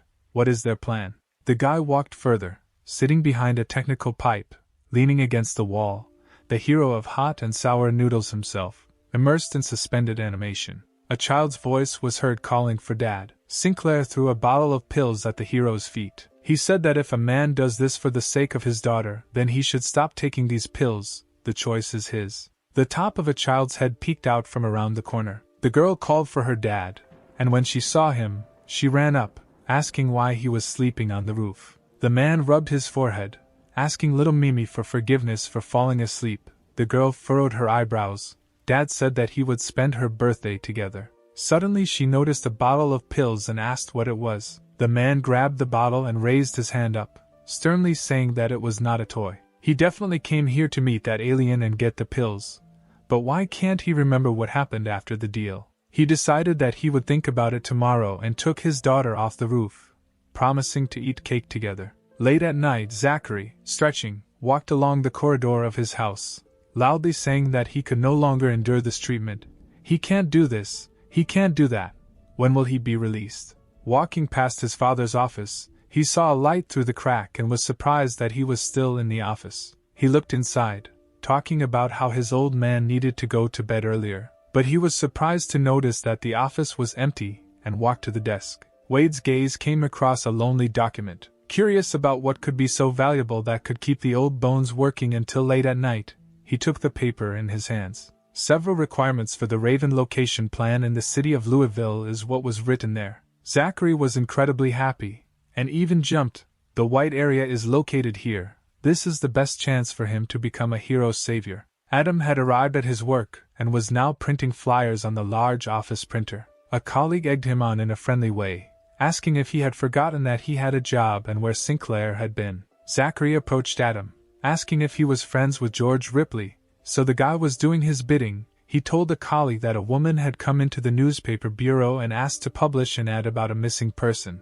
The flyers were ready. A missing person announcement. A 7-year-old boy, Scott Depp, was wanted. George grabbed the paper and loudly commented on what was written there. Boy Scott Depp, has anyone ever heard of this? Adam waved his hand at him and asked him to leave and not distract him. Ripley only curled his lips displeasantly at this. The humorous atmosphere was interrupted by a voice from the loudspeaker. A monster invasion has been detected. An A-rank disaster. Citizens, please go to shelter. Heroes of B rank and above, we ask you to report to the Street Belt Parkway to resist.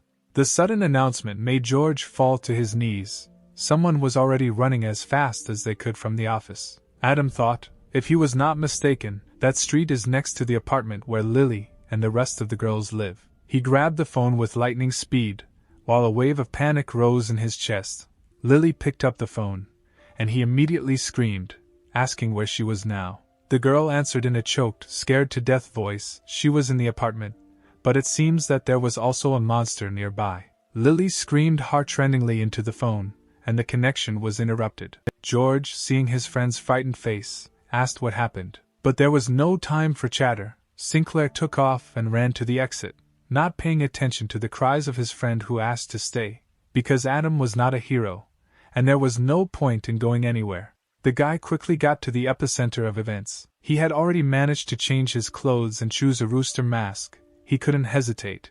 Adam couldn't afford to lose Lily. Standing on an iron plate at roof level, Sinclair patrolled the city, and was amazed when a huge something passed him, emitting a squeak bordering on ultrasound. It was an A-rank monster, a soul-eater rat, can attack opponents by screaming, has very thick skin all over its body, its normal attack is blocked with great difficulty, loves to devour people, a very scary monster. Adam thought hard as he looked at the monster.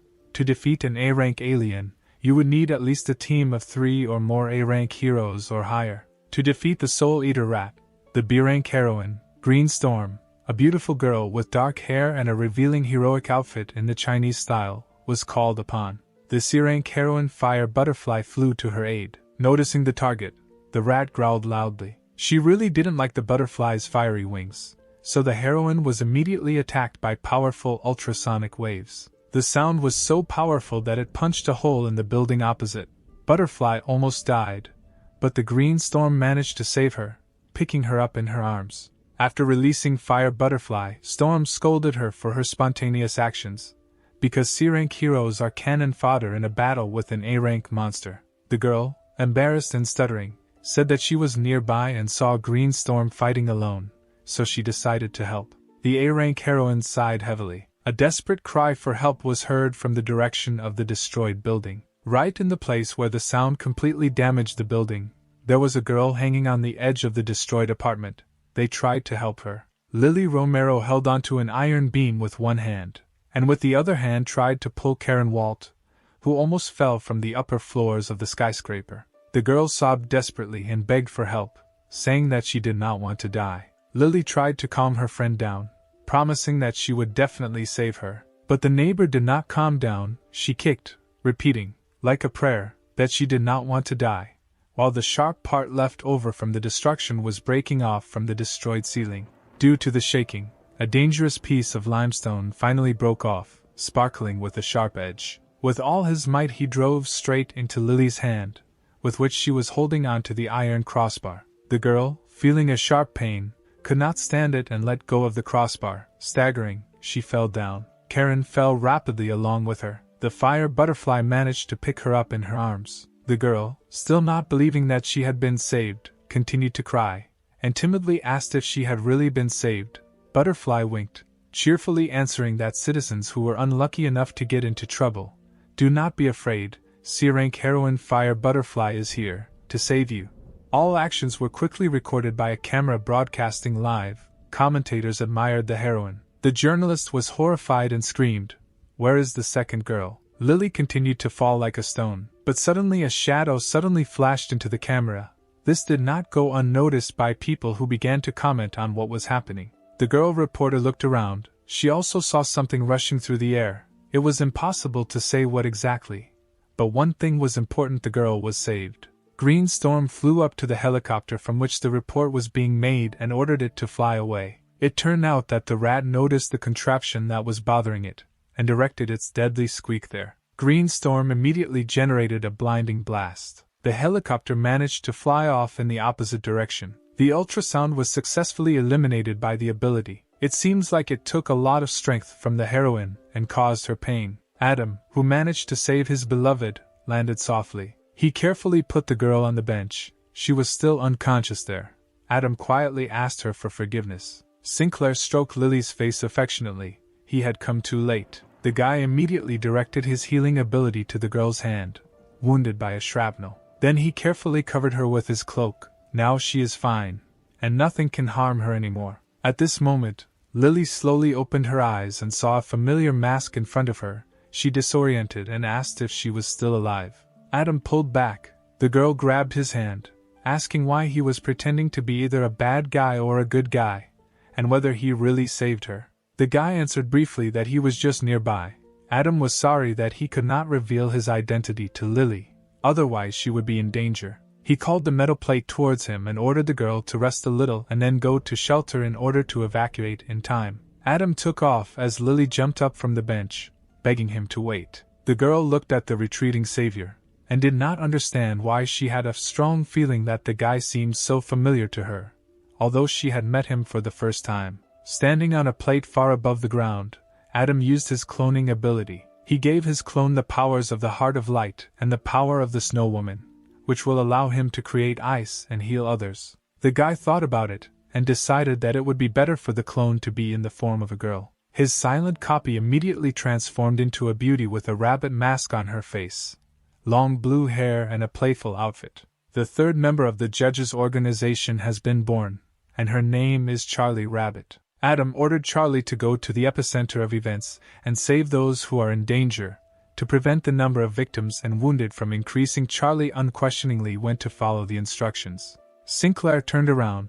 Now all that remains is to deal with this huge rat. A new heroine has appeared on the horizon, Explosive Fist A rank, a fiery brunette with incredible power. The reporter, seeing her, delightedly introduced her to the audience. After all, this is the same famous heroine who was last seen in Louisville several years ago. Commentators looked at the heroine's face in close-up with admiration.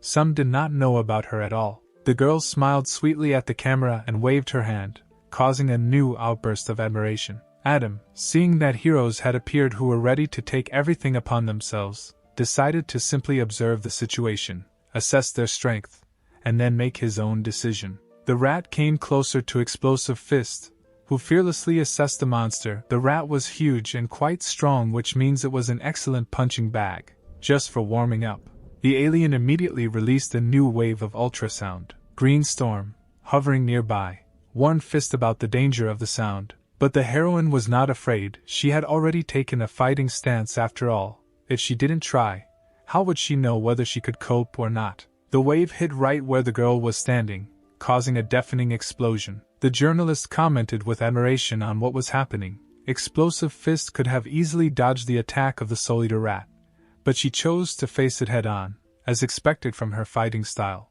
When the dust cleared, only fragments of the roof remained at the explosion site. The rat, groaning, walked in that direction. A heroine literally appeared out of thin air right behind her. She gathered her strength and swung to deliver a crushing blow. The full power of the girl's abilities fell on the rat, and the monster flew away with the speed of the wind. The rat, squealing deafeningly, found itself lying far below on the asphalt, electrical discharges running through its body. Explosive Fist laughed.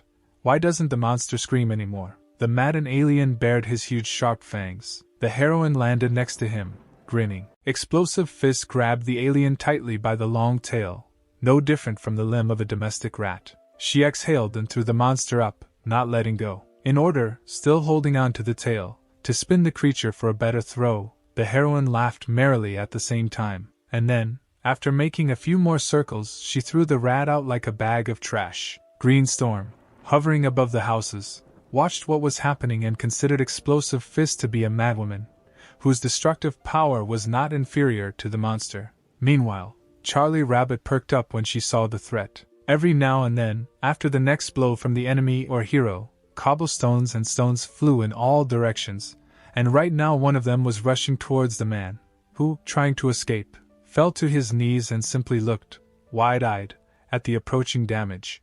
Charlie, faster than light, rushed towards him, picked up the stranger in her arms, and rushed off with him to a safe place. The man blushed, stammered, thanked her, looking at his savior with all his might, and asked what heroic organization she was from. The girl lowered the stranger to the ground near the crowd and went off to patrol the area further, answering as she went that she was Charlie Rabbit from the Organization of Judges. Several men looked after her, winking obscenely, discussing the heroine among themselves. The Organization of Judges is full of cool guys. The rabbit noticed the fire butterfly. She was sitting on a bench and breathing heavily. Weakened after severe injuries. Next to her was Lily's neighbor, Karen, in the same condition. A woman standing nearby turned to Charlie, asking him to heal the girls who had fallen from a height and received dangerous injuries. The clone immediately used the healing ability. With a wave of his hand, Butterfly and Karen felt much better. The crowd buzzed animatedly. The wounds had disappeared. What an amazing ability! The rabbit beautiful, kind, and also with such a powerful healing power. Charlie turned to the people surrounding her and urged them to quickly go to shelter to avoid further trouble. Trouble was not long in coming. Those present were immediately deafened by the vile squeak of the angry rat of the soul arsonist. Some girl pressed her palms to her ears and screamed that the sound had changed. It felt like her brain was about to explode. Explosive Fist also covered her ears with her hands, and inappropriately remembered the old Norse warriors. Adam looked back and swore dirty. The rat was devouring the souls of people nearby. Small green lights, more and more of them every moment, smoothly flew up to the predatorily licking monster. The alien opened its mouth wide and swallowed souls. Green Storm asked Explosive Fist in surprise what was happening. She answered the rat was satisfying its hunger with the souls of dead people. It turned out that this prey also healed and restored the health of the rat. The reporter, not missing the events from the helicopter, chattered into the microphone. All the monster's wounds are healing.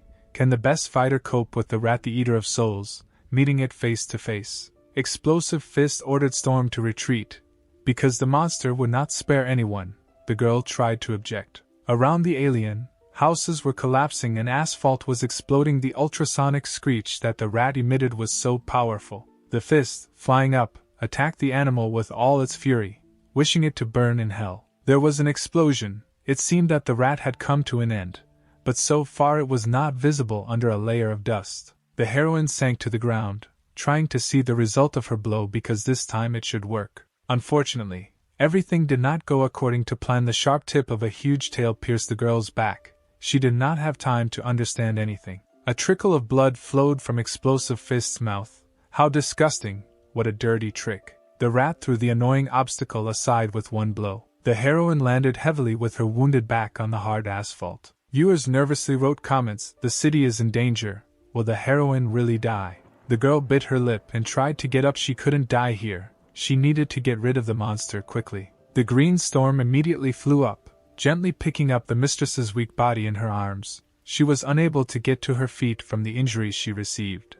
But she still found the strength to yell at the girl. Did she really want to die too? Storm, swallowing tears, replied that her duty, as a hero, is to protect people, because she cannot simply run away after meeting a monster. Explosive Fist narrowed her eyes, her instincts telling her that this was not the end. The journalist tirelessly commented, "The noble heroine saved the city of Louisville." The heroine, reacting with lightning speed to the sudden attack of the rat, which had already raised a huge paw, rolled over, covering the Green Storm. Adam, who noticed this, roared angrily. Using his metal control ability, he threw a huge, sharp needle at the alien. The rat squeaked loudly and protractedly when the weapon pierced the tip of its tail. Sinclair, along with the clone, who was in female guise, were ready to attack the creature. The journalist enthusiastically chattered into the microphone, at the moment when people needed him most.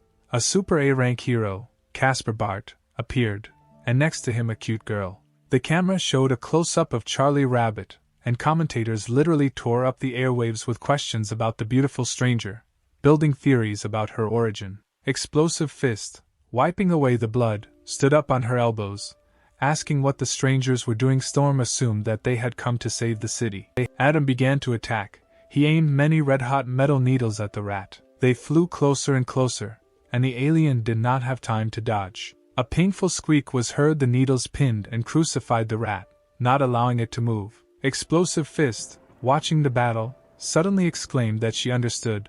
The rat heals by absorbing the energy of others. It is not easy to defeat. The girl wondered how to block this ability.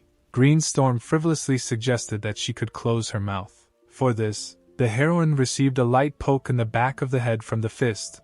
What kind of nonsense? Adam raised his fingers up. Abilities replaced the most powerful weapon. The alien soared high up, pushing off the ground with such force that it damaged the asphalt. One of the metal spikes pierced right through the animal's muzzle. It squealed in pain. The monster tried to influence the enemy with its ultrasound. The palpable sound was getting closer and closer. Sinclair immediately created a protection in front of himself, a thick metal plate. This served as an excellent barrier to the rat's killing ability. The plate protected Adam. He ordered Charlie, who was hovering nearby, to make sure that the alien did not open his mouth. The girl raised her hands. The sleeves of her clothes fluttered. A snow tornado formed in the air. Together with the needles, the rat began to spin around at great speed. It did not stop talking for a minute, squealing and squeaking, trying to get out.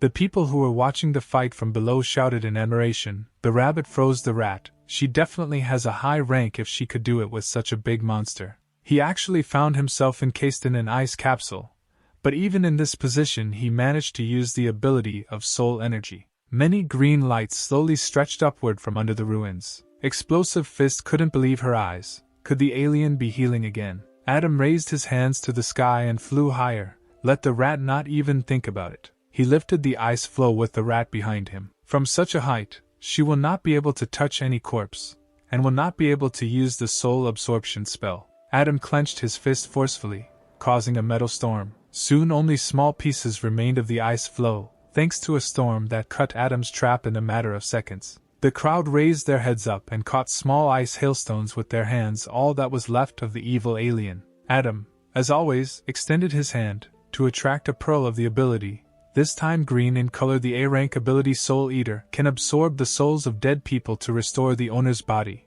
but this provokes characteristic mental disorders. Adam squeezed the pearl in his hand, and realized that the Soul Eater differs from the recently acquired ability, the Heart of Light, and that it requires the energy of the souls of other people to restore, but they are still similar in their healing ability. A government helicopter, reconnaissance of the situation, flew over the city.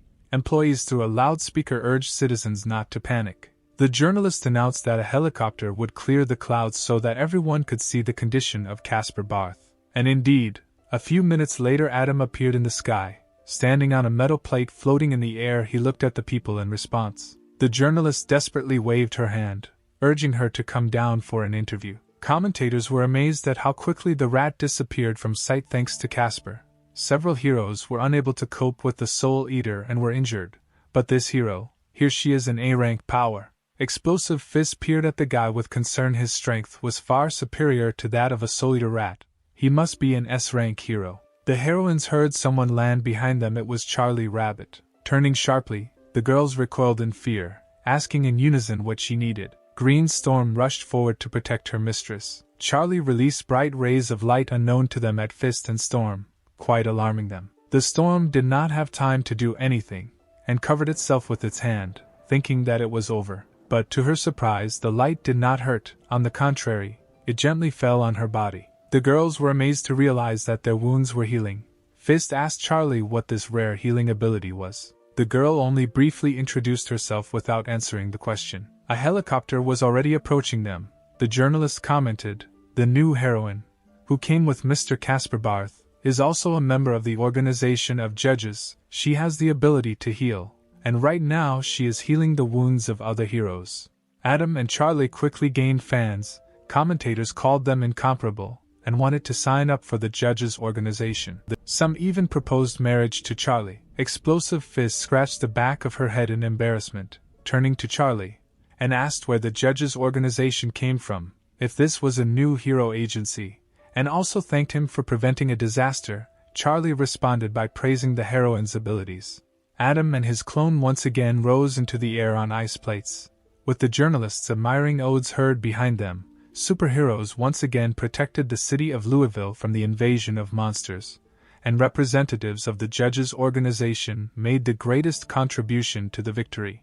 Commentators broke up the chat discussing the live broadcast, glorifying the heroes and thanking them. Green Storm dreamily looked at Charlie flying away. So beautiful. Explosive Fist frowned. They took all the glory for themselves. Adam flew towards the forest, followed by Charlie. The guy told her that his godson asked for a meeting. I wonder what he will tell them about. Suddenly Adam felt something was wrong. Charlie flickered behind him, addressing the master. Time was running out, which meant that the clone's life was running out. A few seconds later, Charlie disappeared into thin air. Pearls floated up to Adam, with which he awarded the clone. It was very convenient, the fact that the abilities returned.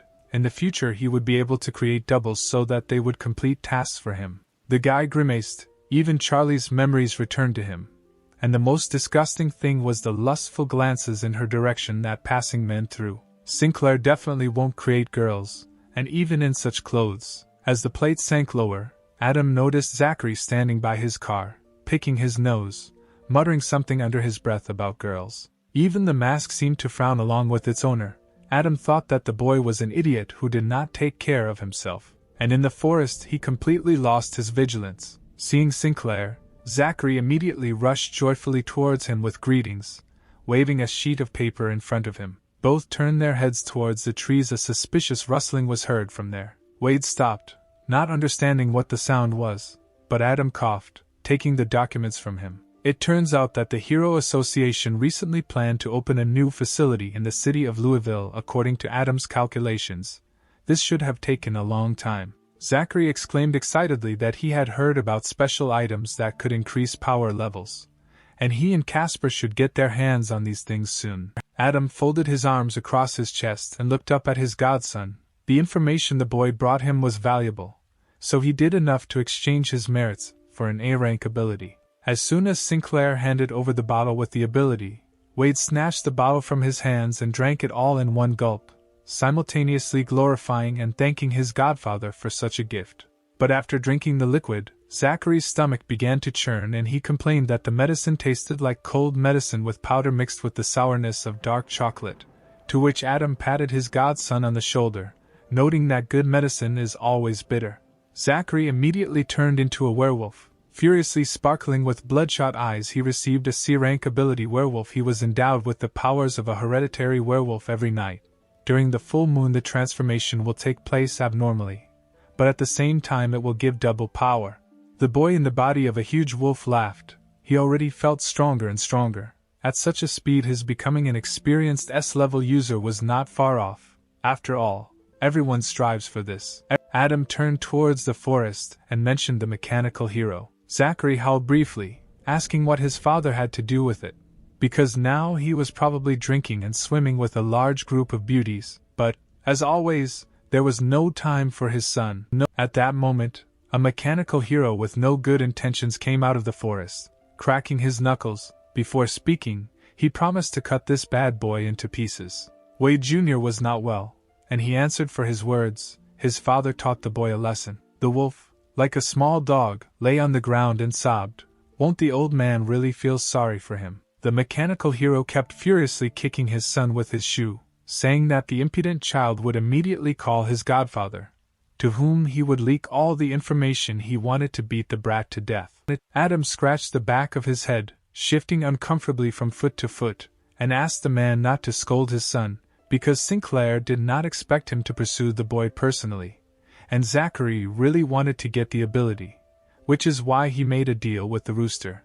The werewolf begged, rising to his feet and leaning against the stone. He had already had enough beatings. From now on he will not divulge family secrets. Let his father not worry about his connection with his godfather. But the mechanical hero immediately interrupted him, ordering him to shut up and stand silently against the wall. He pointed his finger at Adam, because for some unknown reason he gave Zachary superpower. Adam remained silent, but thought that the father did not know his son well. Zachary was an A-rank user of the rebirth ability, and he was Sinclair's ace up his sleeve. He broke the silence, saying that there was nothing difficult in giving a boy one, even 2 or 3 abilities, to which the wolf cub happily leaned forward. Could he really get even more abilities? The mechanical hero narrowed his eyes and asked if he could also gain more abilities as an A-rank hero. Adam chuckled. He's a cunning guy. He can't cope with what he already has, but ask for even more. But this is a normal reaction, because people who crave power will try to get it at any cost. Sinclair spread his hands, nodding, but warned that the price for an A-rank ability would be high. The man, looking seriously at the man in the mask, asked to tell him more. Adam threw him a blue pill, asking if the hero knew what it was. The man caught the pill and raised it to his eyes. He had never seen anything like it before. Sinclair laughed and told the mechanical hero that he didn't even know that in his company someone was already using these blue pills, because if you eat one such pill, that person's power will increase 3 times. The mechanical hero thought that Casper was from the manufacturer's organization, but he replied that he was from another company, but was collaborating with Zachary for the reason of receiving information about the manufacturer's organization. The werewolf jumped off the wall. His father asked him to tell him everything he knew. The boy told the old man that he saw with his own eyes how David Evans ate these drugs in order to get rid of many naive people indirectly. The man looked at the pill. Did such a small thing really have such strong properties? Besides, he was wondering how Evans provokes these accidents. And finally, the hero understood the reason. The man fixed his gaze on Adam, directly asking what was required of him. Did the masked man want him to find out everything about this organization? Adam nodded, but besides this, he asked for help in entering the White Region plan. As a reward he would give the hero an A-rank pill, giving a double boost, to which the leader of the heroes warned him that the White Region is a dangerous place, people die there, and no one has ever returned alive. Adam showed his ring, saying that there was no need to worry about it, because with the help of the jewelry he could collect the genes of abilities. When the hero asked what it was, Sinclair said, "Ability genes are an important ingredient in making the elixir of abilities. Criminals take them from weapons obtained from the bodies of monsters, from materials, and the white region is full of monsters that can be destroyed." The mechanical hero wanted to make sure that the ability elixir was truly effective. Adam immediately demonstrated his abilities by recreating a flash of fire in one hand and an ice cube in the other. The guy's very existence is proof of effectiveness.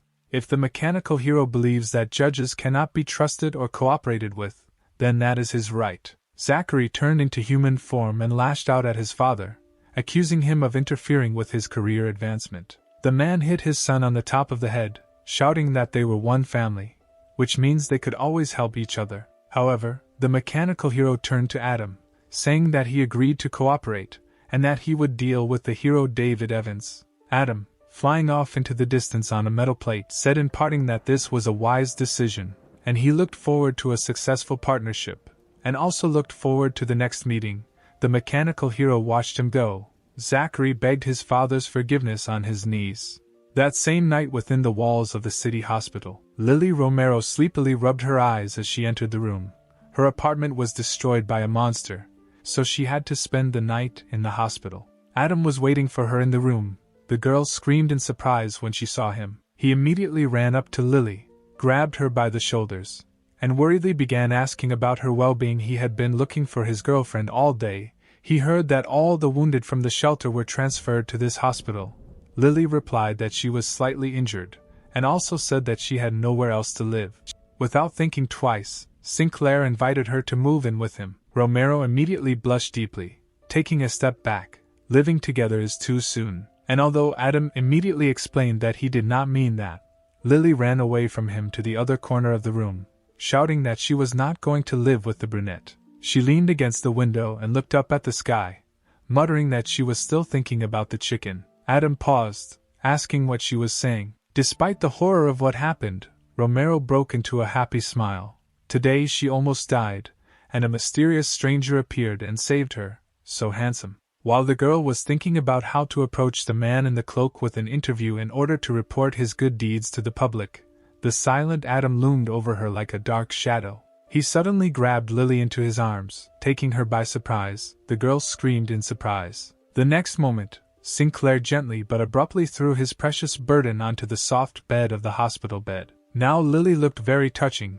Her shirt had fallen off her left shoulder, and her hair was disheveled. She stood up on her knees and looked questioningly at Adam. What was he going to do? She blushed, looking at the guy frozen near the bed, and called him. The same one, without taking his eyes off Romero, softly called her name. Adam extended his hand, his intentions open to interpretation. Lily's face turned red. "You can't do this in a hospital." It seemed that there was no one in the room. The couple hid from the whole world under a white blanket that smelled of medicine and powder. Lily, still with a blush on her pale cheeks, looked at her boyfriend. He did not look away, but became more and more embarrassed with every second. He impulsively hugged Lily to him, pressing his lips to the top of someone else's head, and asked her to fall asleep. Tomorrow Sinclair will help with the move. The girl will live with him. Romero was indignant to herself. Would there really be no more action from Adam? The plane was ready to take off, and a long line lined up at the boarding ramp. Adam, focused on not missing anything, absent-mindedly listed kitchen supplies on the phone. Lily, who now lived at home with her boyfriend, examined the apartment, and was now completely indignant at the young man's lack of basic things for life. Sinclair, having put his things on a shelf on the plane, meekly agreed with the accusations made against him, and invited Lily to take the card he gave her yesterday so that the girl could buy everything she needed. Lily replied that she would be waiting for him from a business meeting, would prepare a surprise, and meowed into the phone. Adam responded in kind, promising, "What will he say when he gets off the plane?" The passenger sitting next to him laughed, commenting on the behavior of the animals. Sinclair laughed awkwardly in response. Finally, the plane gained altitude. Turning his head, Adam was surprised to notice Regina Craig in the seat opposite him. He was on his way to Iowa to make a deal with the Grantsville Chamber of Commerce, but he didn't expect to be on the same flight as Regina. However, in ordinary clothes she is unlikely to recognize him. The men sitting behind immediately turned their attention to Craig and her companion, smiling lewdly. The girl sitting next to Regina asked the flight attendant to give her a towel. She nodded. Suddenly, Regina noticed Adam's gaze and, without hesitation, began to shame the guy for his close attention, calling him a pervert. He frowned. If this brawler had known who the real one was in front of her, she would not have gotten angry and screamed throughout the entire salon at her beloved Mr. Casper Barth. The towel fell from the flight attendant's hands in front of Sinclair's seat, and then trouble happened. They put a gun to the stewardess's back. She, trembling, slowly raised her hands up, asking for help. A red-haired guy with a scar on his face hissed for everyone to put both hands behind their heads and not move. He still did not remove the barrel of the gun from the unfortunate woman's back. A group of bandits dressed in black ran into the cabin, each with a pistol in his hand. The men urged passengers not to run away and to keep their hands behind their heads. One of the criminals put the gun on Adam's shoulder. He carefully looked to the side where the weapons they were holding made entirely from mutated animals. A bald, pierced man shouted at Sinclair not to look, but to put his hands behind his head. The guy did not understand what kind of organization dared to hijack a plane in broad daylight, since the gang with pistols are at least B rank. He complied with the requirement, freezing in his chair with his hands behind his head, and glanced at Regina, sitting in the same position. He couldn't transform himself in front of such a crowd. He had to come up with something. The red-haired man pointed a gun at the flight attendant, leading her deeper into the cabin and ordering her to open the cockpit. The girl sobbed she would do anything in exchange for freedom. Several shots were heard. Adam turned his head in that direction. The pilots were shot in the head. Now bandits were found behind the wheel. They acted according to someone's plan. The flight attendant sat on the floor, trembling all over, and through her tears she asked where the men were taking the plane. The red-haired man approached her, hanging from above, and mockingly replied that they were flying to the tallest building in Iowa, the Bottas Tower, and everyone in the cabin would die along with their employees of the 2nd District. Another shot rang out. The flight attendant was finished. Blood spattered across the cabin, hitting the face of the red-haired killer. The 2 remaining bandits remained in the cabin and carefully watched that the passengers did not get up from their seats. The man next to Sinclair did not take his eyes off the charming Regina. He muttered that even if this was the last flight of his life, it was still worth it to see such a beauty. Adam couldn't believe that the old man was thinking about girls before he died. Adam, looking forward, asked himself where the kidnappers had come from on the plane. Regina turned her head to him, answering that she heard the bandits talking. They took control of the plane in order to shoot down the White Tower. They probably hate the 2nd District. If this is so, then the kidnappers are probably from the 35th.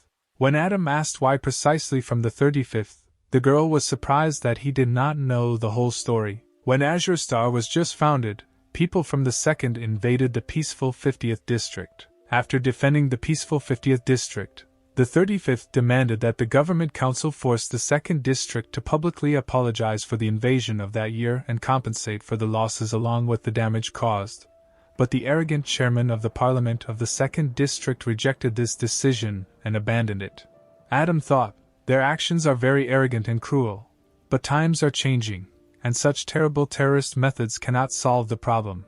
Regina agreed, because only civilians will suffer from this. A bald bandit with piercings heard the sounds and ran up to the couple, pouncing on them with questions about the topic of conversation. The girl immediately replied that there was no conversation at all, and she wouldn't do it again. But this did not convince the kidnapper. He grabbed Regina by the hand, shouting that he didn't really believe her. Throwing the girl's figure onto his powerful shoulder, he opened the plane's emergency hatch. These actions were followed by threats to the remaining passengers. They, too, would now begin to be thrown down. Regina began to squirm in his arms, trying to escape, and called for help. Adam could not stand this, and immediately rushed towards the bandit, putting his fist forward. A second and he was already lying on the floor, choking on blood. Turning around, Sinclair saw Regina being carried away in the arms of a tall man in a green coat, who certainly had not been on the plane before. There was another stranger on board, a young, self-confident guy in a cloak and suit, the A-rank hero, Star Cloak. His companion was Captain Cigar, an A-rank hero, a man with a scar on his left eye and a cigar in his mouth. The passengers, noticing them, dared to jump up from their seats. The heroes Captain Cigar and Starry Cloak will save them. Adam breathed a sigh of relief. Now everything should fall into place. The bandits heard the hubbub and immediately rushed at the newcomers. Cloak cursed as he met them in the narrow passage. Suddenly something slipped between the men, a huge flow of unknown energy. The hero himself disappeared. Only his cloak remained. It was the clothes that were spiritual weapons with a strong self-awareness. It is difficult to underestimate his combat power.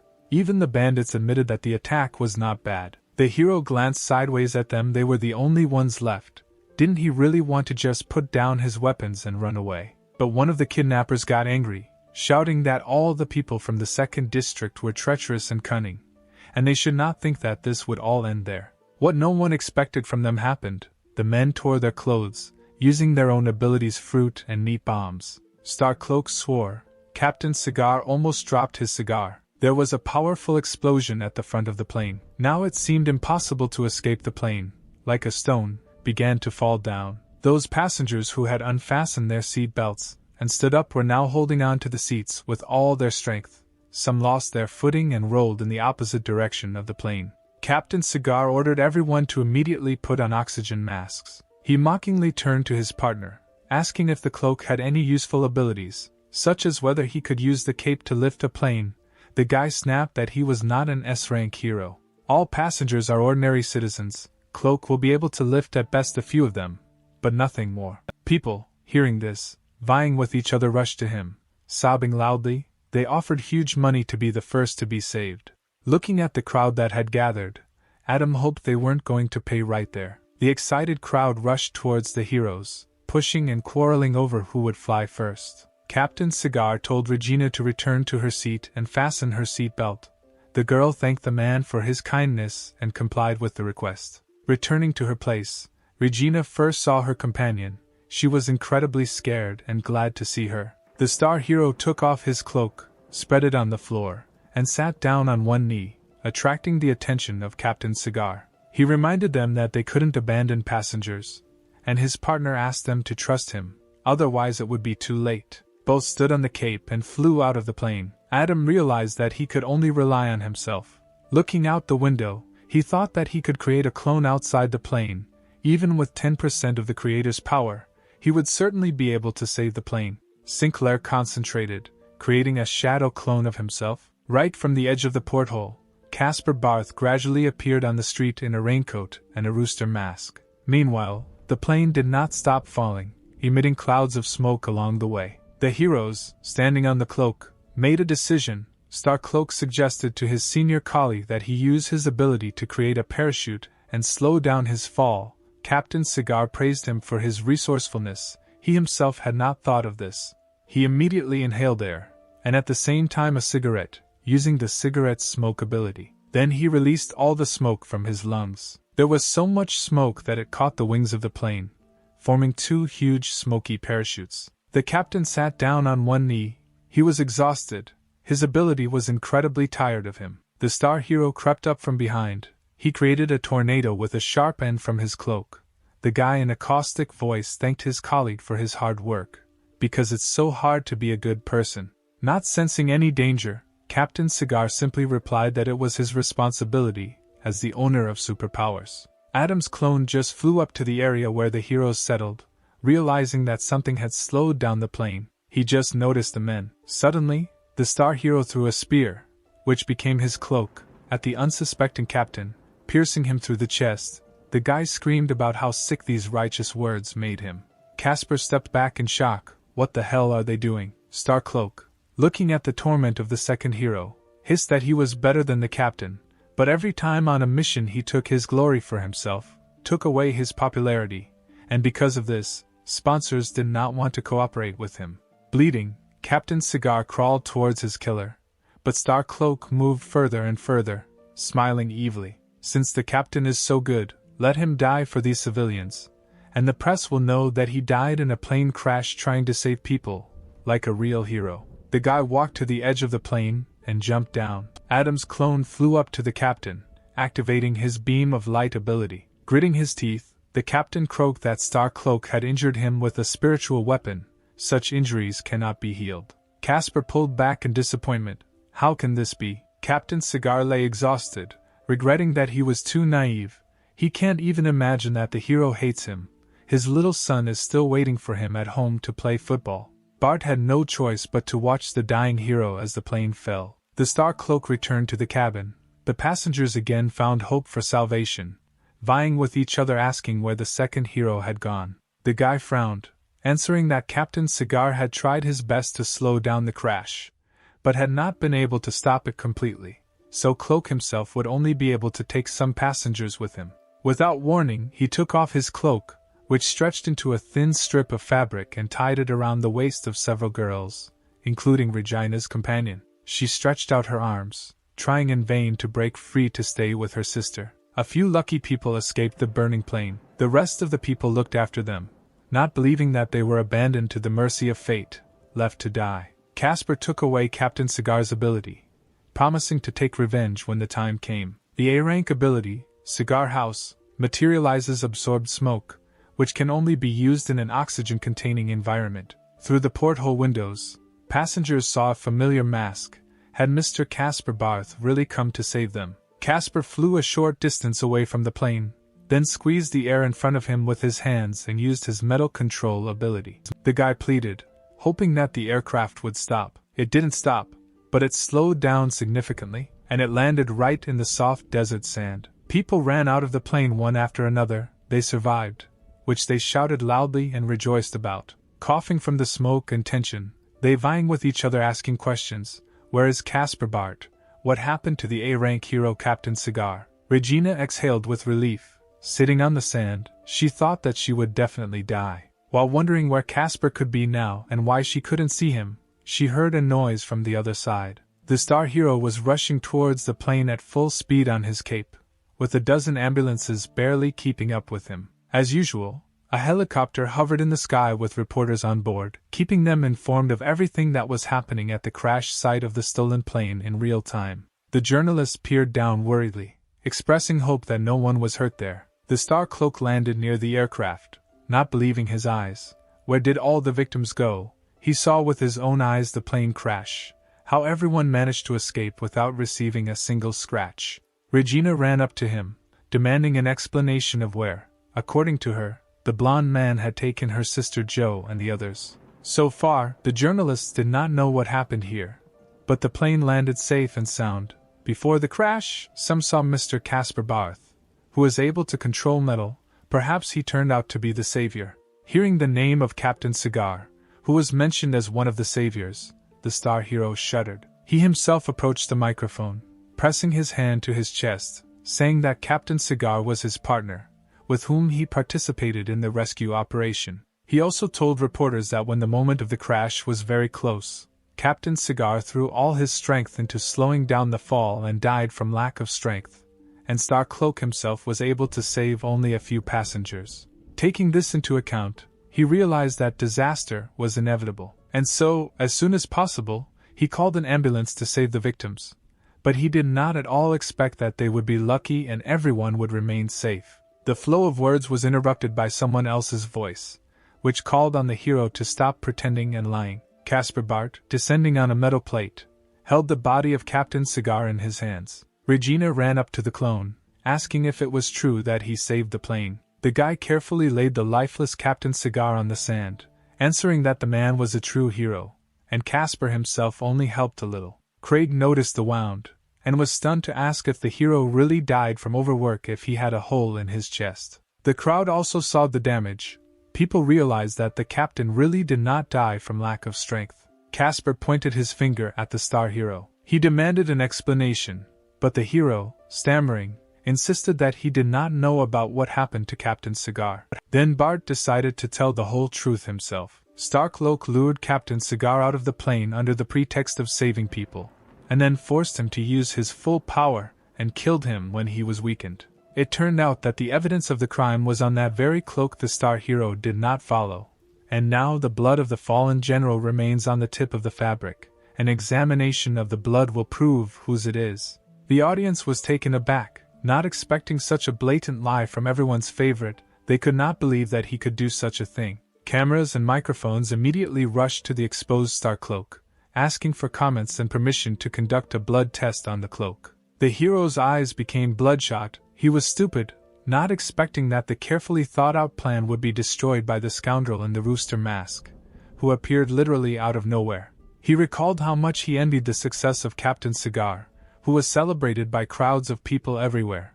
Why was he more popular? Casper asked if the hero really secretly made a deal to steal the plane with bandits from the 35th district, because they were surprised to see Starcloak. The guy laughed madly, flew up, and admitted that he himself was from those parts. He had to sacrifice so many brothers, and all in vain. The hero whirled his cloak, and a powerful sandstorm rose in the air. Starcloak, realizing that there was no turning back, decided to destroy those present in the sand, loudly wishing death to the people from the second region. As a child, he had a favorite raincoat, which his mother gave to the boy before her death. She said that all superheroes who save the world wear these. Starcloak was born in the 35th region, where the sun does not shine, where there is only ashes all around. Flowers were treated as shrines, they were worshipped. Although local children sometimes had to dig through the garbage, they were happy, believing that the whole world was like this, until one day the residents accidentally ended up in the second region. The amazed future hero walked along the local streets. It was then that he first learned that water can be tasty, flowers can grow everywhere, that the sky is blue and the clouds are white. The locals behaved disgustingly. As soon as they found out that the guy came from the 36th region, they immediately began to look down on him, laugh at him, and even beat him. He didn't do anything wrong, which is why such an attitude. But as soon as the guy decided to get to the bottom of the truth, he discovered that it was not about him at all, but about these disgusting people who steal resources, offend the weak and behave arrogantly towards others. When this realization came, the cloak awakened its spiritual strength.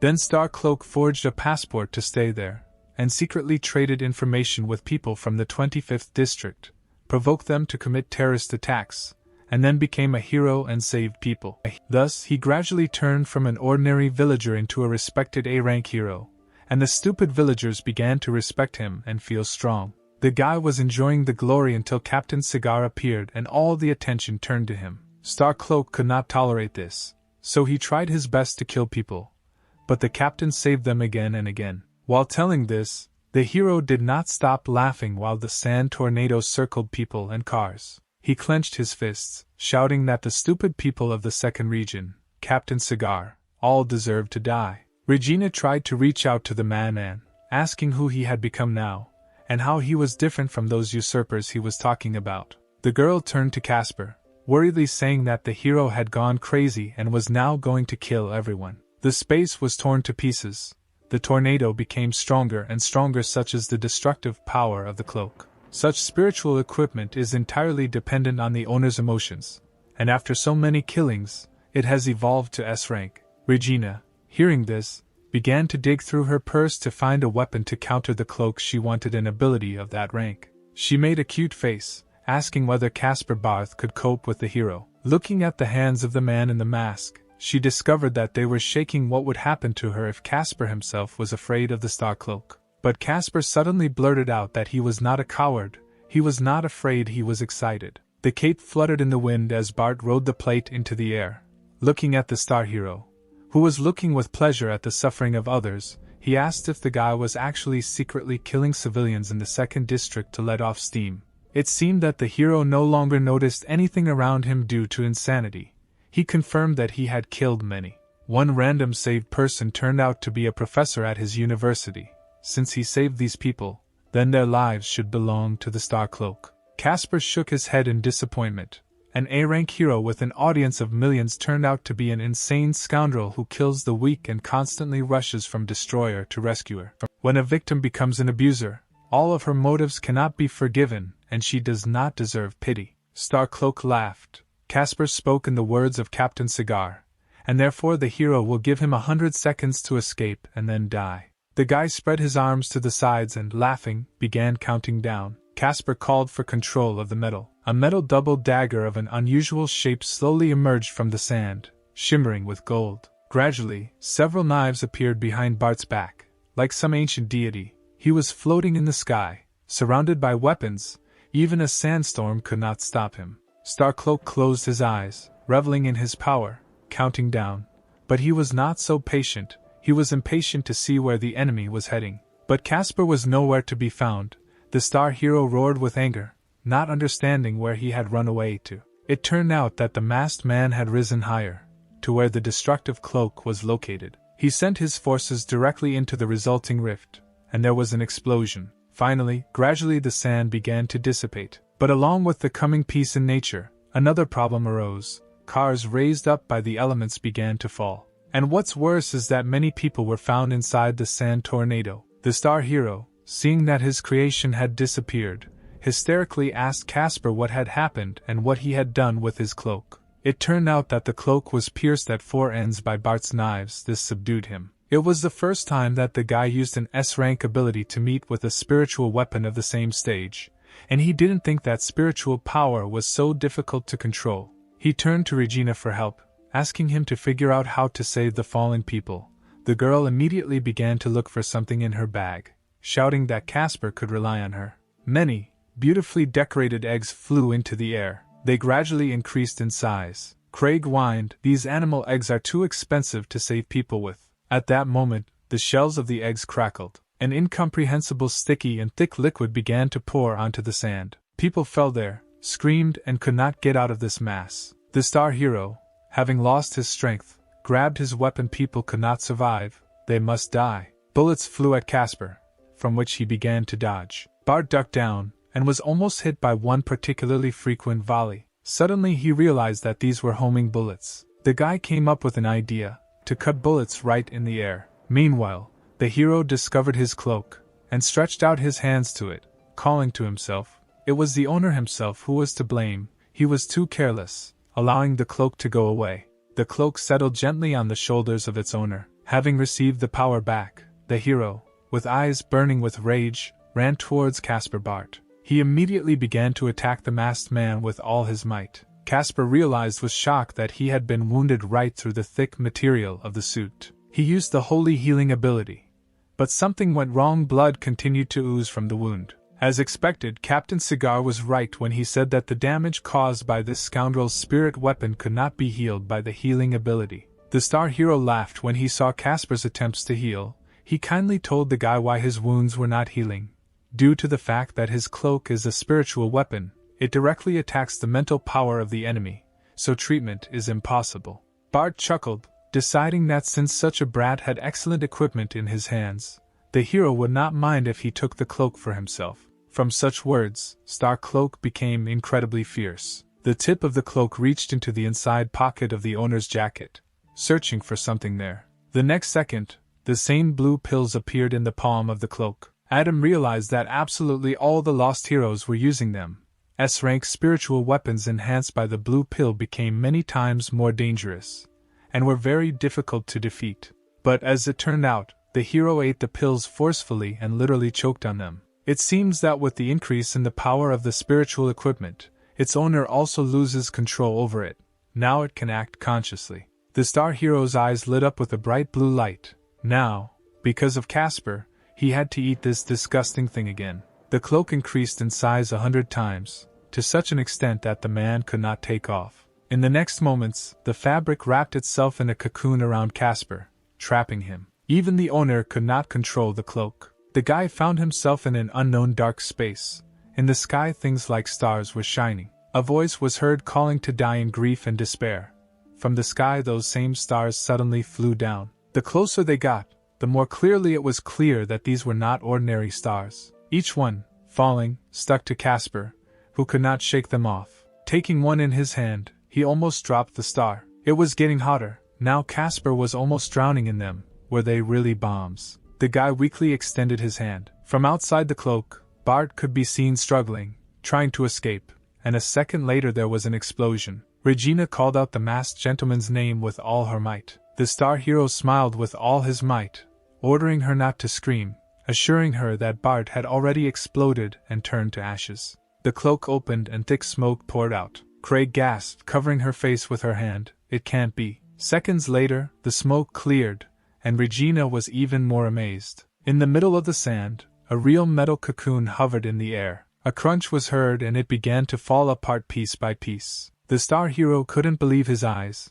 It was impossible that after this, Casper remained alive. However, it really was like this. The guy slowly freed himself from the cocoon that protected him, rejoicing that he was alive. The people around were delighted and began to loudly greet him. Regina clapped her hands. She knew that the master would not die so easily. Casper rolled his eyes at this. Standing in front of the shock star hero, he said that he got it from Captain's cigar. The answer to the surprised look was a cigar, which Bart immediately lit and took a puff. Hero, it seemed like I saw a ghost in front of me. He screamed loudly and rushed at the ghostly captain with his fists. Casper extended his hand forward. He promised that he would avenge the captain. The guy used the absorbing star's ability. The hero coughed loudly, and a black substance came out of his mouth.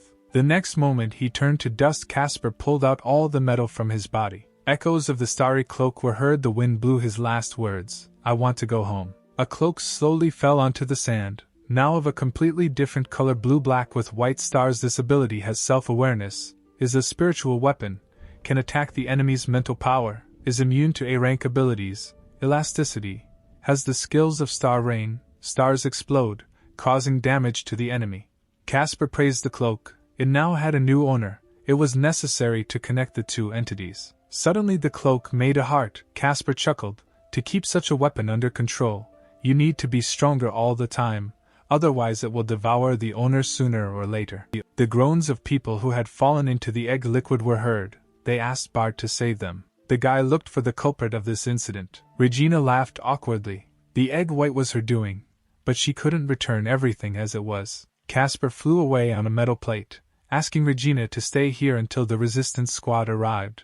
The girl fell to her knees begging him not to leave. A little later in the backyard of Captain Cigar's house, his little son played football. The ball rolled to Adam's feet. The boy ran up to the stranger with laughter, offering to play together. Sinclair smiled. He didn't come here for football, but when he saw the baby, he immediately wanted to play. Adam, unnoticed by the boy, created a silhouette of his father, Captain Cigaru, in the air from the smoke. The kid laughed in surprise when he saw such a miracle. Adam placed the former owner's ability into the silhouette. Now the three of them were playing son, father, and Adam. Leaves from the trees, as if offering their condolences, gently fell on a large box of cigars standing nearby. Regina and her sister Jo discussed what happened on the plain and in the desert. Jo admired Casper, who saved everyone. Regina regretted that her sister did not experience this with her own eyes, because the battle was simply incomparable. Craig waved her arms, simulating a battle. The master took off, dodging the Star Cloak's homing missile, and then hit him with one left. Those who were taken by Star Cloak were less fortunate. The heroes simply left them in the desert to fend for themselves. Fortunately, the helicopters arrived, otherwise everyone would have died, not from the crash, but from the heat and lack of water. Regina grabbed her sister by the shoulders, suggesting that what happened to them was fate, and they need to value their lives more. Jo nodded. She must be strong, because today she has a meeting with the organization of judges from the Grandsville Chamber of Commerce. A couple of days ago, an invitation letter arrived at their main office. The sender turned out to be a member of the judges' organization, Casper Barth.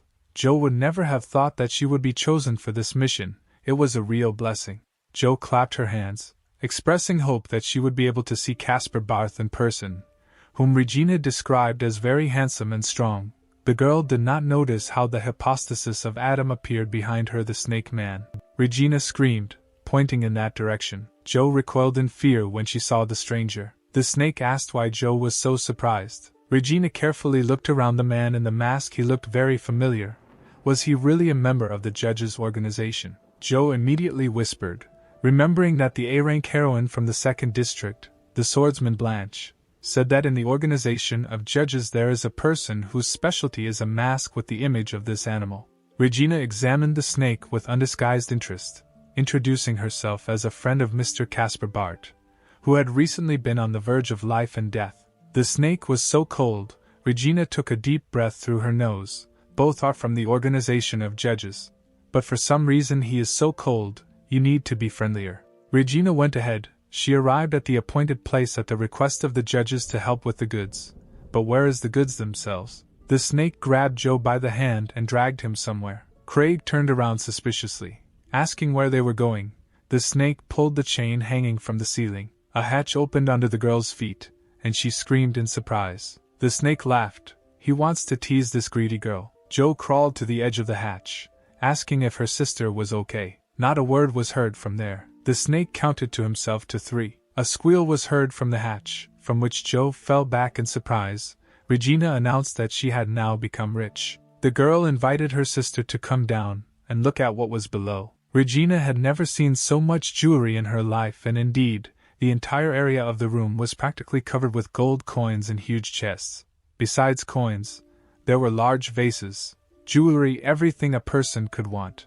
Craig lay down on top of one of the chests. She would like to live here forever. The snake looked down, saying that these are the goods of the judge's organization. For some reason they are transferring all the contents to the care of Grandsville. Regina, placing the gold in her bag, raised her thumb up. They can definitely judge with these treasures, don't worry. She asked Joe why the judges needed to hand over so many treasures to the Grandsville organization. She replied that Grandsville is the largest business agency. After trading, they will establish basic trusting relationships that will help smooth out future cooperation. Regina asked in surprise what kind of cooperation.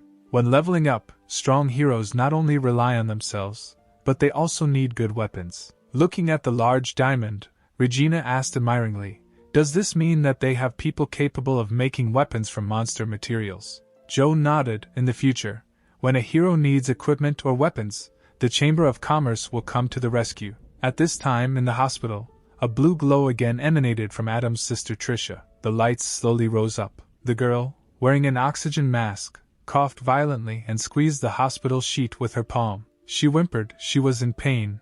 Trisha called her brother. The plane landed at the Louisville airport. Adam Sinclair heard a familiar girl's voice annoyingly calling his name. Lily Romero was rushing towards him at full speed. She had just seen the news about the crash of a hijacked plane, and decided that she would never see the guy again. Men passing by eagerly followed her with loving glances. The girl immediately buried her face in Adam's chest. She was very worried.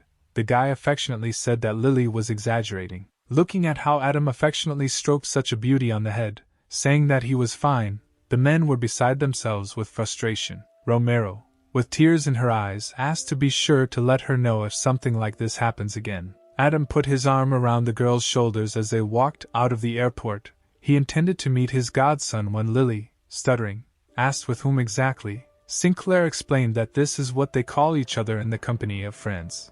Zachary was sitting at a bar with two beauties, telling them about his godfather and how much influence he had on his own father. He drank a glass of alcohol in one gulp, complaining that his godfather was simply using him to get closer to the old man, and now he no longer needed Zachary. Suddenly, something changed in the room, thanks to the ability of a psychic explosion that came from nowhere. The girls gradually began to lose consciousness. Wade watched in horror as they fell to the floor. Suddenly water poured down on the guy from above. He hissed, not understanding what idiot dared to pour water on him, and threatened to beat him to death. Adam's voice was heard asking why they were beating him. Zachary waved his hands. No, he wouldn't dare.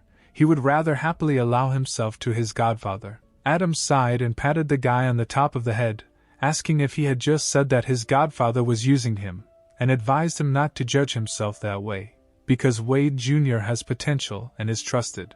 Zachary turned to Sinclair with tears in his eyes, asking if this was true, because he had never been able to get people to accept him. Adam lightly flicked his godson on the nose, nodded, and said that he had decided to dispel all doubts and organize an expedition, as well as give him a task as an official member of the organization. Adam invoked a spiritual contract. All that Zachary saw at that moment was darkness, lined with thin lines of a symbol unknown to him. There was a second click on the nose. He threw the guy somewhere into oblivion. Adam woke up in complete darkness, with a glowing portal ahead. He reached out to the complex symbols, not believing his eyes. A voice rang out that announced the conclusion of the contract. Something forced Zachary to close his eyes. The next moment he woke up again. Zachary was waist-deep in clouds. As if he was floating in the sky, it seemed as if he found himself somewhere very far away. Adam, who was nearby, said that Wade Jr. had made a spiritual contract with him and bridged the gap between body and soul. Only now did Zachary realize that he could not feel the lower part of his body, and in fear he asked his godfather what had happened to them. But Sinclair reassured him, asking him not to be surprised. They were in a space controlled by thoughts. They can imagine and create anything they want with the power of their spirit. Recently he received many spiritual abilities and one weapon of the same type. and during his research discovered that this is the space into which people who have entered into a spiritual contract find themselves. Adam asked Zachary to immerse himself in his gem, a white diamond now shone on the guy's forehead. It glowed brightly as Wade tried to concentrate his consciousness. As if from the sky, a huge golden palace fell into their space, stunning the guy. Around Zachary stretched an incredibly beautiful ensemble of houses and buildings, as well as unusual column thrones, built in a semicircle. The guy could not utter a word, amazed by the sight. The Godfather sat on one of the thrones, asking what he was staring at. Adam motioned for Wade to come over to him. Zachary realized that the judge's organization was much stronger than his old man's organization. It was very cool. Adam smiled and said that he would give the guy an official membership. And the place itself is called the Heavenly Palace. The organization uses it to exchange information, and their next meeting will take place here. Stars began to sparkle in the vain boy's eyes, and he immediately asked what his mission was and what throne he could occupy. Adam cleared his throat, not answering the question directly. As he said earlier, he will be given official membership in the organization, but for now the position of rat is available. Zachary raised his fist in victory, exclaiming that this means that from now on he is in the position of the rat. But having jumped, he painfully stumbled upon an invisible barrier. Scratching his nose, Zachary, sobbing, asked why he did this. Adam just jumped down. Approaching the guy, he said that he was rushing things too much, who even said that he had the authority to appoint him to this position. Hanging over his godson, Adam sternly asked if he really wanted to be on the same level as him in the organization. Wade Jr. immediately backed down. Adam coughed again, asking to be given the opportunity to finish. He said that the position of rat was open, which meant that Zachary could become a candidate for this position. The guy cautiously asked if there were other candidates, and he was especially worried about the applicants in the person of his old man. Adam silently noted Zachary's intelligence and nodded. The mechanical hero is also one of the candidates. The leader of the judges will determine who will take this place. The guy exclaimed that it is too difficult to compete with his own father. Sinclair shrugged. There was nothing he could do, because the judges are an organization that puts power first, and if Wade Jr. wants to occupy a high position, he must be capable and powerful. Zachary bowed resignedly, agreeing with his godfather, and asked to quickly send him on a mission. Adam said that Zachary's father would never hand over David Evans to him, so Zachary needed to figure out how to lure him into a trap.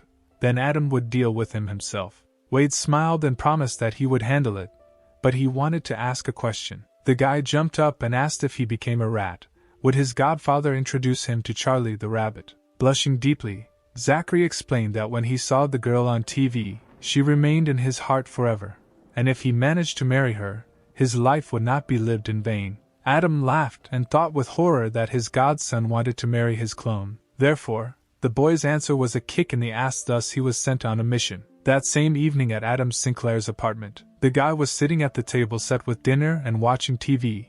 It was reported that the financial company from the 2nd District Knights of the Round Table had imposed a fine on the A-rank heroine Seal swordsman Blanche, and those who provide useful information regarding her will receive 500,000, and those who manage to catch her will be given 5 million. His attention was diverted by Lily, who came out of the kitchen in only underwear and an apron, announcing that the barbecue chicken was ready. She blushed and carried a plate of food to the table. She seemed very embarrassed, but still wanted to please Adam. When he saw this picture, steam came out of the guy's nose. The girl bowed her head and innocently asked what happened.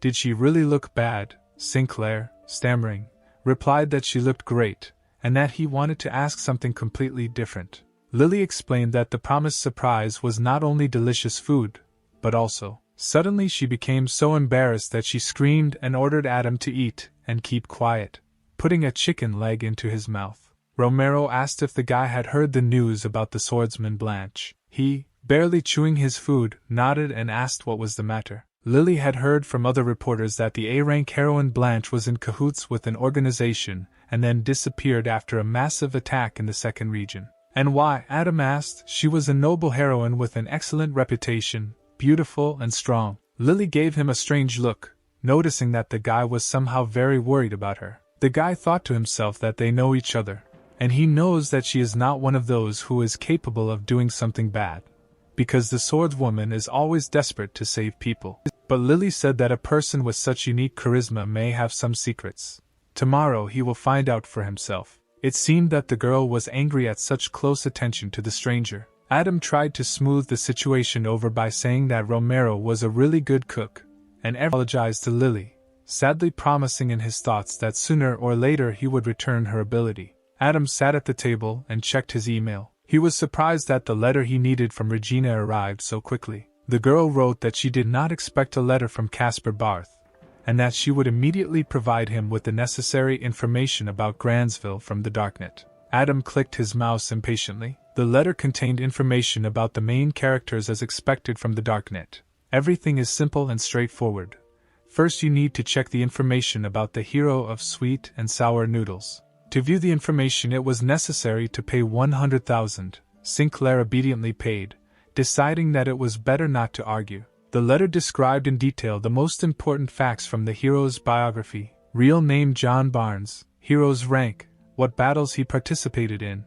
The darknet even recorded the time when Adam in the hero's body taught a lesson to the forest warrior. But how did they know about the new capabilities?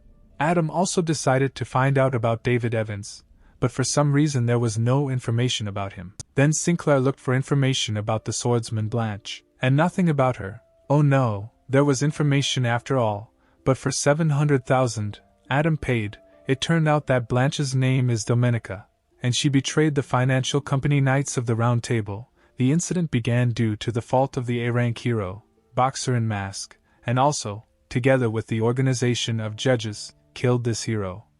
It was also indicated that Blanche and the snake are in a relationship. Adam sat up in his chair when he saw the masked boxer. Was he really one of the heroes of the Knights of the Round Table? Does their company really not know that he was a member of the Saints organization?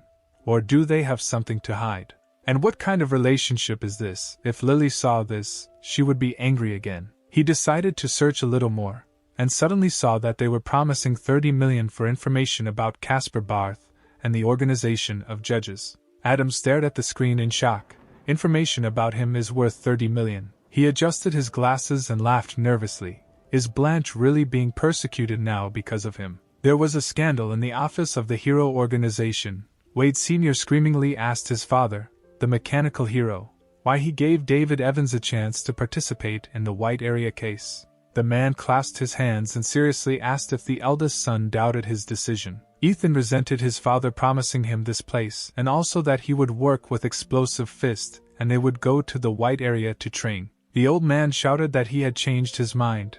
Ethan was no longer suitable for this role. In turn, the guy asked invitingly, is it really because of the loss to Caspar Barth? The mechanical hero slammed his fist on the table, demanding not to drag Caspar into the conversation, who had nothing to do with the matter at all. Ethan widened his dark eyes upon hearing this and headed out of the office. His father stopped him with a hand on his shoulder, assuring him that he had made the right decision and that he was doing this for Ethan, because he had no idea how dangerous the White Area was.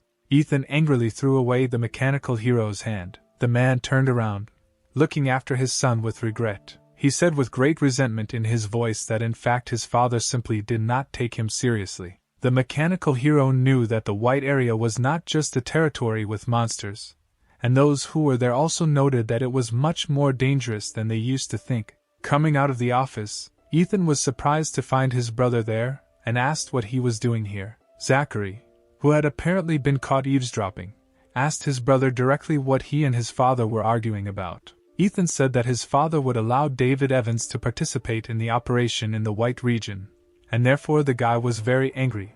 To which Wade Jr. rightly noted that the White region was a great place to earn a lot of valuable materials from monsters.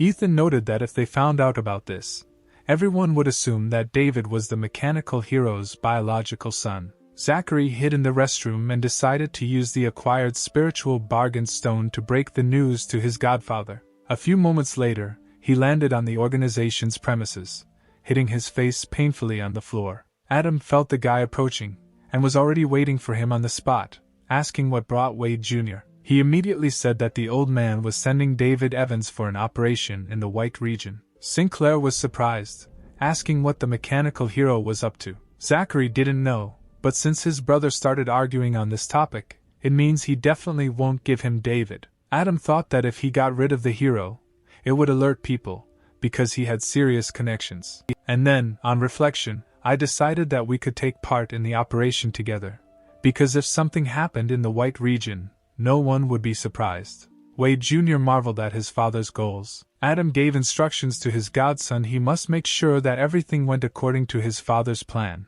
and he and David Evans took part in the operation together, and there was no need to worry about the rest. Zachary assured that he would follow the instructions. While Lily Romero was at work, Adam decided it was worth improving his abilities in preparation for surgery. First, it was necessary to improve transformation and cloning to A rank. Black cubes appeared in the guy's hands. Now he had a B rank ability transformation, makes it possible to transform in about 1 second. 9 costumes are available for transformation. You can change body parameters, appearance, voice, personality, improves acting skills, but you need to be careful when used. The B rank ability is cloning, creates a clone that has the abilities of the host. Life expectancy is 6 hours. The amount of energy is significantly increased. Adam uses the dragon ability to improve the spirit of the deep sea and fierce fire to A rank. The A rank ability is water leader. The first skill is blood rain. The second is river protection. The third is water steel spear. A rank ability, king of fire. The first skill is the phoenix chick. The second is control of the territory engulfed in fire, which does not exceed the owner's level. Sinclair thought a dragon sounded cool. The cruise ship swayed smoothly on the waves near the port. Lady Blanche, wrapped in a dark cloak, handed over money to her accomplice for his help, and he, tossing the bag in his hands, asked why such a beauty, who was swimming in money and fame, would engage in smuggling. The girl turned around and sternly said that this was none of his business. Let him do what he had to do, and if asked, answer that he knew nothing. The man rolled his eyes, promising to keep the questions to himself. It's only been a few days since the swordswoman Blanche stayed in Louisville. But now she doesn't belong here either. She has already turned from a superhero to a criminal. Those who are pursuing and want to catch the girl are A-rank heroes. Lady Blanche walked, hiding in the darkness of the night, and thought that the masked boxer may pretend to be a fighter for justice and a hero. But he is just a servant of the Saints organization and must die. And why the company is not interested in her motives, but simply pursues her. When Kmaya used the identity of the masked boxer, he was never able to follow this hero in Iowa. He can only be found in Louisville, where Casper Bart constantly appears. Suddenly a voice was heard from behind, laughing, saying that the swordswoman would not be able to escape. The girl suddenly took off and jumped onto the roof of the building. She saw that the man to whom she had given money earlier was dead. The swordswoman shouted to the unknown people that there was no need to kill ordinary people since they came for her. An invisible force was spinning around Lady Blanche. She said that her allies must die, and if she remembers what she did, then it's time to answer for her actions. The swordswoman leaned forward, attacking. If anyone wants to fight her, let him show himself, don't hide in the shadows. The invisible man deftly dodged. He laughed again, glad that the girl was angry. But it didn't matter since his task was to kill the target by any means. Blanche was immediately wounded in the chest, and she screamed in pain. She ran, pursued by a voice that wanted her dead. Finally, it even began to hurt to breathe. Blanche stopped, breathing heavily. Lily Romero, wearing a sports uniform, blocked her way and asked if everything was okay. She saw the injuries and immediately began to ask what happened, but Blanche stubbornly drove her away. Suddenly Lily froze, stepping back. The small swords that wounded the swordswoman flew at her as well. Romero turned around and loudly called for help. A bright flash, like lightning, flashed past them. Suddenly the attack was repelled. The swords, sharp and small, like needles, split in two. The snake covered the girls with himself, urging them not to be afraid. The invisible man immediately drew attention to the guy, hissing whether this was the man who defeated the Organization of Saints. The unknown man stood behind a tree. Adam asked why he was running away, since they knew each other. But the opponent just laughed, saying that he did not expect to see the snake here. First you need to see what he is capable of. The invisible man fired a stream of fire at Adam, urging him to try a chrysanthemum explosion. In response, Sinclair released a blue flash of energy. But a chrysanthemum explosion tore a hole in the blue energy. The snake widened his eyes, not believing what he saw. He did not expect to be able to cope with the attack so much that the explosion flew straight at him. The shrapnel also hit the girls, causing them injuries. Swordswoman Blanche immediately recognized this attack, loudly calling out the name of the attacking person. Santiago Bran, a thin man in a long robe with a long smile, came out of the shadows, surprised that Blanche still remembered him. The girl screamed. 2 years ago she caught a criminal and forced him to go to prison. They even wanted to give him a life sentence. And how did the man manage to escape? Santiago laughed. They helped him. And now he has become an S-rank user. Lady Blanche drew her sword, promising that even if it cost her her life, she must re-secure Brown's imprisonment. The snake carefully studied the villain, thinking that his abilities were clearly above A rank. But if they really started fighting, Lily might get hurt. He needed to scare him away. Then Adam played a trick, saying that he was not alone either. Caspar Bart, an S-rank hero from the judges' organization, would soon arrive. Did Santiago really think that he could defeat them? Braun was obviously amused by this conversation. The man asked what would happen before Caspar showed up. Adam formed a cloud of electrical energy in his palm, offering to try to do this. Blanche, who was noticeably weakened from her wounds, called on the others to run away, because the villain was unstoppable. But the warlike Lily promised that she would not abandon her, and immediately began to call for reinforcements from the Association of Heroes. Santiago quickly jumped to the very top of the street lamp, shouting that this time the company has a numerical advantage, but one day he will return for their lives. A second later, Braun disappeared into thin air. Lily breathed a sigh of relief. They managed to intimidate Santiago. The snake asked if she really called the association, but the girl shook her head. Blanche is now wanted, so this would cause even more trouble. The swordwoman wanted to ask the snake a question about the organization of judges, but the guy put his hand forward. First let Blanche heal, and then he will come back for her when the time comes. The snake disappeared from sight. Lily said that all powerful heroes simply love to disappear without a trace, but Blanche objected. No one except the snake does that. Lily saw that the swordswoman was getting worse and offered to take her to the hospital. But the girl objected. It was too crowded there. She needed to find a secluded place to use her powers for regeneration. Romero without hesitation offered to go to her house to rest, which surprised the swordswoman. Adam ran around the corner of the house, pretending that he had just arrived here. He saw Blanche, and was very naturally surprised at such a person, asking what the girl was doing here. The swordswoman asked Lily with her eyes who it was, and she inhaled, replying that this was her boyfriend.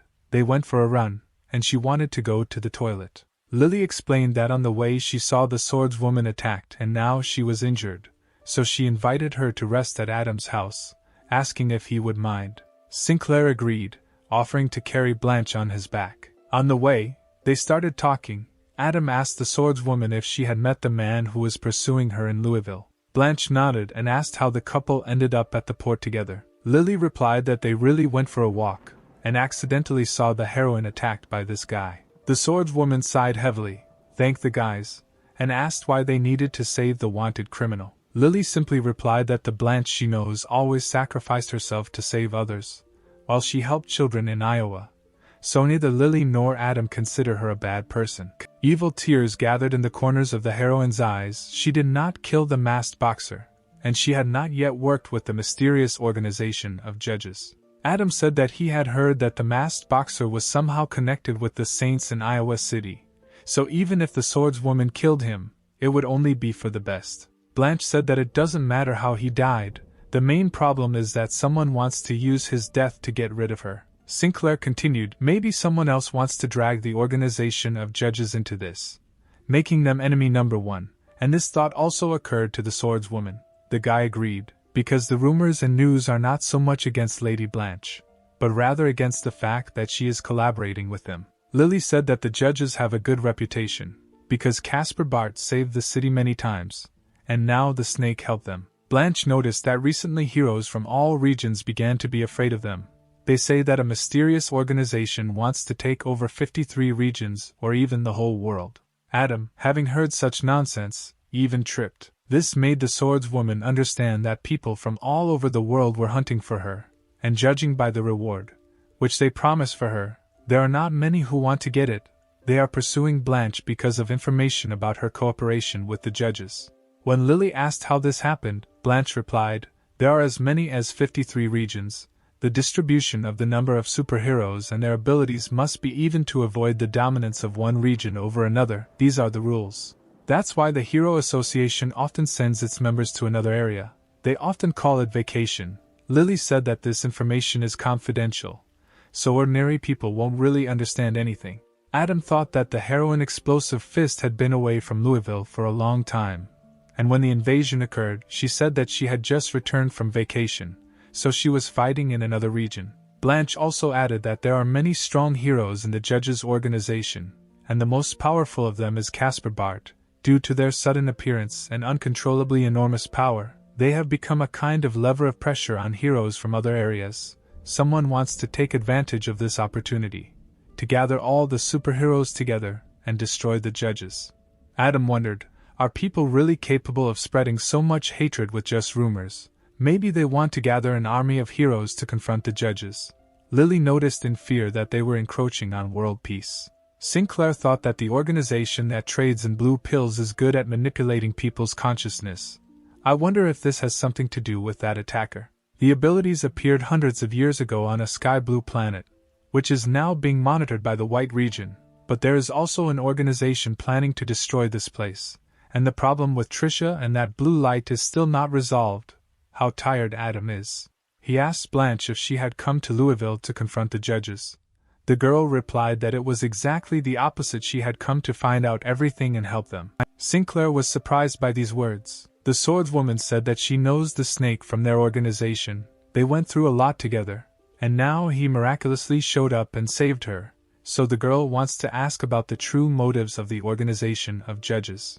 Adam chuckled. Miraculously, he just heard strange sounds, and transforming, hurried to Lily. Lily cheerfully asked the swordswoman if she liked the snake. She vehemently protested. Meanwhile, at the Grandsville Chamber of Commerce headquarters, Regina hung around her grandfather, Dave Craig.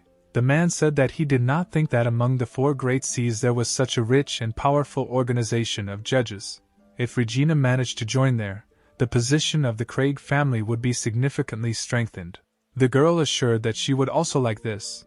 But despite her close relationship with Mr. Caspar Barth, he never invited her to join. Maybe bribe him with family treasures. Jo admired Regina. She thought her sister was very smart. Grandpa Dave laughed contentedly, agreeing with his granddaughter, and asked her to organize an exhibition of weapons from monsters. Invite Caspar there and give the family an S-rank weapon. Let the judges know about the strength and sincere intentions of the Craig family. Regina hugged her grandfather. She was beside herself with happiness that she was not refused. Great joy prevented her from noticing Jo's emotions. The girl clearly did not share her love for the judges. She frowned and clenched her fists, rolling the name of the organization on her tongue. At the Sinclair house, Lily was setting the table for breakfast, now dressed, with a charming apron draped over her shirt. Adam approached the girl from behind and impulsively hugged her, wrapping his arms around her waist. Lily shuddered in surprise and said that she would not be able to have breakfast with everyone, since she was invited to a morning meeting.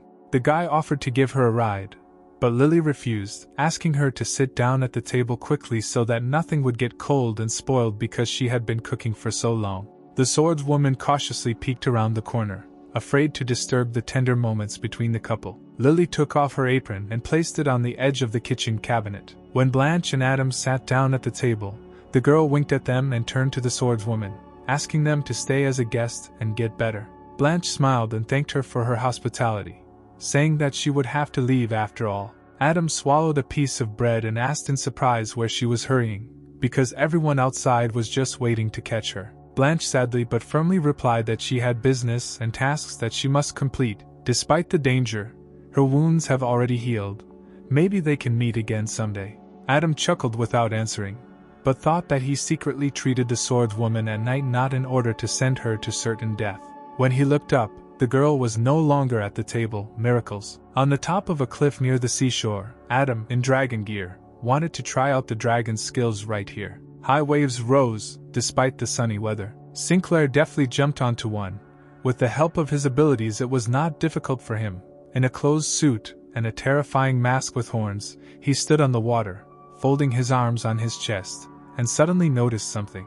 He ordered the water to bring him a little closer to the huge yacht looming ahead. Loud music was playing on the deck, people were talking and having fun. Regina and her sister Jo stood in front of the three guys with their hands on their hips. The eldest screamed at them to get out, because they were not welcome here. Opposite them stood members of the warring organization The Dragon with the Dark Rod, the Dark Sword Master and Merlin. The Sword Master replied with a grin that without their support, the Craig family would never get an S-rank weapon. Regina clenched her fists. Even after so many years, they still played the role of a chasing dog, and now they considered themselves strong enough to attack. The Sword Master, frivolously twirling a blonde lock of hair around his finger, noted with irritation in his voice that he had always hated the Craig family for impulsive decisions. Even though he was a dog, he could still surpass them. Joe stepped forward, asking him not to embarrass himself. The blonde chuckled and allowed himself a nasty joke. He suggested that his accomplices tear the girl's clothes so that she would know what real shame is. Merlin and the Dragon with the Dark Rod came closer. They loomed like shadows over the sisters. It seemed that the air itself was electrified, but then Adam appeared in sight in a dragon mask, sitting cross-legged on the wave that was holding him, and waved his hand, asking the beautiful ladies where the city of Louisville was. Regina jumped for joy and asked the stranger if, judging by his appearance, he was Caspar Barth's partner. The guy spread his arms, shook his head and introduced himself as the Dragon from the Organization of Judges. The crowd on deck immediately began taking pictures of him and loudly discussing him. The judges had a new participant, the 12th sign of the zodiac according to the Chinese calendar, and although he behaves like a teenager, I wonder what he is capable of. Jo grabbed the side of the boat with her hands and greeted the Dragon, saying that they were Caspar's friends and could they be taken away from here. The Dragon put his hand forward and replied that he could not do this, because guys from someone else's organization have to leave. The blonde man stepped forward, angrily calling Adam a brat who dared to provoke the Love Organization. Merlin and the Dragon with the Dark Rod jumped high in different directions, trying to surround the man in the dragon mask. Merlin waved both hands, releasing black entities. Adam, having made himself comfortable, raised the water vapor above the water. People opened their mouths in surprise as they watched the brawl begin. Regina gasped in shock. What kind of attack is he using? It turned out to be protection of the river. A wave of incredible proportions hung over Sinclair, imitating a man with his hands raised. The Dragon only laughed at the attempts of Love to hurt him, asking if this was all they were capable of. So now it was his turn. Merlin, trying to attack with a dagger, realized that the wave had immobilized him. Suddenly something flew close to him, tearing his clothes on his shoulder. The guy was thrown aside. Even a drop of water can become a serious weapon and injure people. Due to the difference in combat skills, he had no chance to defeat the enemy. The Dragon stepped forward with a dark rod, shouting that it became clear that the dragon's element is water, and its strength increases near the sea. With a predatory smile, he added that he could close the power gap. A wave of the fire dragon's wand in his hands created a stream of flames. Now this upstart will be able to teach a lesson. Adam laughed. The enemy is weak, but so annoying besides, who said that he can only use water. By activating the Lord of Fire, Sinclair will be able to control the flames, which are lower in level than him. The cloud of fire roared, turning into the face of a dragon. Rising even higher on the wave, Adam directed clots of flame at the enemy to show how he could pursue a fire dragon. The Dragon with the dark rod raised his head in shock. He ran off the deck, shouting to his accomplices that the stranger had two types of abilities, which meant it was time to run away. The crowd screamed in admiration and continued to photograph the hero of the day. He controls both water and fire at such an early age. The power of the Organization of Judges is incredible and frightening. The Dragon landed on the deck in front of Joe. He followed Merlin with his eyes. He ran away so quickly, and he had just promised to beat him to death. Joe clapped her hands, thanked the Dragon, and asked for help finding Caspar Bart, because the Craigs wanted to invite him to the auction that Grantsville was organizing. Adam, thinking about the answer, fell silent for a while, then said that he had a way to contact Caspar and then invite him personally. Regina asked what kind of method this was. The Dragon raised his hand. 2 light crystals lit up in his palm. It was necessary to sign a spiritual contract in order to become a representative of the Organization of Judges. Regina was beside herself with happiness. Is it really so easy to become their representative? Adam folded his arms over his chest and said that he had come anyway on the orders of Caspar Barth, who hoped that the girls could become representatives of the judges in order to continue helping them with goods. The world is huge. Adam needs to explore the territory of the four seas, so the Craig family would become a reliable ally. Regina agreed to join. Joe said that if it did not harm the Chamber of Commerce in any way, she would also agree. Immediately, a spiritual contract was concluded. Crystals lit up on the sisters' foreheads, and both froze in amazement. The TV showed a close-up of a man wearing a dragon mask. Ethan Wade was just playing sports when he noticed the report. The dumbbell fell to the floor with a loud thud. The Grandsville Chamber of Commerce gun auction was held in a huge, luxurious mansion. When Adam, wearing a rooster mask, entered the hall, the guests began to whisper, "Did Mr. Caspar Barth, that famous and powerful hero, hear that he was collaborating with the organization in which the S-rank hero was a member? The Craig family has been in a state of late decline. Why are they still supported by such a large organization?" Dade Craig came out to meet Sinclair, his granddaughters silently following him. The man greeted Adam warmly, saying that he had heard a lot about Caspar, and he was also glad to meet the head of the family. Dave pointed to the chairs, inviting the guests to sit down, because the auction would begin soon. Their conversation was interrupted by the cry of the Dark Sword Master, followed by workers carrying some huge object under a dark blanket. Pulling his lips into a predatory smile, he narrowed his eyes, saying that the important guests had not arrived yet. There was no need to rush. Adam, looking at his opponent, realized that he was well prepared. It seemed that everything would not go according to plan. In the oppressive, inhospitable silence, the blonde felt quite confident. He raised up a piece of paper held between his fingers, saying that he had an invitation. Regina stepped forward and put her hands on her hips. She knew that the sword master was planning something. No one could bring their weapons to the auction. The guy leaned towards Craig's face and answered with a smile that the family's situation was even worse than he thought, since they were so eager to find allies. He turned to the crowd and theatrically spread his hands. The Craig family's weapons have always been famous for their strength. However, their price is appropriate. Given recent events, he brought his own weapons from the monsters here to try them out. Joe screamed that this was an insult to the family, but Dave pushed her away with his hand, asking her not to rush. Adam slowly approached the Dark Sword Master. His proud posture shook the boy's self-confidence when Sinclair asked if he was from the Barton family. The Sword Master stepped back, nodded and asked if there was a problem with that. Adam put his hand on the blonde's shoulder, saying that he had connections with the top of his family. The guy gently took someone else's hand from his shoulder and squeezed it, asking with a smile who Caspar knew. Adam fell silent. How could he find out with whom exactly? He was just bluffing. He would definitely understand if he was bluffing. Finally, Adam walked away from the Sword Master and went to his weapon, which was covered with a black cloth, answering that he could ask his relatives in person when he returned. Sinclair threw the cloth off the table. He raised a large blue steel dagger in front of him. Looking at the other objects, the mask and the horn, the owner of the things approached him. He leaned on the table and asked if Mr. Barton knew his aunt. But Adam didn't answer, and turned around, leaving the last call for everyone to take their places, leaving the Sword Master in bewilderment. Sinclair sat down next to the head of the Craig family. A few minutes later, a charismatic MC welcomed guests to the Grandsville Chamber of Commerce gun auction. They announced the starting price of the first item, armor, $3 million. The rates were raised, $3.6 million, $4 million, $6 million. Crossing his legs, the Sword Master grinned. This armor is worth no more than $5 million. The Craig family probably put it up to deceive people. But needless to say, they really don't have truly rare equipment. Then they put up an even more valuable lot, one of the most outstanding, the work of the head of the Craig family, gloves of light, starting price $20 million. The blonde took off.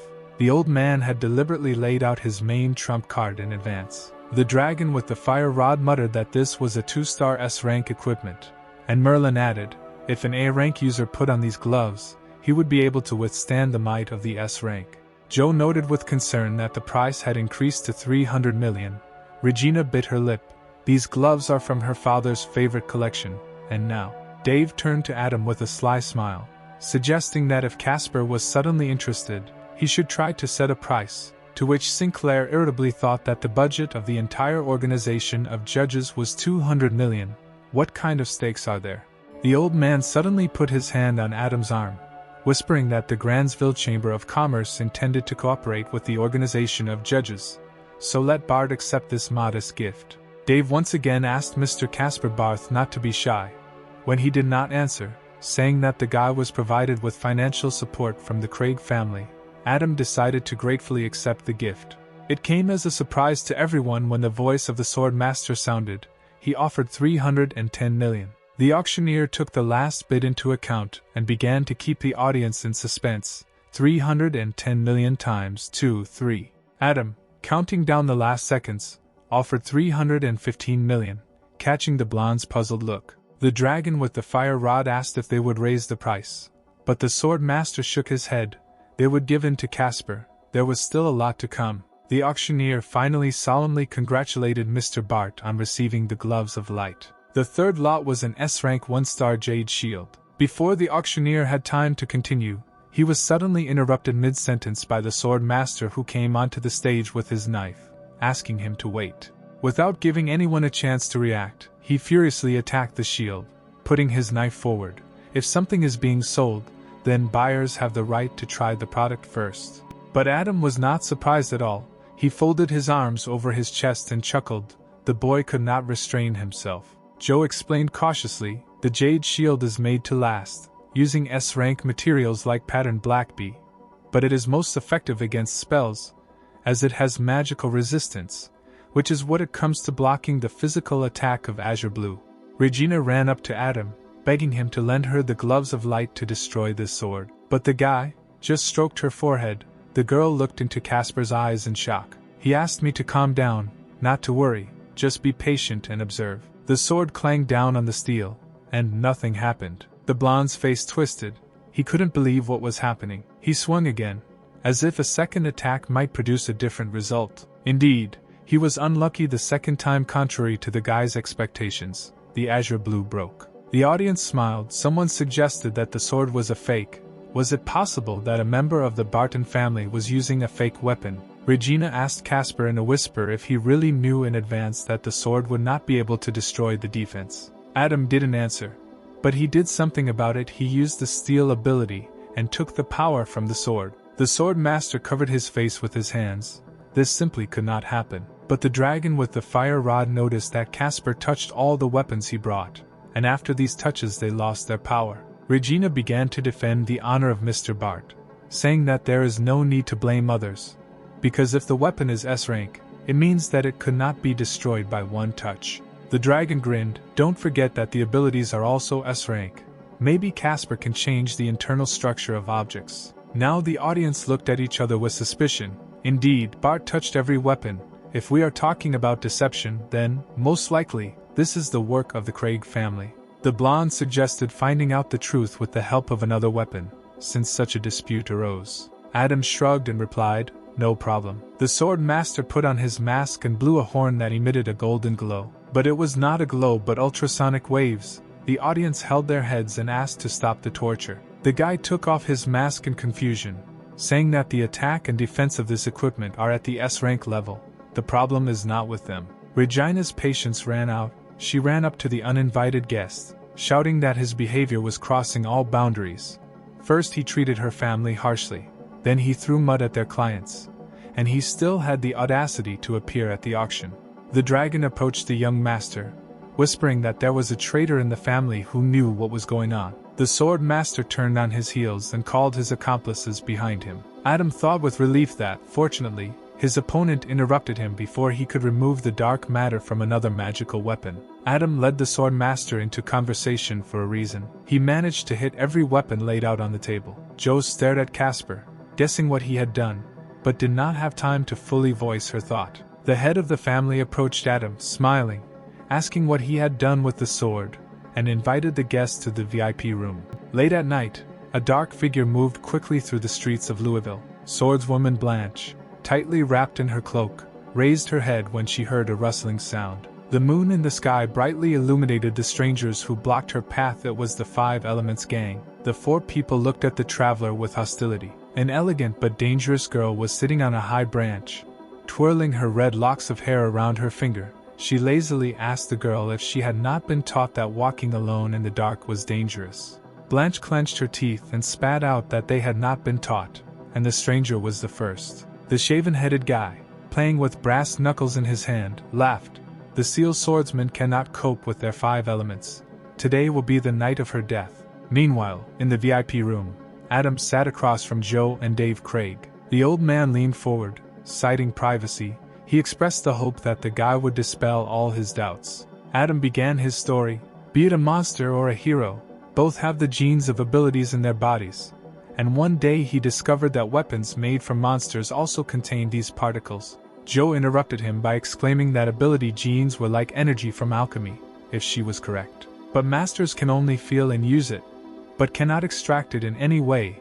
How then did Caspar Barth manage to do this? Adam replied that he was collecting energy and held out his hand, revealing the absorbing star ring, a tool capable of extracting ability genes. Regina asked if he could collect them with just one ring. Dave thought about it. He had some achievements in alchemy, but he had never heard of collecting ability genes. He handed Adam a D-rank wolf brush, which accelerates healing, and asked him to demonstrate the skill with it. Sinclair took the brush in his hand and realized that it only contained 30 units of dark energy. It was better to leave everything as it was. When the guy finished using the steel ability, he gave the brush to the man, asking him to check it. Dave was amazed. The energy of the thing disappeared. This is a huge breakthrough in alchemy. Joe asked how Bart uses the genes he received. Adam thought to himself. Finally the girl asked about it. If he told the Craig family about the production of the elixir, it would help increase their combat effectiveness. And next time he would not have to fight alone in the territory of the 4 seas. The guy replied that special elixirs can be created from them, and it is thanks to them that all members of his organization have 2 or more abilities. Regina, as usual, thought of enrichment as she clapped her hands. If ability genes can be used to create equipment, then the 7 S-rank mythical weapons that only exist in theory can be crafted in practice. Sinclair sighed, saying that he was sorry to disappoint the girl, since it was impossible. He turned back to the head of the Craig family because he wanted to ask the man something. Then Adam asked why this small part of the genes could reach 30% of the total mass if the weapon was made from a certain part of the monster. Dave replied that after the death of a monster, a phenomenon known in alchemy as a beam of energy occurs. The energy collects in a certain place. This particular charged area is extracted, and then special techniques are used in combination with the alchemical matrix to make a weapon from a specific monster. The man folded his hands behind his back, walking around the room, and invited Adam, if he was interested in alchemy, to show his accumulated experience over the years. Sinclair did not refuse and followed the head of the family. The streets of Louisville were no longer so quiet. Crowds were gathering. Drones with local television cameras were hovering in the air. About 10 heroes appeared on the Belt Parkway. The shaven-headed man from the 5 elements looked around in confusion. Where did all this come from? Then he saw O, which made him flinch. 3 heroes were heading towards his gang: the Lazy Swordsman, the Explosive Fist, and the extremely evil Ethan Wade, from whom the loot was taken from under his nose. The bandit told the patron of dragons, Ethan, that the 5 elements were the first to find the swordsman of the seal, and the heroes are openly trying to take her away. That's not how things are done. A dark flame flared up around the dragon. He smiled and noticed that Blanche was a traitor, and the 5 elements were also from the Association of Heroes. Did they really think that Ethan would allow them to leave? Then, suddenly he disappeared from view. But the next second, with all his might, he slammed his fist into his opponent's chest. The reporter commented on what was happening. The patron of dragons can instantly kill the tiger with golden claws. Will his opponents in the face of the 5 elements be able to escape? Commentators, looking at Ethan in close-up, admired the hero and believed in his victory. Members of the 5 elements rushed at the patron of dragons from all sides: Ice Fawn, Earth Bear, and Tree Man. It seemed like what one hero could do against 4. Just a few seconds later, Tiger was lying flat on the ground where Ethan had thrown him. The girl from the gang decided for a few seconds, doubting whether it was worth attacking such an opponent. She decided that since the Dragon Lord had already demonstrated his power, and if she did not want to die here, she should run away so she would not have a chance for retribution. But her plans were not destined to come true. Blood sprayed as Ethan pierced the woman's stomach with his clawed hand. There was no escape from him. A grin played on his lips. Who's next? The guy turned around and told the swordswoman Blanche that it was her turn. Fire, Butterfly, and Zachary Wade watched the fight from the computer screen. Zachary frowned, but Butterfly reassured him, "Don't worry, swordsman Blanche is not in the best shape now. Defeating his brother is almost impossible." However, Zachary turned to her, arched an eyebrow, and replied that he was not worried about his brother. He was worried about something else. Is Blanche a member of the judges' organization? And if his brother kills the girl, what will he say to his godfather? The heroine smiled even wider, although Wade Jr. said that he was not worried. His face showed the opposite, because he and his brother were on good terms. Zachary just rolled his eyes. He figured out how to distract Butterfly to contact Casper, and asked her to watch the broadcasts while he went to the restroom. Taking advantage of their connection, Zachary found himself in the residence of the judges. Adam in a rooster mask was waiting for him there. Wade immediately exclaimed that the Dragon Lord was merciless and was going to kill Blanche. Smiling slyly, the guy asked Casper if the swordswoman was a member of the judges' organization, because on the internet they only write about this, as if she was Mr. Snake's girlfriend. Adam, unable to come up with anything better, asked his godson not to believe stupid rumors, saying that the snake was already quite an old man. Zachary scratched his chin. An old man and a young maiden. Maybe Blanche is actually his illegitimate daughter. But if it's a secret, then he has to pretend he doesn't know anything so as not to cause trouble for his godfather. Adam promised that he would send his people to help. A joyful Zachary ran to convey the good news, shouting to Adam as he went not to worry, because he would be watching the broadcast. If anything happened, he would immediately report. Sinclair has learned 2 abilities. He can now give the dragon 2 more types of abilities. The pearls had an A rank. First ability, Earth Control Skills, Stone Load, Earth Power, can pick up Earth vibrations, use sand to attack. Second ability, Light Control Skill, Wind Blast, Levitation, Flow Fusion, appeals to the powers of the spirit of the wind. Sinclair wasted no time creating his double. Having endowed the clone with these abilities, Adam sent him to Belt Perquet. Ethan slowly approached the swordwoman like a cat. He would give her time to call Casper Bart, because he did not want to kill the girl, because they are on good terms when it comes to studies. The seal swordswoman interrupted him, coldly ordering him not to waste time if he wanted to fight. The dragon, stretching his clawed hand forward, rushed at the girl like lightning. Let her prove to him what she is capable of. Blanche froze for a moment trying to get her bearings. She pulled the sword out of its sheath. The dragon flew past, almost hitting him. Blanche leaned on her toes to create support for the jump. Ethan looked around, looking for his opponent. The sword entered the guy's back gently. He quickly pushed away, turning to face Blanche. The girl was about to make another attack with her sword. She coughed, the impact damaged engines of the camera drones humming behind her. The live broadcaster asked everyone to remain calm. As the equipment was damaged and the image was lost, a reporter will soon arrive at the scene to continue the broadcast. Breathing heavily, the swordswoman sank to her knees, and the dragon approached her with a grin, warning that without Casper's help the girl would die. The guy pushed off and flew down, screaming, straight towards Blanche. She pulled out her sword, creating a protective aura around herself, which the dragon collided with. Tangible cracks appeared in the protection. Roaring with rage, the hero warned that this was just a warm-up. He tried to make a hole, and Blanche's strength gradually left her. The hand holding the weapon trembled more and more. Lily Romero arrived on the Belt Parkway. A filming drone was buzzing above her. The girl looked back every now and then and commented on what she saw. The reporters arrived in the thick of things, where everything was a little confusing. The Dragon Lord and Blanche were still fighting each other.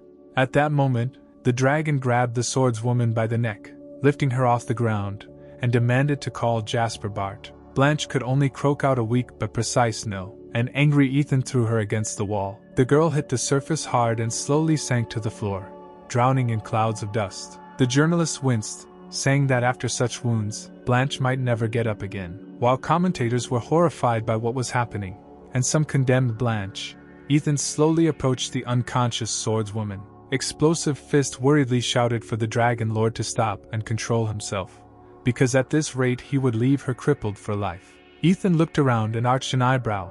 Was his team really protecting a traitor? Blanche rose slowly. She trembled, but found the strength to sarcastically asking if the heroes had finished their negotiations. Ignoring the streams of blood flowing down her chin, She smiled and offered to continue the fight. Lily carefully walked deeper into the street, continuing to broadcast into the microphone. Blanche had sacrificed herself in the past for the safety of citizens. Her steadfastness is worthy of respect. Ethan swung it and again threw it at the swordswoman, shouting that she herself wanted a bloody duel. Suddenly, an obstacle appeared in front of him, a layer of water where his palm was located. The guardian of the river loomed menacingly over the dragon lord. Blanche was sitting right on the watery hand of the river guardian. The dragon clone folded his arms on his chest. Standing opposite, he apologized to the girl for being late. Commentators loudly shouted excitedly, calling the swordswoman a traitor. The girl, impossibly tired, looked at him menacingly, asking why he considered her a member of the judges' organization. The dragon replied that if the swordswoman wants to stay alive, then she has no other choice. Blanche looked thoughtfully to the side. The dragon landed in front of Ethan. He asked why Casper didn't come, but the clone answered the question with a question, asking what cutie Blanche did to him. The dragon chuckled. Does the hero really think that he won't be able to cope? And even if he defeats one of the judges, people who are much stronger than him won't keep themselves waiting long. Two huge water hands of the river guardian began to approach the dragon lord. He growled, trying to push them away. The dragon, standing to the side, clenched his palm, controlling the guardian of the river. How will Ethan cope with this? Suddenly the huge palms seemed to evaporate. The dragon lord raised his head and looked around in surprise. But luck was not on his side. An even larger limb descended on top of him with incredible speed. There was a bang. Everything around Ethan went dark. There was dust everywhere. It was already late. Adam was returning from the Craig family auction. He left the building.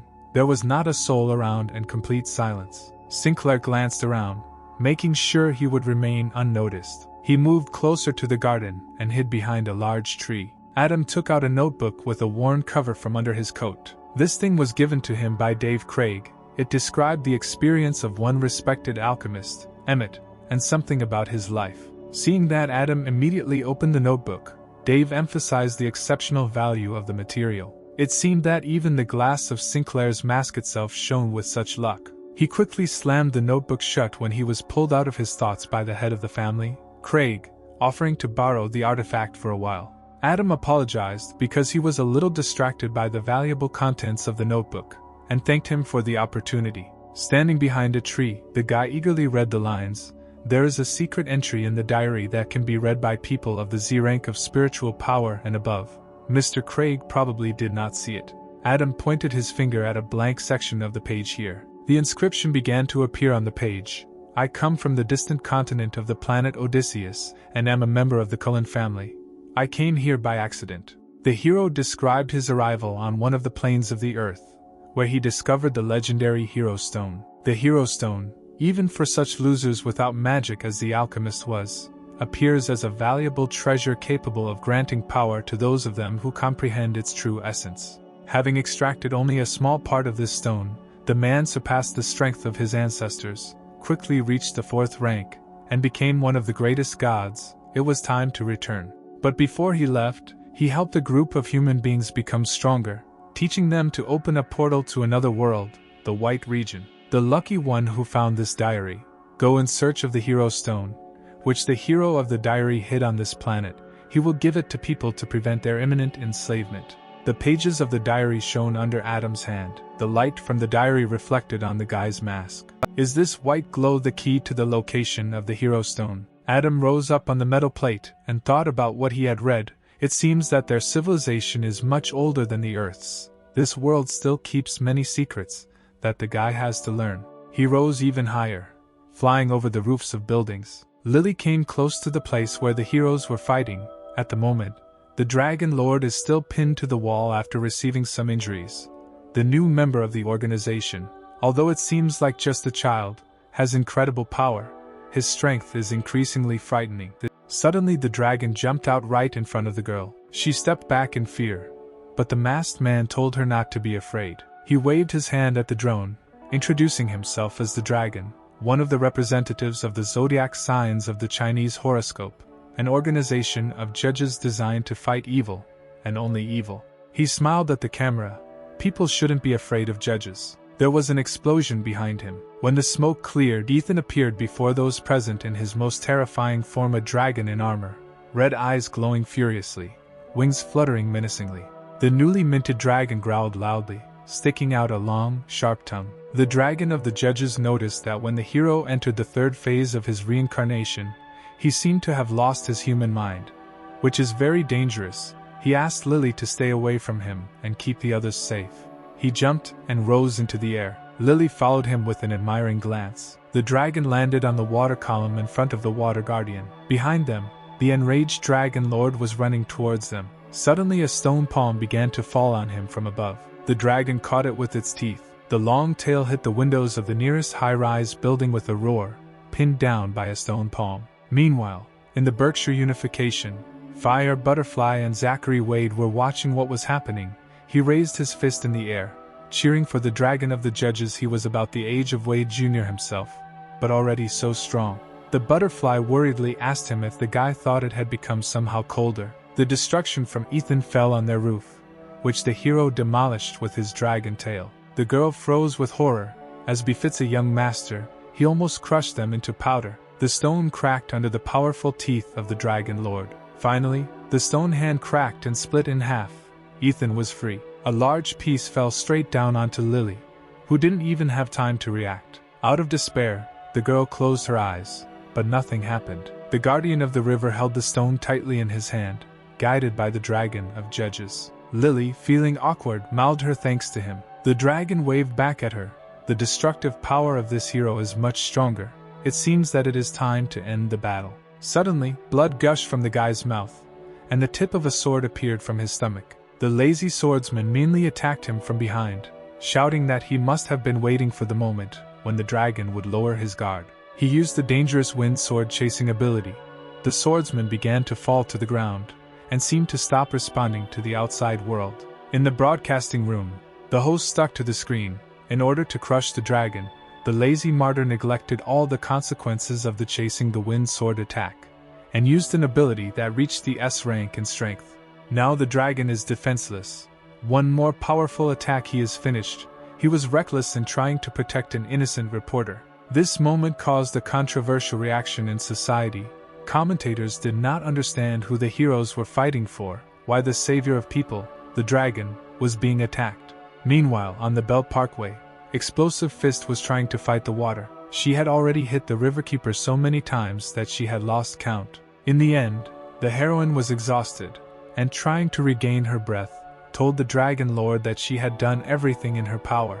Now the rest falls on Ethan. The guardian of the river was slightly, but obviously injured. Because of her attacks, local rain even formed, wet from head to toe. Lily fearlessly continued to broadcast live. By combining their efforts, the three heroes managed to wound the river monster Mr. Dragon. The place turns into a swamp. The judge's dragon used its flux fusion ability, rushing straight at the dragon lord. He, as if he was just waiting for this, impatiently threw his tail up. Adam's clone flew very close to Ethan, who jumped back in surprise. The next moment, the dragon, using a stone fist, rushed straight at the dragon. The red eyes reflected a man flying at incredible speed. The stone fist landed directly on the hero's chest. The dragon exclaimed that it was better for him to give up, because this time the Lord of the Dragons would definitely come to an end. Using the power of the earth, Sinclair's clone was able to grab Ethan's fist, causing him to squeak ridiculously. The dragon growled, squirming in the steel grip. The fist came down one last time, slamming Ethan straight into the asphalt. In its place, huge clouds of dust formed. When they dispersed, Ethan lay unconscious on the ground in his usual incarnation. Looking straight into the camera, the dragon turned to Oliver Wade, ironically claiming that he knows a lot about choice, while the vines he summoned tightly bound the lazy swordsman and the dragon lord. In the meeting room of the Hero Association, the mechanical hero tightly clutched the glass in his hand while watching the broadcast. Anger overwhelmed him, and the glass cracked right in his hands. Lily, watching the dragon, thought he meant the choice between the dragon lord and the lazy swordsman, or using two A-rank heroes for some kind of deal. She was surprised when Oliver Wade appeared on the horizon, dragging a figure behind him. He had one hand on David Evans' suit. Having met with Casper Barth, he asked the guy if, after all the story, he really only asked him to investigate the case of the blue pills. Casper replied that that's not all. He needed help to take part in the white area operation, and as a reward he would give the mechanical hero an A-rank elixir, which would allow Oliver to become the owner of 2 abilities. This offer was so tempting that the mechanical hero decided to carry out everything according to the original plan, and came to a member of the Judges Association. David, who had been silent before, seemed to wake up, looking at the drooping mechanical hero, and hesitantly asked when his boss managed to conclude the deal. Oliver replied that an agreement is an agreement. At first he was overcome by emotions. That's why it was so difficult to decide. But now that the Dragon Lord and the lazy swordsman are involved in this, the sacrifice of one subordinate is worth nothing. The blue-haired hero nodded exhaustedly. If we are talking about 2 A-rank heroes, then any sacrifice is justified. Oliver Wade patted him on the shoulder, saying that since he also thought so, it meant he was much more at ease. Suddenly David Evans turned sharply and tried to run away screaming. But not even a second had passed before he lost all his limbs with slashing attacks. This was a shocking sight for everyone. In Berkshire, the silent butterfly watched Zachary rejoice at what he saw. He should have done this a long time ago instead of waiting for something unknown. He had already seen how the new elixir of abilities was waving his hand in greeting. The guy laughed with all his might. Like a helpless insect, David lay on the floor, asking the mechanical hero why he attacked him. The man did not answer, and with one throw threw the immobilized hero at the feet of the dragon. Gritting his teeth, David asked why they were killing him, since he had done nothing wrong. The dragon chuckled. Evans probably knew what was going on. Taking drugs, killing civilians. This is a kind of justice for such villains. Oliver Wade captured the dream and the lazy swordsman in his iron tentacles, telling the dragon that he had already expelled Evans from his organization, and was handing over the rest to the judges. But suddenly strange sounds were heard from the side of the lying hero. Blue liquid oozed from the guy's mouth, and he laughed madly. And then it exploded. A blue glow filled the entire street. The blast wave was so strong that it made the dragon and Oliver Wade jump to the sides. David Evans in his new incarnation soared up. The arms and legs that he had lost were now white. Not made of flesh but as if they were glass, icy. The guy asked how he could take revenge on his opponents for what they had done to him.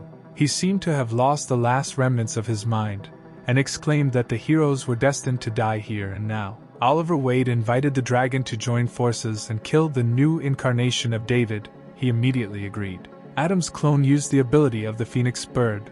The fire filled the entire space around him. David, smiling madly, swung. The power of ice is quite enough to turn the fire monster into a minion of his ice eagle. He fired numerous ice bullets directly from his body. Adam's clone froze a small amount of water. The bullets stuck there. But this did not delay the scoundrel for long. He immediately cut the huge block in half with his icy finger. The blue-haired man turned and chuckled, too weak. He turned sharply and threw a new batch of bullets at Oliver Wood. He fired fiery bullets from his suit at David. The bullets hit the target, and a series of explosions were heard. The mechanical hero frowned. It seems that under the influence of drugs only the quantity of the ability increases, not the quality. An enemy figure appeared. Oliver activated deadly blue rays from his eyes and directed them at Evans. He screamed in pain when the beam pierced his eyes. Then it flew down like a stone and hit the asphalt. The dragon, folding his arms on his chest, looked at the defeated enemy from above. Is it really so easy to finish him off? So let's check. He went down to David, and the mechanical hero landed next to him, saying that he had already figured everything out. Suddenly, a bluish liquid began flowing out again from under the unconscious guy's uniform. It was as if the chewing gum had melted and spread out, but it looked extremely strange. The dragon grabbed Oliver by the arm, throwing him back. Strange tentacles with sharp fangs at the ends whistled through the air. They wrapped their arms around the mechanical hero, who couldn't even resist. The dragon, who was also being held hostage by the tentacles, suggested firing a couple of shots to blow up the strange things. He lowered his head and was amazed to see how a large blue flower opened from the place where the tentacles grew, and there was David Evans, safe and sound. He laughed, saying the rumors didn't seem to be true. The mechanical hero cursed. And what did that bastard become? The dragon realized that this was probably Evans' secret. Watching what was happening from the side nearby, a man in a bowler hat and a cosmic face was hiding around the corner of the building. He said displeasedly, "What a shame, it almost happened." Although number 52 officially failed, but its destructive power is much stronger than the previous ones, Is it really because of his own desire? Undoubtedly, the more he studied spiritual power, the more magical it seemed. With each new detail, the man became more and more convinced of his own incompetence. He needed to obtain the third stage of spiritual power in order to quickly reach the level of a great commander. He will wait until the end and then take Evan's dark blue fragment. But now it is worth letting the heroes drain it so as not to waste their strength. The stranger did not know that Adam Sinclair heard him. He shouted that he was not the only hunter waiting for his prey. Lily, covered with a blanket, stubbornly continued to comment on what was happening. Not a single aircraft could approach the battle site, so the film crew retreated to a safe zone.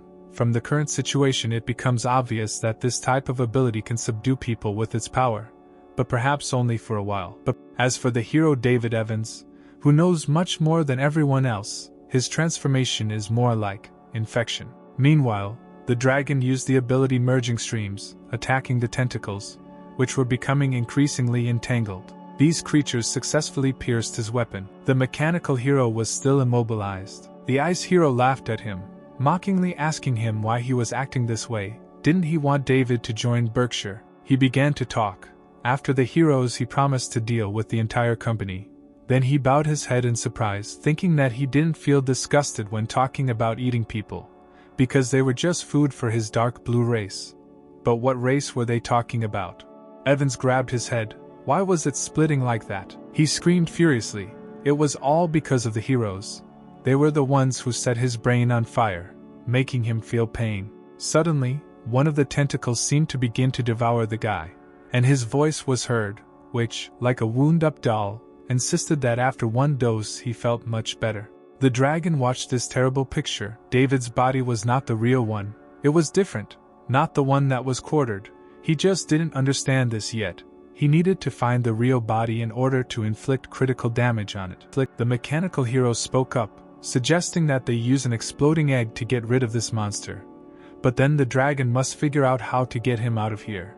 Adam's clone nodded and used his phoenix bird ability again. The tentacles, writhing disgustingly, caught fire, releasing Oliver. He rose up, dropping an exploding egg on them. The object, more like a mechanical ball, was approaching the monster faster and faster. Watching the dragon, who was close to the epicenter of the events, the mechanical hero said that he forgot to say something. The explosion will spread over 500 meters, and the guy will not have time to escape. The dragon raised its head and swore. The explosive device shone dazzlingly and was activated. There was a deafening explosion. A crater formed in its place, and the wind blew thick smoke in different directions. Where David had been, small blue clots were now trembling, left behind by the infected body. Adam's clone had his legs torn off to the knee from the blast wave. He stood on his hands, thinking that he was lucky that now, instead of a real body, he had a double. Commentators were horrified by such colossal damage to the judges' organization. Everyone agreed that Oliver Wade should have warned the dragon in advance, and in general, they could have united to defeat the monsters. What frightened everyone even more were the tentacles, which did not die, but continued to wriggle huge and blue. People could not believe that even an exploding egg could not cope with them, and were sure that the end of the world had come. The tentacle, as if rejoicing at the second chance, swayed merrily in the wind. In the sudden silence and whispers of the night, heavy footsteps were heard. The hot and sour noodle hero couldn't stand by while the others were fighting such a monster. Explosive Fist appeared behind him, who was also ready to help. The most surprising thing was that other voices were heard offering their help and support. Fearless Lily Romero continued to do her job properly. Today, in her opinion, was the longest night in the history of the city. An unknown something invaded Louisville. Its destructive power caused enormous damage to the residents, and now it is unknown how to cope with it. But we must not lose hope, because now numerous heroes have entered the battle. Dawn will surely come soon. The journalist in the studio tiredly rubbed his eyes with his knuckles. Maybe it would be easier not to resist, but to nobly give up their lives. As the reporter said, you should not stop believing in the best. You must definitely wait for the sun to rise. Thanks to Lily, the commentators were also inspired, repeating her phrases with might and main. Louisville will not retreat. The dragon mockingly addressed the newly arrived heroes, asking if they had decided to become a feeding trough for the monster. Explosive Fist rudely asked if he had a choice. Adam's clone nodded and asked everyone to disperse so as not to hurt anyone. He used the wind blast ability, and again was glad that it was a clone who fought. He would not want to die like that. Standing on a levitating layer of water, the dragon held in his hand a dangerous cloud of air, which increasingly resembled a small hurricane. The heroes did not understand what he was up to. The superhero of hot and sour noodles suggested that, judging by the progress of the battle, a long-range attack cannot harm the monster. Its skeleton is hidden deep. Someone must come closer and deal the decisive blow. Explosive fist widened her eyes in surprise, looking up. The dragon put his hand forward and flew, controlling the wind explosion. The mask on the guy's face began to collapse from the incredibly powerful airflow. When the wind blast reached its target, the invincible tentacle, those present felt the ground shake. The heroes covered their faces with their hands. Explosive fist turned away. The hot and sour noodle hero coughed from the smoke, but the blue tentacles disappeared. The journalist could not contain his emotions. He took off. No one expected the judges' organization to withstand this. Their member, Dragon, lost both his legs and could have died, but he still seeks revenge on the monster, risking his own life. Tears rolled from the corners of Lily's eyes. She was infinitely grateful to the dragon for giving the townspeople light. One drop of a tear flew. A black-gloved palm caught a ray of sunlight. Adam Sinclair stood on the roof and talked to his new clone, naming him the new dragon, leaving him with the same A-rank abilities, control of water, earth and air, also the king of fire. He nodded, obeying unquestioningly. The dawn sun slowly rose over the houses. People's wish had finally come true. The crowd gradually went home. The streets were now deserted. Oliver Wade landed on the asphalt. He realized that he was not alone here. The man loudly asked who was nearby. Instead of answering, an oval blue stone flew up to him. Oliver reached out his hand, intending to touch the object. Someone's cold, stern voice was heard. An unreasonable person is not allowed to touch what has been found. At that moment, a blue dagger pierced the hero's stomach. He slowly turned his head. How could it be that the armor was not broken, but the damage was received, and the alarm system still did not work when the enemy was so close? With a muffled sound, the sword left the body and returned to its owner. A man with a cosmic face, strolling imposingly, turned to Oliver Wade. As he thought, all heroes rely on magical enlightenment. The journalist screamed in shock. Is the blue light sword really fighting on the side of the monster? Oliver, healing his wounds, defiantly asked who attacked him and how he managed it. The man reached for the stone, telling the mechanical hero that he was too weak, so he didn't feel the attack. So let him watch how it would drain the hero's nervous system, and nothing could be done about it. But the cosmic face did not have time to lift the stone. It was snatched right from under his fingers with one jerk. Adam clutched the find tightly in his hand, mockingly saying that he was sorry to admit that this dark blue stone now belonged to the organization of judges. The journalist immediately perked up and shouted excitedly, Caspar Barth from the judges has appeared. With his help the residents will finally achieve a peaceful life. Commentators joyfully greeted the hero, relying on his strength, which probably exceeded the hero's capabilities. The man with the cosmic face was playing with a dagger in his hand, convincing Bart that the Ultron organization did not want to quarrel with the judges, so the guy should return the dark blue stone, and then he could pretend that nothing had happened. Suddenly, all the equipment of the film crew turned off overnight, and the cameraman irritably tried to correct the situation. Lily leaned over the fallen filming drone, suggesting that the equipment was most likely affected by some kind of spiritual type ability. They should report it. Adam thought that the Blue Pill organization was called Ultron. He deliberately disabled all the equipment so as not to reveal himself. It seems that he is driven by a larger goal. Bart defiantly asked what would happen if he wanted to declare Ultron his enemies. The man jumped out at Sinclair, raising a blue light sword over his head. Since Caspar wants to die, then his wish must be fulfilled. Adam called out Spiritual Blast. Ultrasonic waves emitted from his face towards the spinning dagger. From the spiritual power of the third stage, the dagger in the opponent's hands simply dissipated. He said, puzzled, that his leader reached the third stage 15 years ago, and now he claims that only a dark blue trump card can overcome human limits. Ultron did not think that there were other holders of the third stage. Adam remembered his sister Trisha in the hospital bed. It seems that her spiritual particles are somehow connected with the dark blue race, and the guy cannot let them go. The man adjusted his bowler hat. What a coincidence. He initially wanted to fight Caspar, but the organization sent him on an urgent mission, and Bart will help him a lot if he saves the dark blue stone until the next time they meet again, and only then the owner will return it to himself. Adam, seeing that the man was running away, stopped him. No one gave the man the right to run away, he had to stand until the last. Cosmic Face stared at the guy in surprise. He was immediately hit by an attack of ultrasonic waves. He turned around, realizing that this spiritual explosion was too strong. His shield might not withstand how many more such blows. The man put a shield in the form of a blue flower in front of him, but this did not help him. Adam successfully dealt with this artifact, wounding the Cosmic Face. He growled, cursing the guy with all his might. The attack completely disarmed him, and the man fell like a stone. Adam flew up to him, straightening his cloak, and congratulated the representative of the dark blue race on the fact that they were now prisoners of the organization of judges. The Cosmic Face turned on its side, taking a fetal position, weakly asked to kill him. If Casper wanted it that way, he was ready to admit defeat. Adam asked him about the sensations of what was happening. Maybe the person wants to taste something like this again. He bent over the amazed enemy. If he obediently answered all the questions, perhaps Adam would spare him. Sinclair demanded to know how the hero David Evans was connected to this blue thing. Coughing, the man said that nothing would happen if he talked about elementary particles. Usually, the spiritual body of the representatives of the dark blue race contains a lot of these particles. With the beginning of the period of change, these blue elements gradually change the soul of the carrier. Their sprouts track the location of areas of light in order to later acquire the soul of a representative of the race. And the greater the spiritual power, the more densely the particles are located in the body. The sprouts are cultivated, increasing in size. The more stable these sprouts are, the more particles of force a person can absorb.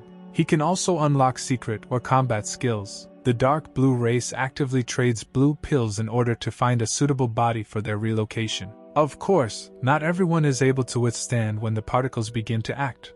Once they fail, they lose their rank. For example, this happened with David Evans. Grabbing the man by the collar, Adam hissed, asking if it was possible to cure a person who becomes infected with these particles. He chuckled, asking why the guy had such a question. Was there really someone among his subjects whom he treasured? Adam roared, if a man does not want to speak, let him be struck by the blades of spiritual power. The enemy backed away and coughed profusely. A blue glow poured directly from his face. A moment, and the beam soared somewhere upward.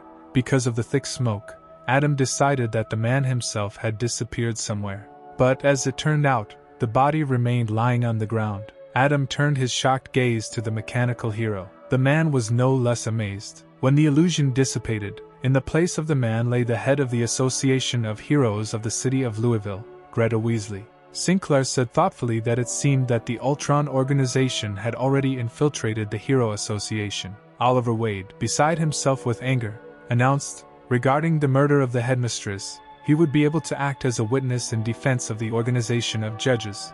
This would serve as retribution for the unintentional injury to the dragon. Adam shouted irritably, asking if the mechanical hero understood the complexity of raising a 4-powered person, something that couldn't be covered up with a few words. Oliver asked what Bart wanted then. Casper immediately replied that it was necessary to allow Zachary Wade to replace the dragon and become the successor of the Berkshire Company. The man chuckled, no problem, but in order to make his successors, he needs to reach at least A rank, otherwise the others will not support this decision. Adam, standing on the metal plate, agreed to this condition, and once Zachary becomes an A-rank hero, he will immediately be handed over to the Berkshire Company. Without waiting for an answer, Sinclair rushed away. Right in the air, a snake appeared behind him. Adam asked him to deal with Blanche while he went to the hospital. After the death of David Evans, Sinclair felt a strange wave form.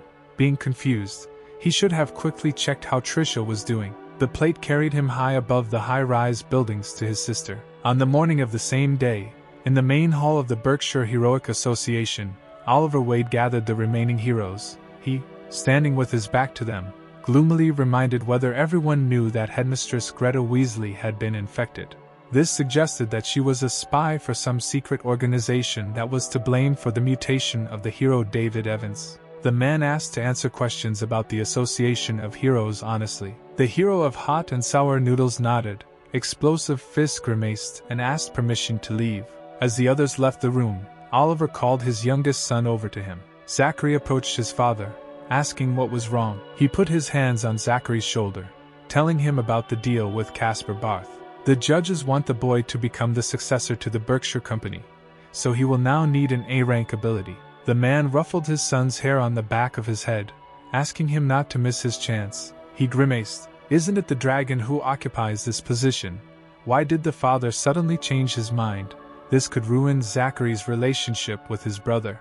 Zachary thought that his goal was to become a member of the judges, one of the zodiac signs of the Chinese horoscope, and fulfill the will of the dragon.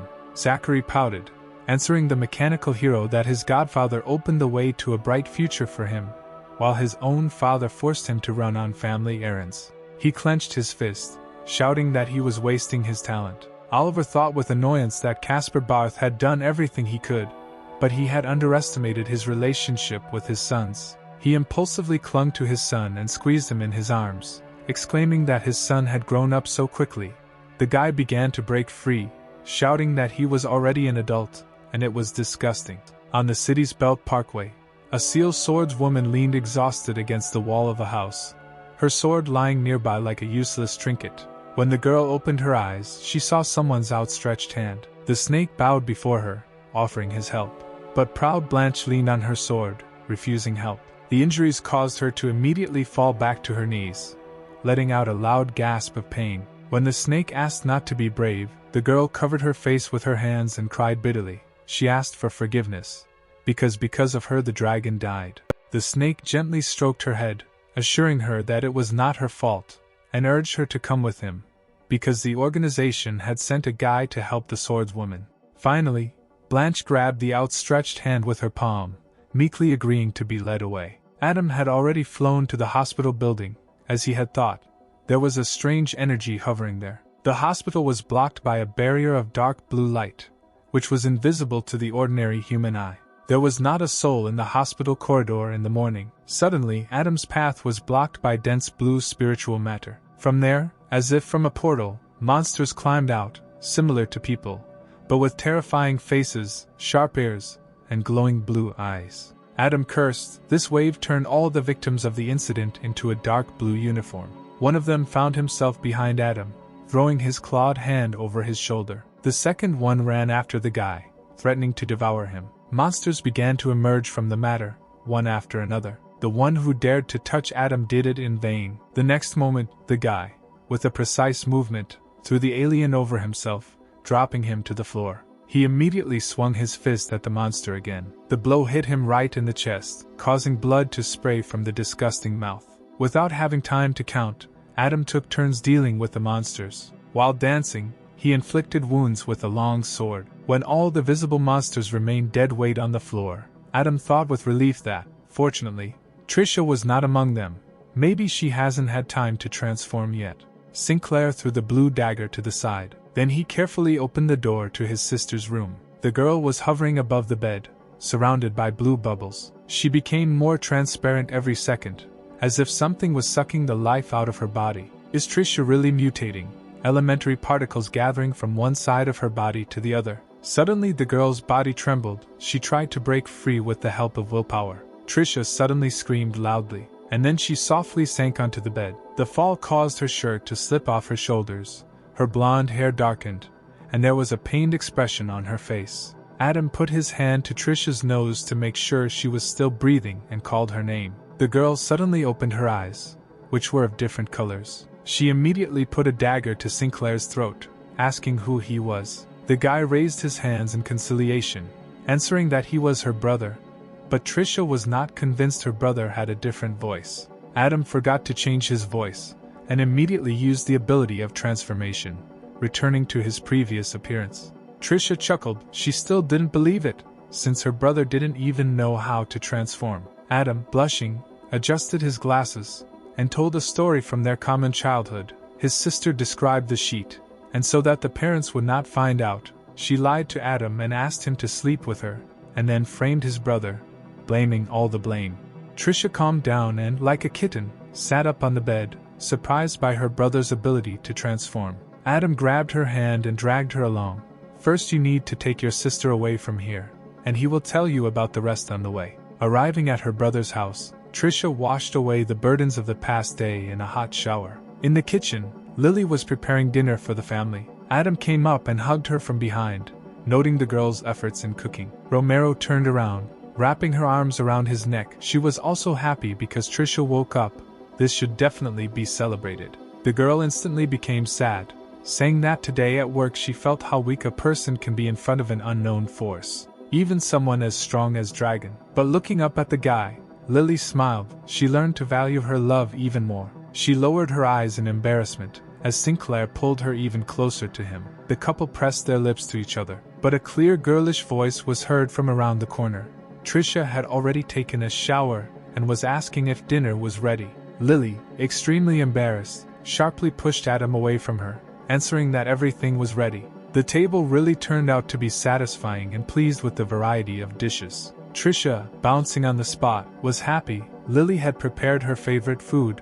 The girl exclaimed that she adored her sister. Without further ado, she grabbed a chicken leg and began to chew it. The couple looked at the girl and were glad that everything was okay with her. Adam, resting his cheek on his hand, thought that he would give anything so that the people dear to him would live calmly and happily. After dinner, settling down on the bed in Trisha's bedroom, the girl worriedly asked her brother if it was really not worth informing her parents about her awakening just yet.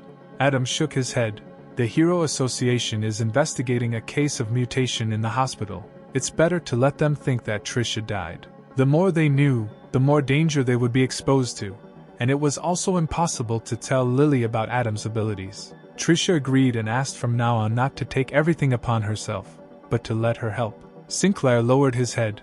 He blamed himself for not being able to protect his sister, forcing her to become part of another world. Trisha, having created a blue dagger in her palm, did not agree with her older brother, because now she has learned a lot. For example, the blade in her hands directly attacks the mental power of the enemy. She grabbed Adam's arm, demanding that he use human control on her. Although the girl was completely healthy, she was afraid that the dark blue race might control her. Adam agreed, saying that her physical body was special, and first she needed to improve the ability to S rank. An impossibly bright white pearl appeared in his hand. The ability Control uses an illusion spell to destroy an S-rank enemy, can brainwash targets of A rank and above to completely subjugate their will to himself for 30 years. Daily the spiritual body penetrates into the controlled, and takes 6 hours from him. The girl sat holding her breath as the pearl headed towards her. Adam closed his eyes. This feeling is different from previous sensations. What is the solution to the mystery?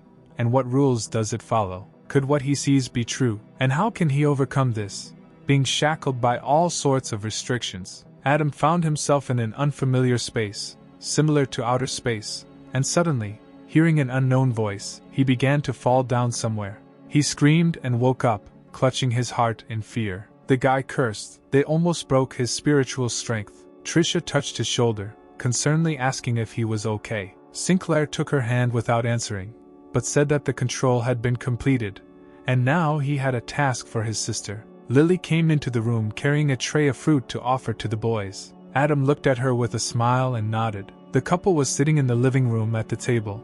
Lily was working on the computer at that time. Sinclair asked what she was doing. The girl replied that she was given a new position because she had performed well last time. Adam couldn't help but ask if it would be dangerous there too. Romero smiled and replied that she would not, because this time she was entrusted with the broadcast from a special booth. Adam stood up, preparing to leave the room past the girl. He squeezed her hand, quietly giving her the ability.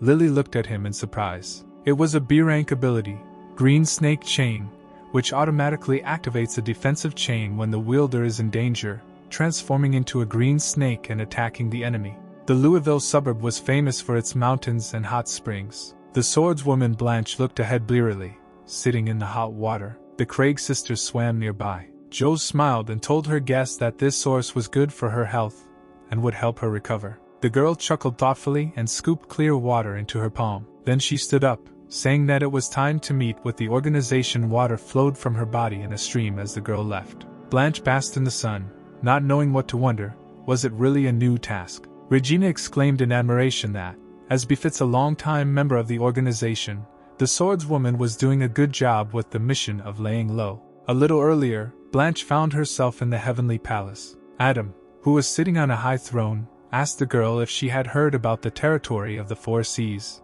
because the organization was sending her there to learn more about the dark blue race. If the Seal Swordsman passes the test, she will be able to become the 28th member of the organization. Blanche, kneeling on one knee, shook her head and said seriously that she was going to take the membership test and head to the indicated place right away. Adam was jubilant his lie was a success. Finally, a truly strong participant would appear in his little room of researchers. He became serious, nodded, and ordered her to first go to the Craig family to replenish her strength. The Seal Swordswoman bowed and disappeared. Charlie Rabbit watched her go. She asked Adam to speak, and he allowed it. The rabbit jumped up sharply and clapped her hands. She had met Blanche herself from the Knights of the Round Table, whom she really liked. Could she really even get her autograph? Sinclair chuckled. He was wondering why the rabbit was silent, and she, it turns out, had met an idol. He patted Tricia, who was Charlie Rabbit by his designation, and asked her to behave and not let herself be revealed. The girl was delighted. Now she will work with Blanche. Then she has a better chance of getting her autograph. Adam frowned. Well, that's not the main thing at all. Charlie Rabbit turned to the guy and asked what he was going to do next. And Adam already had a plan. The Knights of the Round Table Company is closely connected with the dark blue race. He will let the hero of Hot and Sour Noodles and Zachary Wade investigate this case. Blanche will go to explore the territory of the Four Seas. Joe Blur is tasked with infiltrating the Association of Heroes and becoming one of the strongest there, becoming another black pawn in the hands of the organization of judges. Adam just needed to visit an old friend. The boy sat on a bench with a tired look. Adam appeared behind him, saying that he had been very tired lately. If he had run out of energy, then it was better to rest with this. He quite scared the boy. Blur turned around and stood up, delighted to see him. He and the teacher had not seen each other for a long time. Sinclair asked the guy how he was doing. Joe was confused, answering that he still could not fully awaken the power. His body is only 7 times larger than a normal human. Adam froze in admiration. If this is so, usually when this figure reaches 10, then the hero is close to A rank. Adam praised the guy for his excellent work, and expressed his belief that this year he will become the next winner of the World Hero Championship. Blur exclaimed that he would do everything in his power for the sake of the organization. Adam put his hand forward. He said that danger was close. He would have to use his control skill to temporarily subjugate the boy's body. Joe bowed. He was ready to fulfill any request of the teacher. The boy's eyes widened. The ability of control was activated. A petite blonde in a skirt landed sharply, resting her hand on the asphalt. 2 men stood in front of her, a big horned man and a brunette in a black jacket. He said with a threat in his voice that the Fire Cloud Club would not get away with interfering and destroying the organization's business. The girl rightly asked the men, since when is sending mail replies to ordinary people considered a business? Is their organization getting rich by imitating the criminal code of the region? The opponents immediately attacked her, faster than a shadow. The girl barely had time to dodge. She jumped up above the horned guy, flying over him with a sword in her hands. He suddenly realized that he had lost a piece of horn. Moreover, blue blood began to flow from his nose. The girl used poison. The stranger stepped on something on the floor. A huge explosion alarmed the inhabitants of the nearby forest. The brunette in the coat coughed irritably. Out of the corner of his eye he noticed something very sharp flying towards him. The man leaned back, dodging the attack. He fell to the floor and hysterically asked what kind of abilities the girl has. How can she master so many techniques at the same time? The fighting lady, holding a cannon in her hand, fervently asked to guess if the man could handle it.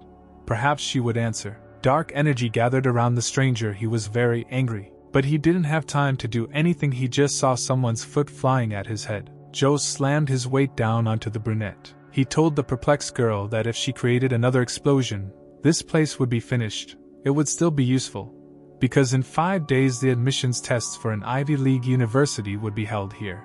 The warrior noticed that since the guy easily dealt with a C-rank user, it means he himself was a B rank, or higher. The girl's name was Milana Broach. She introduced herself, expressing the hope that she and Joe would meet again at the introductory events, and offered to work together. Blur shook her hand. They will meet if in 5 days they find themselves on the same team. Suddenly Joe felt something strange and lowered his head. His and Milan's palms were on fire. The girl smiled radiantly. She wanted to invite handsome Joe to dinner. Joe froze, not knowing what to answer, but Adam's voice in his head told him not to panic. The guy coughed, referring to business at home. He decided to leave. Then he quickly removed his hand. Milana froze in bewilderment. Sinclair irritably scolded Joe, hoping that he had learned his lesson.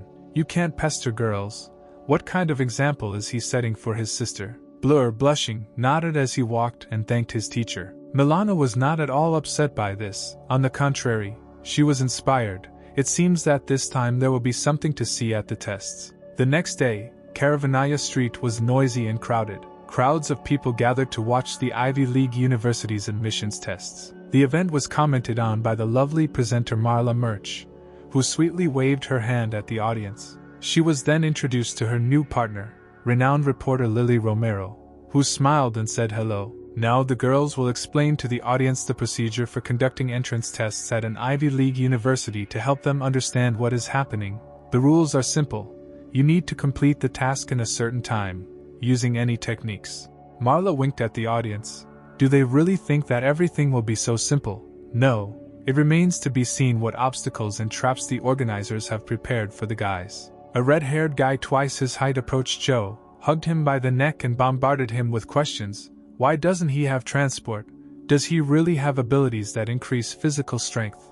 And where are his windproof goggles? Blur briefly explained that he does not use such abilities because of his good speed, but he does not need glasses either. The guy smiled broadly. Apparently, today there will be miracles. He started pestering Joe again. Did he hear that an S-rank user, Purple Panther under the name Mylene Garbo, and A-rank Amelie Lang were also invited? Milana quietly approached the boys and called Joe by name, discouraging the boys. She greeted him with a radiant smile. They met. It seems they even ended up on the same team. The girl approached the blushing Blur, reminding him of his promise to work together.